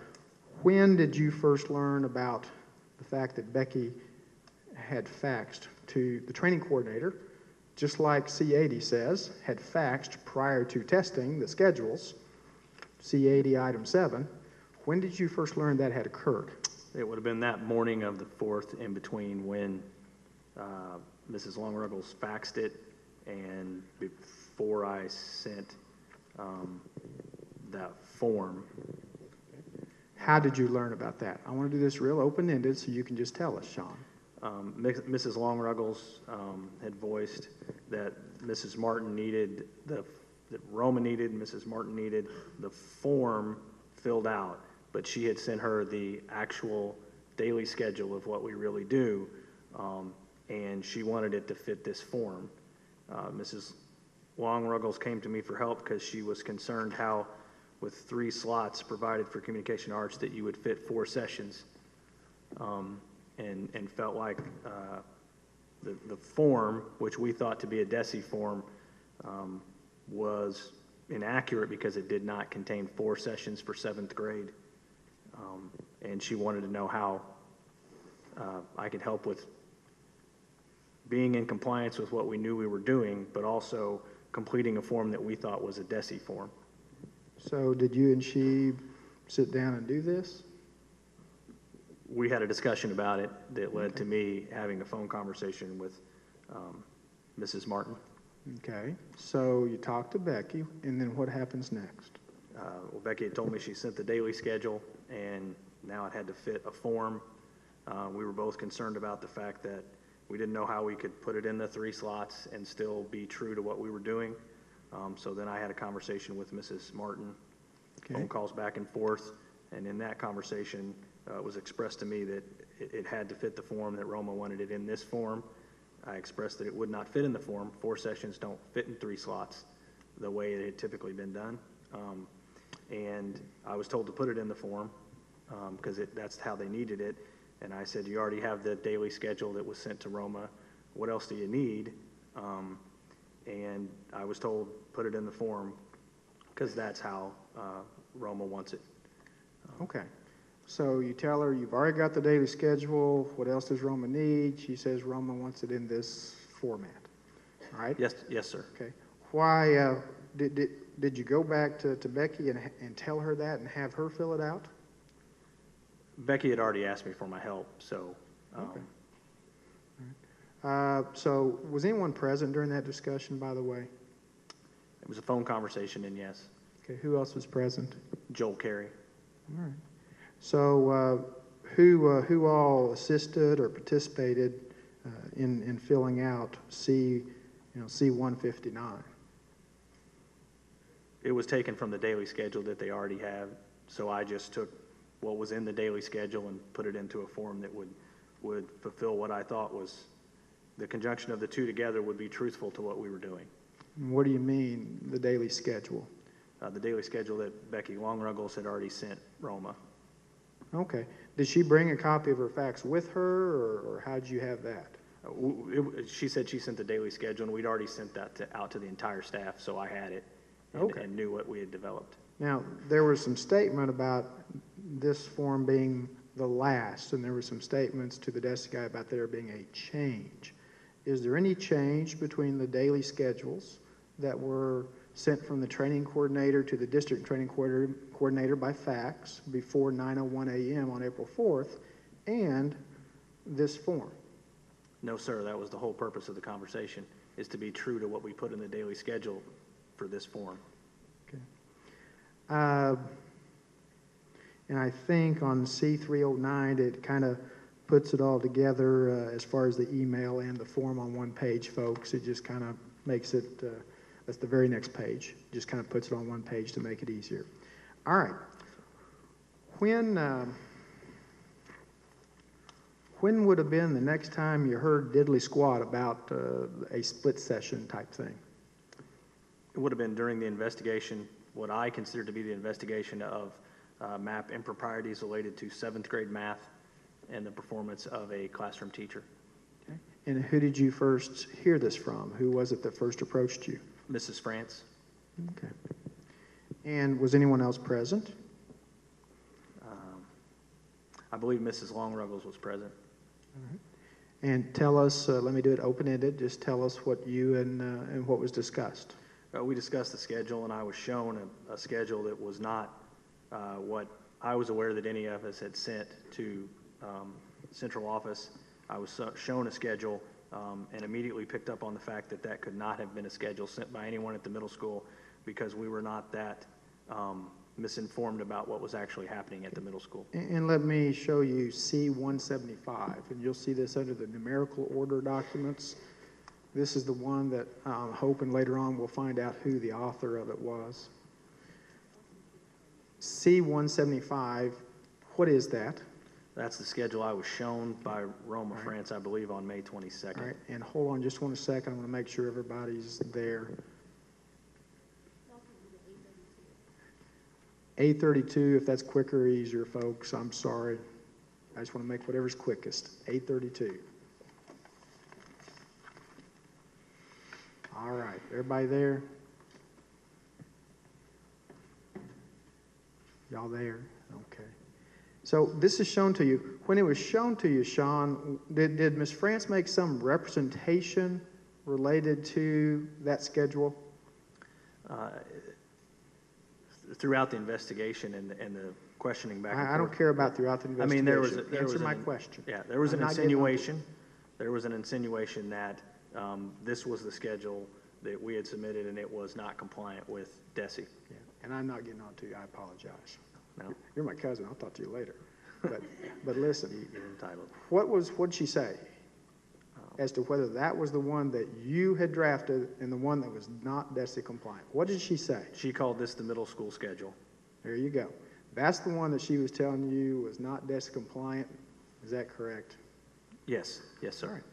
And when she showed that to you, what was your response? This is not the middle school schedule. And keep going. I want to do this open-ended. This is not Walk the me middle through a school 1, 2, schedule 3. for the following reasons. Under 7th grade, there were 4 sessions of Comm Arts that we tested, not 3. We tested on April 17th and April 19th, which this form leaves off, while leaving off session 4. For the 8th grade Comm Arts, we tested sessions 1, 2, and 3 for 8th grade Comm Arts. This form leaves off the fact that we tested on April 17th and we did session 3 on April 17th. For 7th grade mathematics, this form leaves off the fact that we did session 3 on Friday, May 3rd. It also leaves off that we did session 3 for 8th grade math on May 3rd. Other than that, it would be accurate. So you pointed that out. Who did you turn to next? Who said what next? I want to do a 1, 2, 3 here, okay? As best you can recall. I turned to Becky Long-Ruggles and said, this is not our schedule, and Becky nodded her head in agreement. Okay. And then we tried to ascertain where it came from, and Roma said she had never seen any other schedule from the middle school. What was the look on Miss France's face, or what was her digestion at the time once you told her that's not the schedule? I would say one of surprise, maybe frustration that she didn't have, that the schedule was incorrect, and that it was in fact not the schedule that we had used. Okay. Anything further discussed at that time, sir? There were other things discussed with some other issues with the investigation. Okay. But as far as the schedule goes, right. That was pretty much the end of the discussion. Yeah, part of that discussion at that time was your investigation of a teacher related to other allegations, correct? Yes, and Okay. Mrs. France's investigation of Okay. other. What is your next contact related to, and when would this discussion have occurred, by the way? That was May 22nd, I believe. May 22nd. I could be wrong on the date, but it was right at the end of school, May 22nd, when Mrs. France took my statement. Well, let me show you what is marked C-165, which is under the other numerical documents. C-165. And my question, Sean, is, and hold on a second, let me let everybody get there for a moment.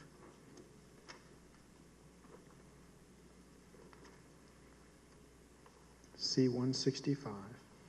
Now, this is a May 23rd email from Becky, and to Dr. Hatfield, and I can't remember who else is on there, Sean, I apologize. But here's my question.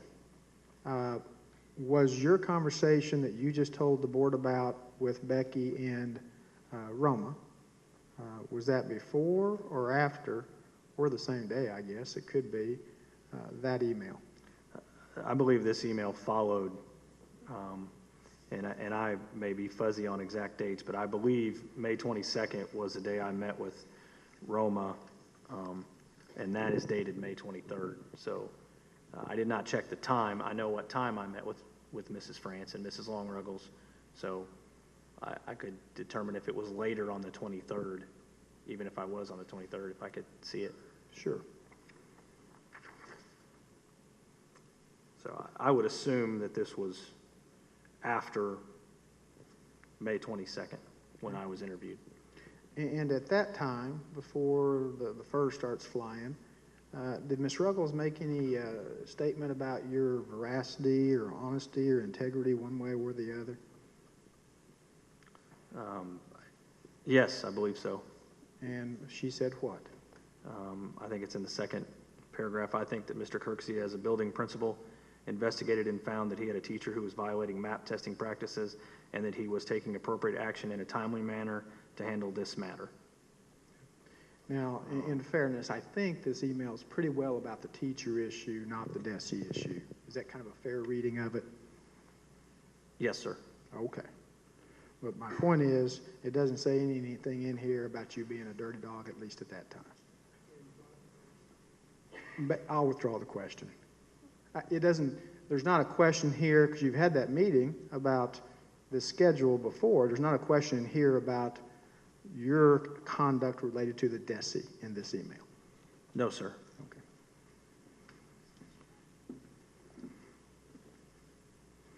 So when would the next communication have been, Sean, related to what we're here about today in part? There were conversations about what might happen with Desi between Dr. Hadfield and I. There were conversations, leading up to the June 10th school board meeting, but no real formal communication about that during that time, I don't think. Okay. If you turn, please, to Kirksey letter. And there's one dated June 13, 2013. And is this a letter that kind of summarized the events, I'm guessing, up to that point? Yes, sir. Okay.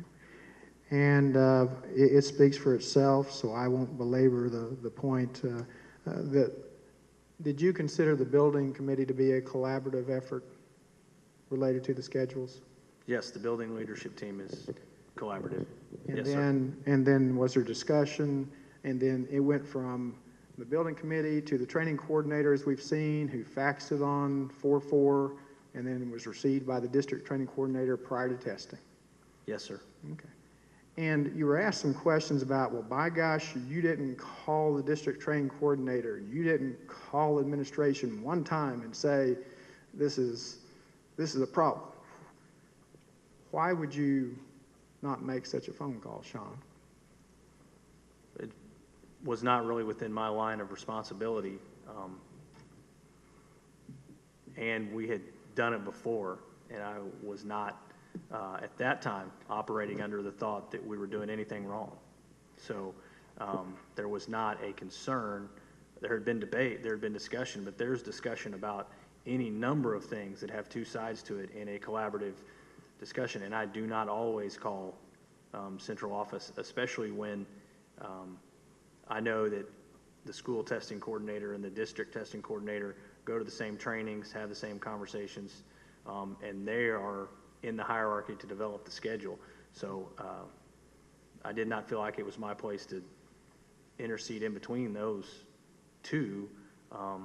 With regard to that, I felt like it was going to be reviewed. And did you think there was anything, your interpretation, and we can go to it on C13, your interpretation was what as to whether there was any conflict in the examiner's manual related to a second day on this performance events test? I felt like that students, in the best interest of students, that they should be given as much time as needed, as the manual says. And that, in my mind, contradicted other parts of the manual.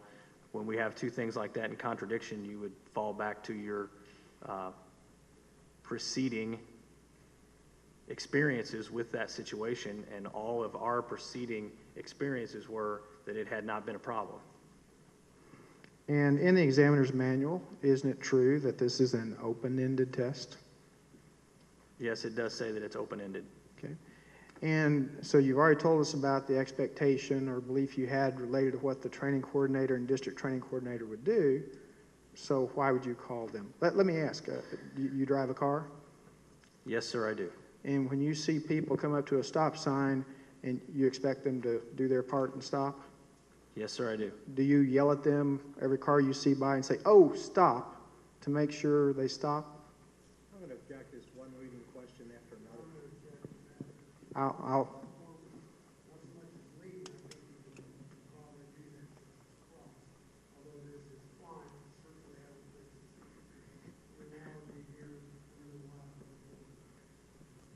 I'll go on.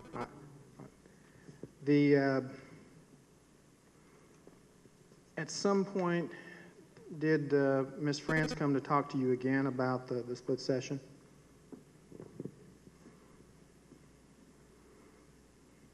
Not that I recall, other than May 22nd.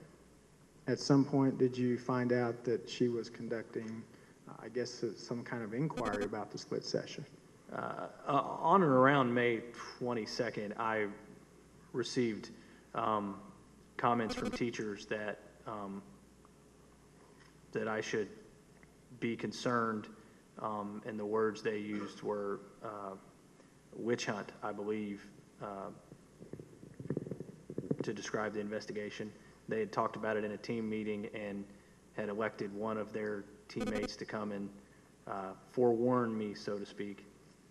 Did you have any concern in Ms. France, the one who we've looked at under slide 27 and CR 79 and C80, and the Desi man spoke about responsibilities? Did you have any concern in her doing the investigation? For instance, did she take her own statement? I don't think you can take your own statement. Sure. We've had the opportunity to look through the investigative portion, which I think, if I recall, is number 12? Thank you. Number 12. Have you received number 12, which is Ms. France's alleged investigation? No, I had not at that time. Yeah, but you have now. I have now, yes, sir. And did you see where Ms. France questioned herself and disclosed or didn't? Did you see where she questioned herself at all? No, sir.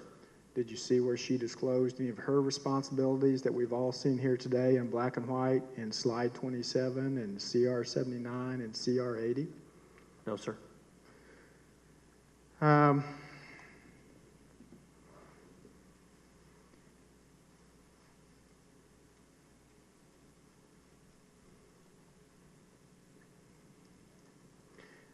Sean, did you knowingly, I want to turn to your charges here. It says Mr. Kirksey failed to follow. I think I heard the test examiner, I know I heard the Desi man say a test examiner is not part of the scheduling. Did you, Mr. Kirksey, solely do the testing? No, sir. Under the Desi guidelines, which are incorporated, as we've already heard today, incorporated into the board policy A6, does it allow a test examiner to do the scheduling? No, sir. And we've already talked about, and I'm not going to repeat, we've all seen in black and white who you are the one doing the scheduling in slide 27. It says failed to follow map testing protocol and district board policies. When you were part of the building committee, did you have an assumption that the training coordinator and the district training coordinator would intentionally look the other way, not read any of these 6 pages, and therefore knowingly sent out this split session schedule to 85 people? No, sir. We had just the opposite assumption. What is your IQ? I don't want to know. Don't ask my wife. It varies. Sir, were you the designing of the MAP schedule? Not solely, no. Were you the implementing of it? Are you even capable of, as a test examiner, to design it? No, sir. And you have an original, and then it goes up the chain we talked. Or as a test examiner, as we heard the Desi man say as well, do the regulations or board policy, which are incorporated in the board policy 86, allow a testing examiner to do the implementing? No, sir. Did you knowingly utilize this test as part of your designing, implementing it, and or knowingly utilizing it, knowing that it violated Desi policy? No, sir.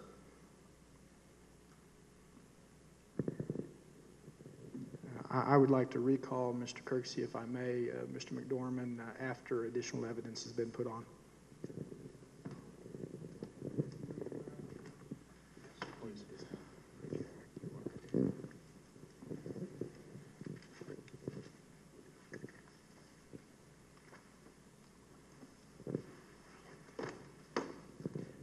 I can't hear real well from where I am, but I thought you said that you didn't consider that you violated the prohibition of having more than one session because Desi's guidelines were confusing.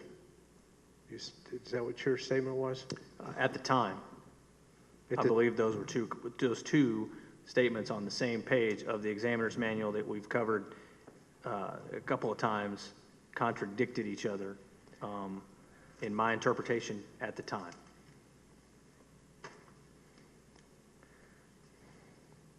Well, let's take a look at that again.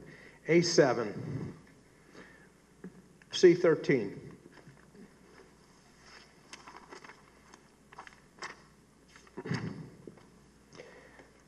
First borderline says, each testing session must be completed in one session. Is that clear? Do you understand what that means? In one sitting, yes, sir. You understand what that means? Yes, sir. And Desi was so obsessed with that they included it on the next page again, didn't they?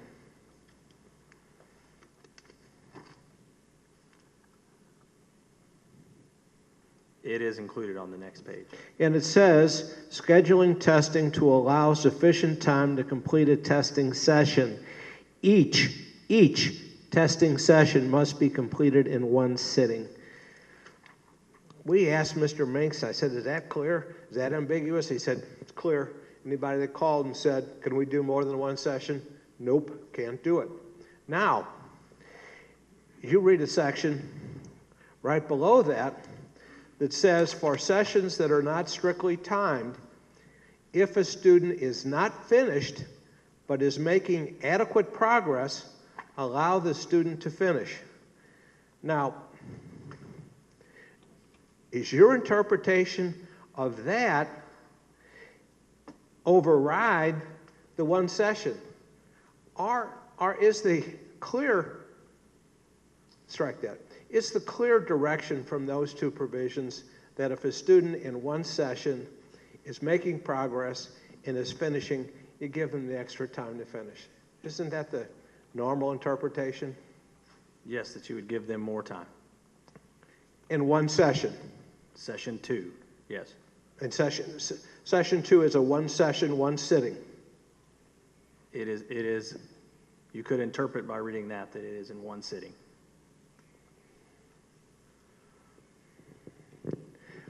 Help me get to the point where you rationalize and say, I'd read those two things and say, I can have two sessions.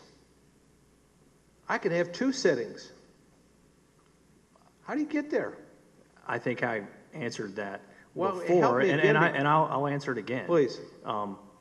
If you've done a split session previously, and there has not been a concern that if you found two things in the manual that you believed and others believed to be contradict each other, that you would go back to your previous experience with that test. Our previous experience with that test is what that had been split, and no one had communicated to us in any way, shape, or form that that was not okay. I'm asking about plain English.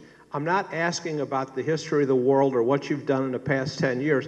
I'm asking about a reasonable interpretation of those two sentences. And I've just given you a And reasonable you said that because interpretation, you've always sir. violated it, you can continue to violate it.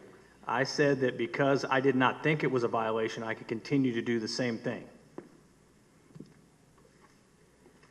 That's what One felt. sitting, and you think, You can finish, Sean, go ahead. it's okay. one sitting, and you think that one sitting to you means I can have as many sittings as I want because I sent something up the line and nobody said anything back. That's what you're telling us. I'm not telling you that, sir. I'm telling you that we did that and we believed that, not just me. The we. I'm not Well, telling you the that, we's sir. a good part because you, Jay showed you an email from Mrs. Becky Ruggles. C-153, Tom. See, 165. Becky Ruggles was the building test coordinator. And I look at, this is a letter email that she sent to her boss, Tim Hatfield. She sent it to Roma Francis and she sent it to you. Roma France, yes, sir. And she sent that to you. And she says,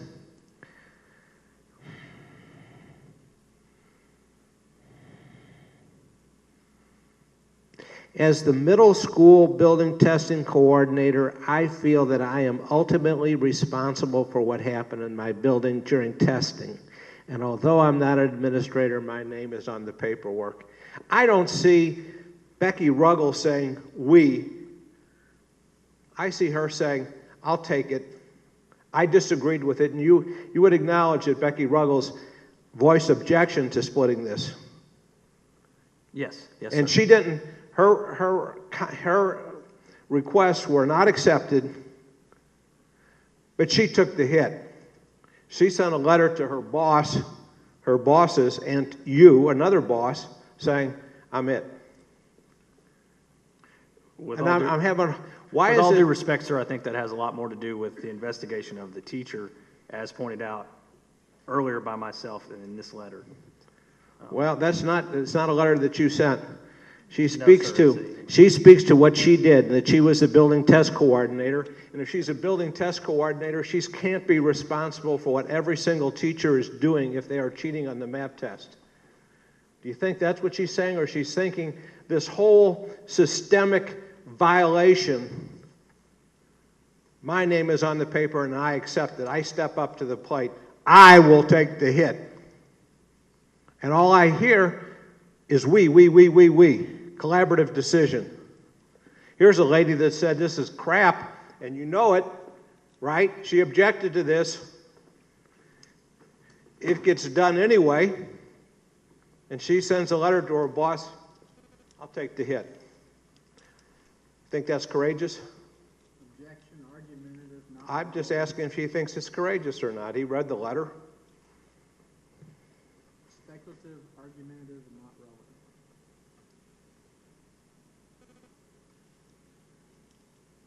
I think it's extremely relevant when we've been dishing out responsibility everywhere and using the words we and collaborative, and this lady objected to what was done, and she stands up and says, I'll take the hit. I think it's a very justifiable question, and it gives us a little variety from hearing we and collaborative every 2 minutes.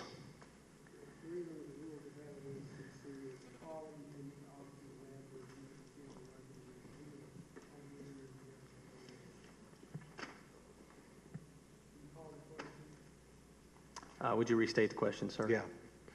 You've read the statement from Becky Ruggles that she took the responsibility for the testing problems.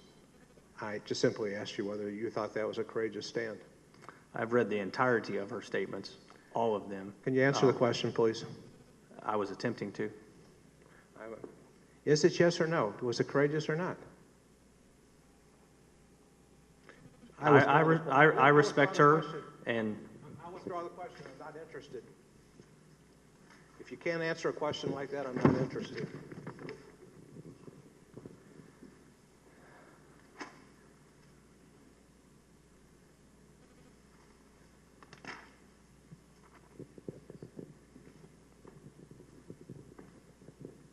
This is Exhibit 159, what Jay showed you.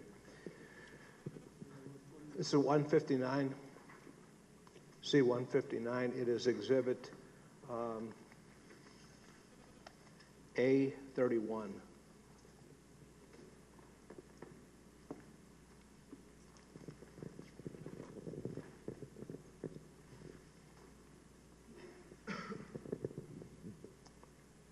This is the last schedule that was submitted to central office for map testing 213.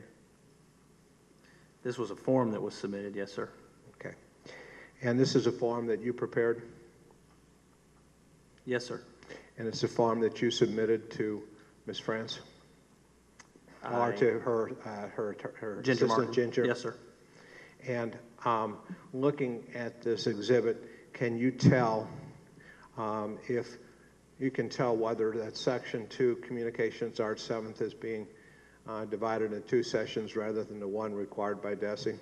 I think it would be difficult to determine from this form. You probably cannot. But in conjunction with the other schedule that was sent by Mrs. Longruggles, I think you can determine that. This is the last thing you submitted. You're the principal. You submitted after Ruggles. This one you can't tell whether the sessions are split or not, correct? Not, From this piece of paper. not by itself. No matter how much we want to expand Ms. France's responsibilities, she could review that and she could scrutinize that all day, and from looking at that document, she wouldn't have a clue whether they were split or not, from looking at that document.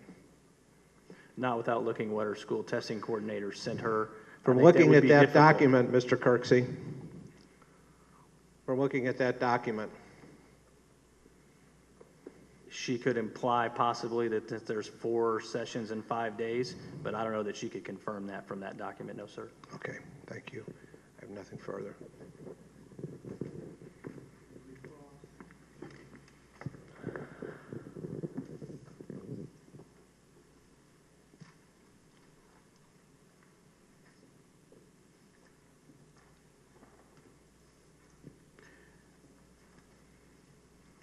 Sean, on C-243, it would be Becky Longruggles' statement number 2, C-243.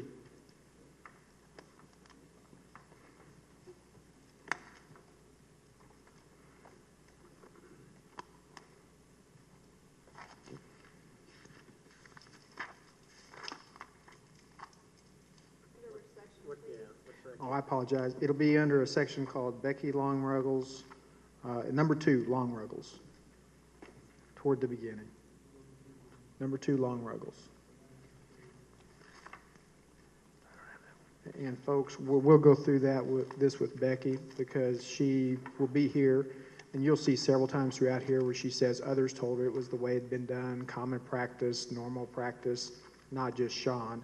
But I'm trying to cut to the chase a little bit.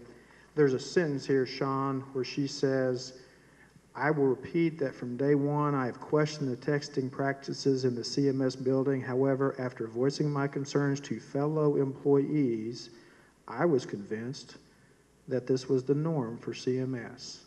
Did Becky ever express that to you, or did she express that during the BLT committee meeting?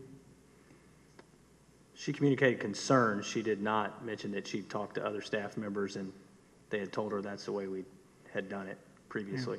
Yeah. I guess she also had the same assumptions that y'all after, and was also convinced, and then sent it to the district training coordinator. Or you don't know, probably. I don't know. I could. Yeah, that's speculation. I agree. And then lastly,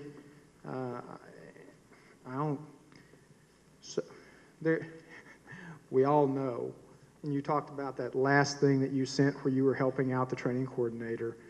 Did the training coordinator already have the schedules, which, heck, in black and white said what they said at the time that final form was submitted where you were helping out the training coordinator? Yes, sir. Nothing further. I just have one or two.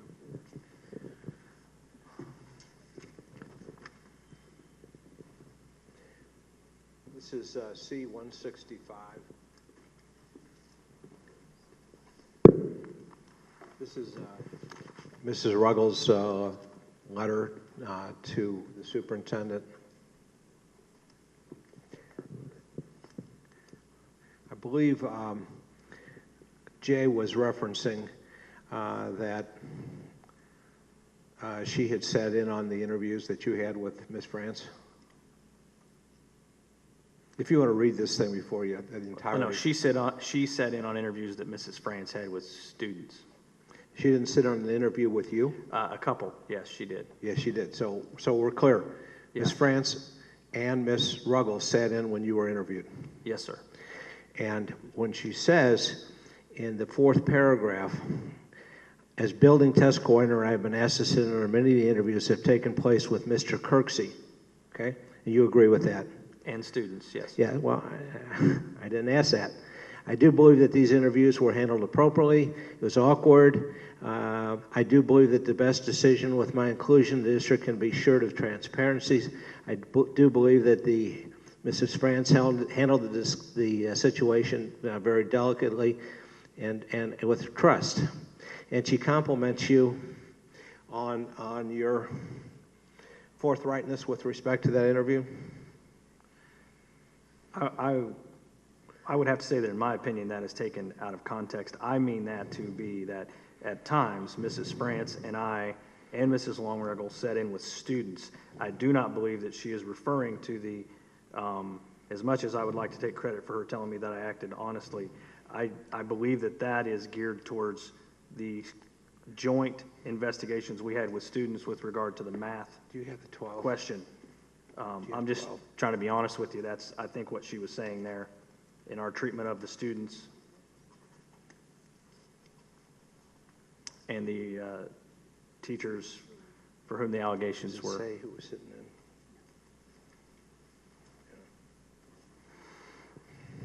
in? You've looked at the statement that Ms. Francis wrote down from your investigation? Yes, sir, I have. Okay. And you have said that where Ms. France said you wrote, it was your schedule, you deny that you said that? Yes, sir. And if Ms. France testifies that, she would not be testing truthfully? She wrote it down, so I believe that's what she believes I said. I do not see it that way. And there was a whole lot more conversation that is not necessarily considered in her notes or represented in her notes as to what we discussed. But I'm only talking about with respect to that one statement. It would not be truthful if she said that I took total responsibility for that schedule. And Mrs. Ruggles would not be truthful about that either? No. Nor any of the other witnesses that said that this was your schedule? No. That would not be Okay. an accurate representation of what happened. And I'm not doing the global sense. My entire focus is on the split schedule. I know people I suspect, correct me if I'm wrong, but I suspect people had input on the science testing times and the math testing times. But really the focus of this hearing is the 7th grade communication arts, second session, the performance event. So the rest of the stuff is about being collaborative. That's where my questions, and if I've misled you with that, I apologize. But with respect to the split schedule, when you prepare the preliminary schedule each year for the coming testing, the preliminary schedule always contains a split schedule. No, sir. Can you show me one that hasn't? 2011, 2012. And you have those preliminary? No, I do not, because I didn't even do preliminary schedules for those. The reason why I did a preliminary schedule for this one is because Mrs. Longruggles was not employed by our district in 2010, the last time we did a performance event. So I was helping out with that based on what I knew about what our district had previously done at the middle school with a performance event, because she was not aware of that. And who was responsible for putting this split event in? Everybody. Who is responsible for putting this split testing for session 2 in violation of Desi regulations? I would say that it starts with the BLT, and we all contributed to that through to the end. The person who submitted it on 4/4, the person who collected it, and the person who was supposed to review it, and whoever changed it. I mean, I think we all take responsibility for that. Who's the person who was supposed to review it? The DTC is supposed to review those schedules based on slide 27. I hate to drag over old water again, but if I've asked you that question several times, and I ask you where the word review comes from, and you've yet to be It able is to in say- slide 27. It's in what? There is review in slide 27. I apologize to you because earlier I said it was in C79. What the hell is 527? Reviewing the assessment plan is part of the responsibilities of the DTC as found in slide 27. I got the slide wrong, but it's there, and the word review is there, sir. Thanks.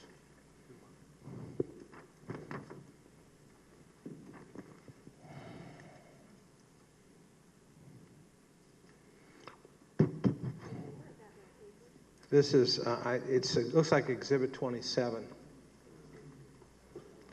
It's in the black, should be in the black book. It's under testing coordinator script, I think. Under the tab training script, it says page, 8 pages, I believe it's page 6 of 8. Okay.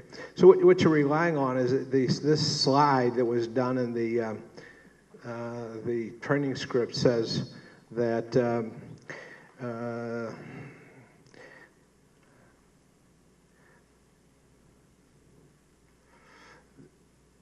each DTC should review their district assessment plan in preparation for the assessments. It doesn't say anything about reviewing all the schedules, reviewing each of the tests. It says reviewing the overall testing assessment plan. The assessment plan would include schedules, in my opinion, if that's how you're going to do it. You'd have to have a schedule for the test. And would you, because you like to go back and look at other things, when you look at the description of it's a full page, 17 items, that Desi says is the DTC's responsibility. There's nothing in there about looking at schedules. It would say maintain. It says So, maintain. Maintain. So when I look at the definition of the word maintain, sir, what comes to mind for me is a vehicle. If I'm permitted to use an analogy, I have a vehicle. I maintain that vehicle. I make sure it has gas. I make sure it has the right tires. I make sure it has air in them. I make sure it's functional. I make sure it's safe. My job to maintain that is to make sure that it is in working order, not just part of it, and not just looking at it from a distance and saying, you know what, that looks like it might work. Maintain, to my definition, would mean that you are intimately aware of what's going on with that vehicle in order to maintain it. I take the same approach to the schedule, and I did. Let's work with your profession. You're responsible in your school to maintain educational records, correct? That's responsible for your Yes, sir. school, each Yes, school. sir. Do you review every single student record that comes in to make sure that it is compliant with federal and state law? No, Do sir. you? No, sir, but I think that's an unfair comparison to compare 6 pages of paper to all the individual educational documents for 4,000 students. Well, I think it's as unfair. germane as comparing it to maintaining your car. If you have You're entitled to that opinion. you have a yes. responsibility under the new Amy Hester law to notify, to file a report if there's an allegation of sexual abuse of a student, correct? I think any educational employee Absolutely. would, yes, sir. And if you have information or some difference between you and some of the staff about whether this is reportable or not, would you do what? Would you call central office and see what they say? Would you call Desi? Would you call your attorney? What would you do? I'm not aware of any differences No, I'm just asking you, I'm creating a hypothetical case. Okay. Take me through that again, And then, please, if sir. there was an issue about whether a report should be hotlined or not under Amy Hester or not, some of your staff, because you do things collaboratively, if some of your staff says, I don't think that's reportable, some of your staff says it is reportable, do you call anybody or just say, well, we had something like that last year, we submitted it and nothing happened? No, we would report that Report that to who? to Child Services. Okay. Would you notify central office? Not Would typically. you get any assistance? Would you get any feedback to make sure you were making the right decision, or just go out on your own? We would still discuss that unless the report was made directly to me, and it's not my job to be responsible for that investigation. But It's my my question- job to move heaven and earth to make sure that kid is taken care of. My question is, would you get outside help? I would get outside help, yes, from the Division of Child Services. And from the central office?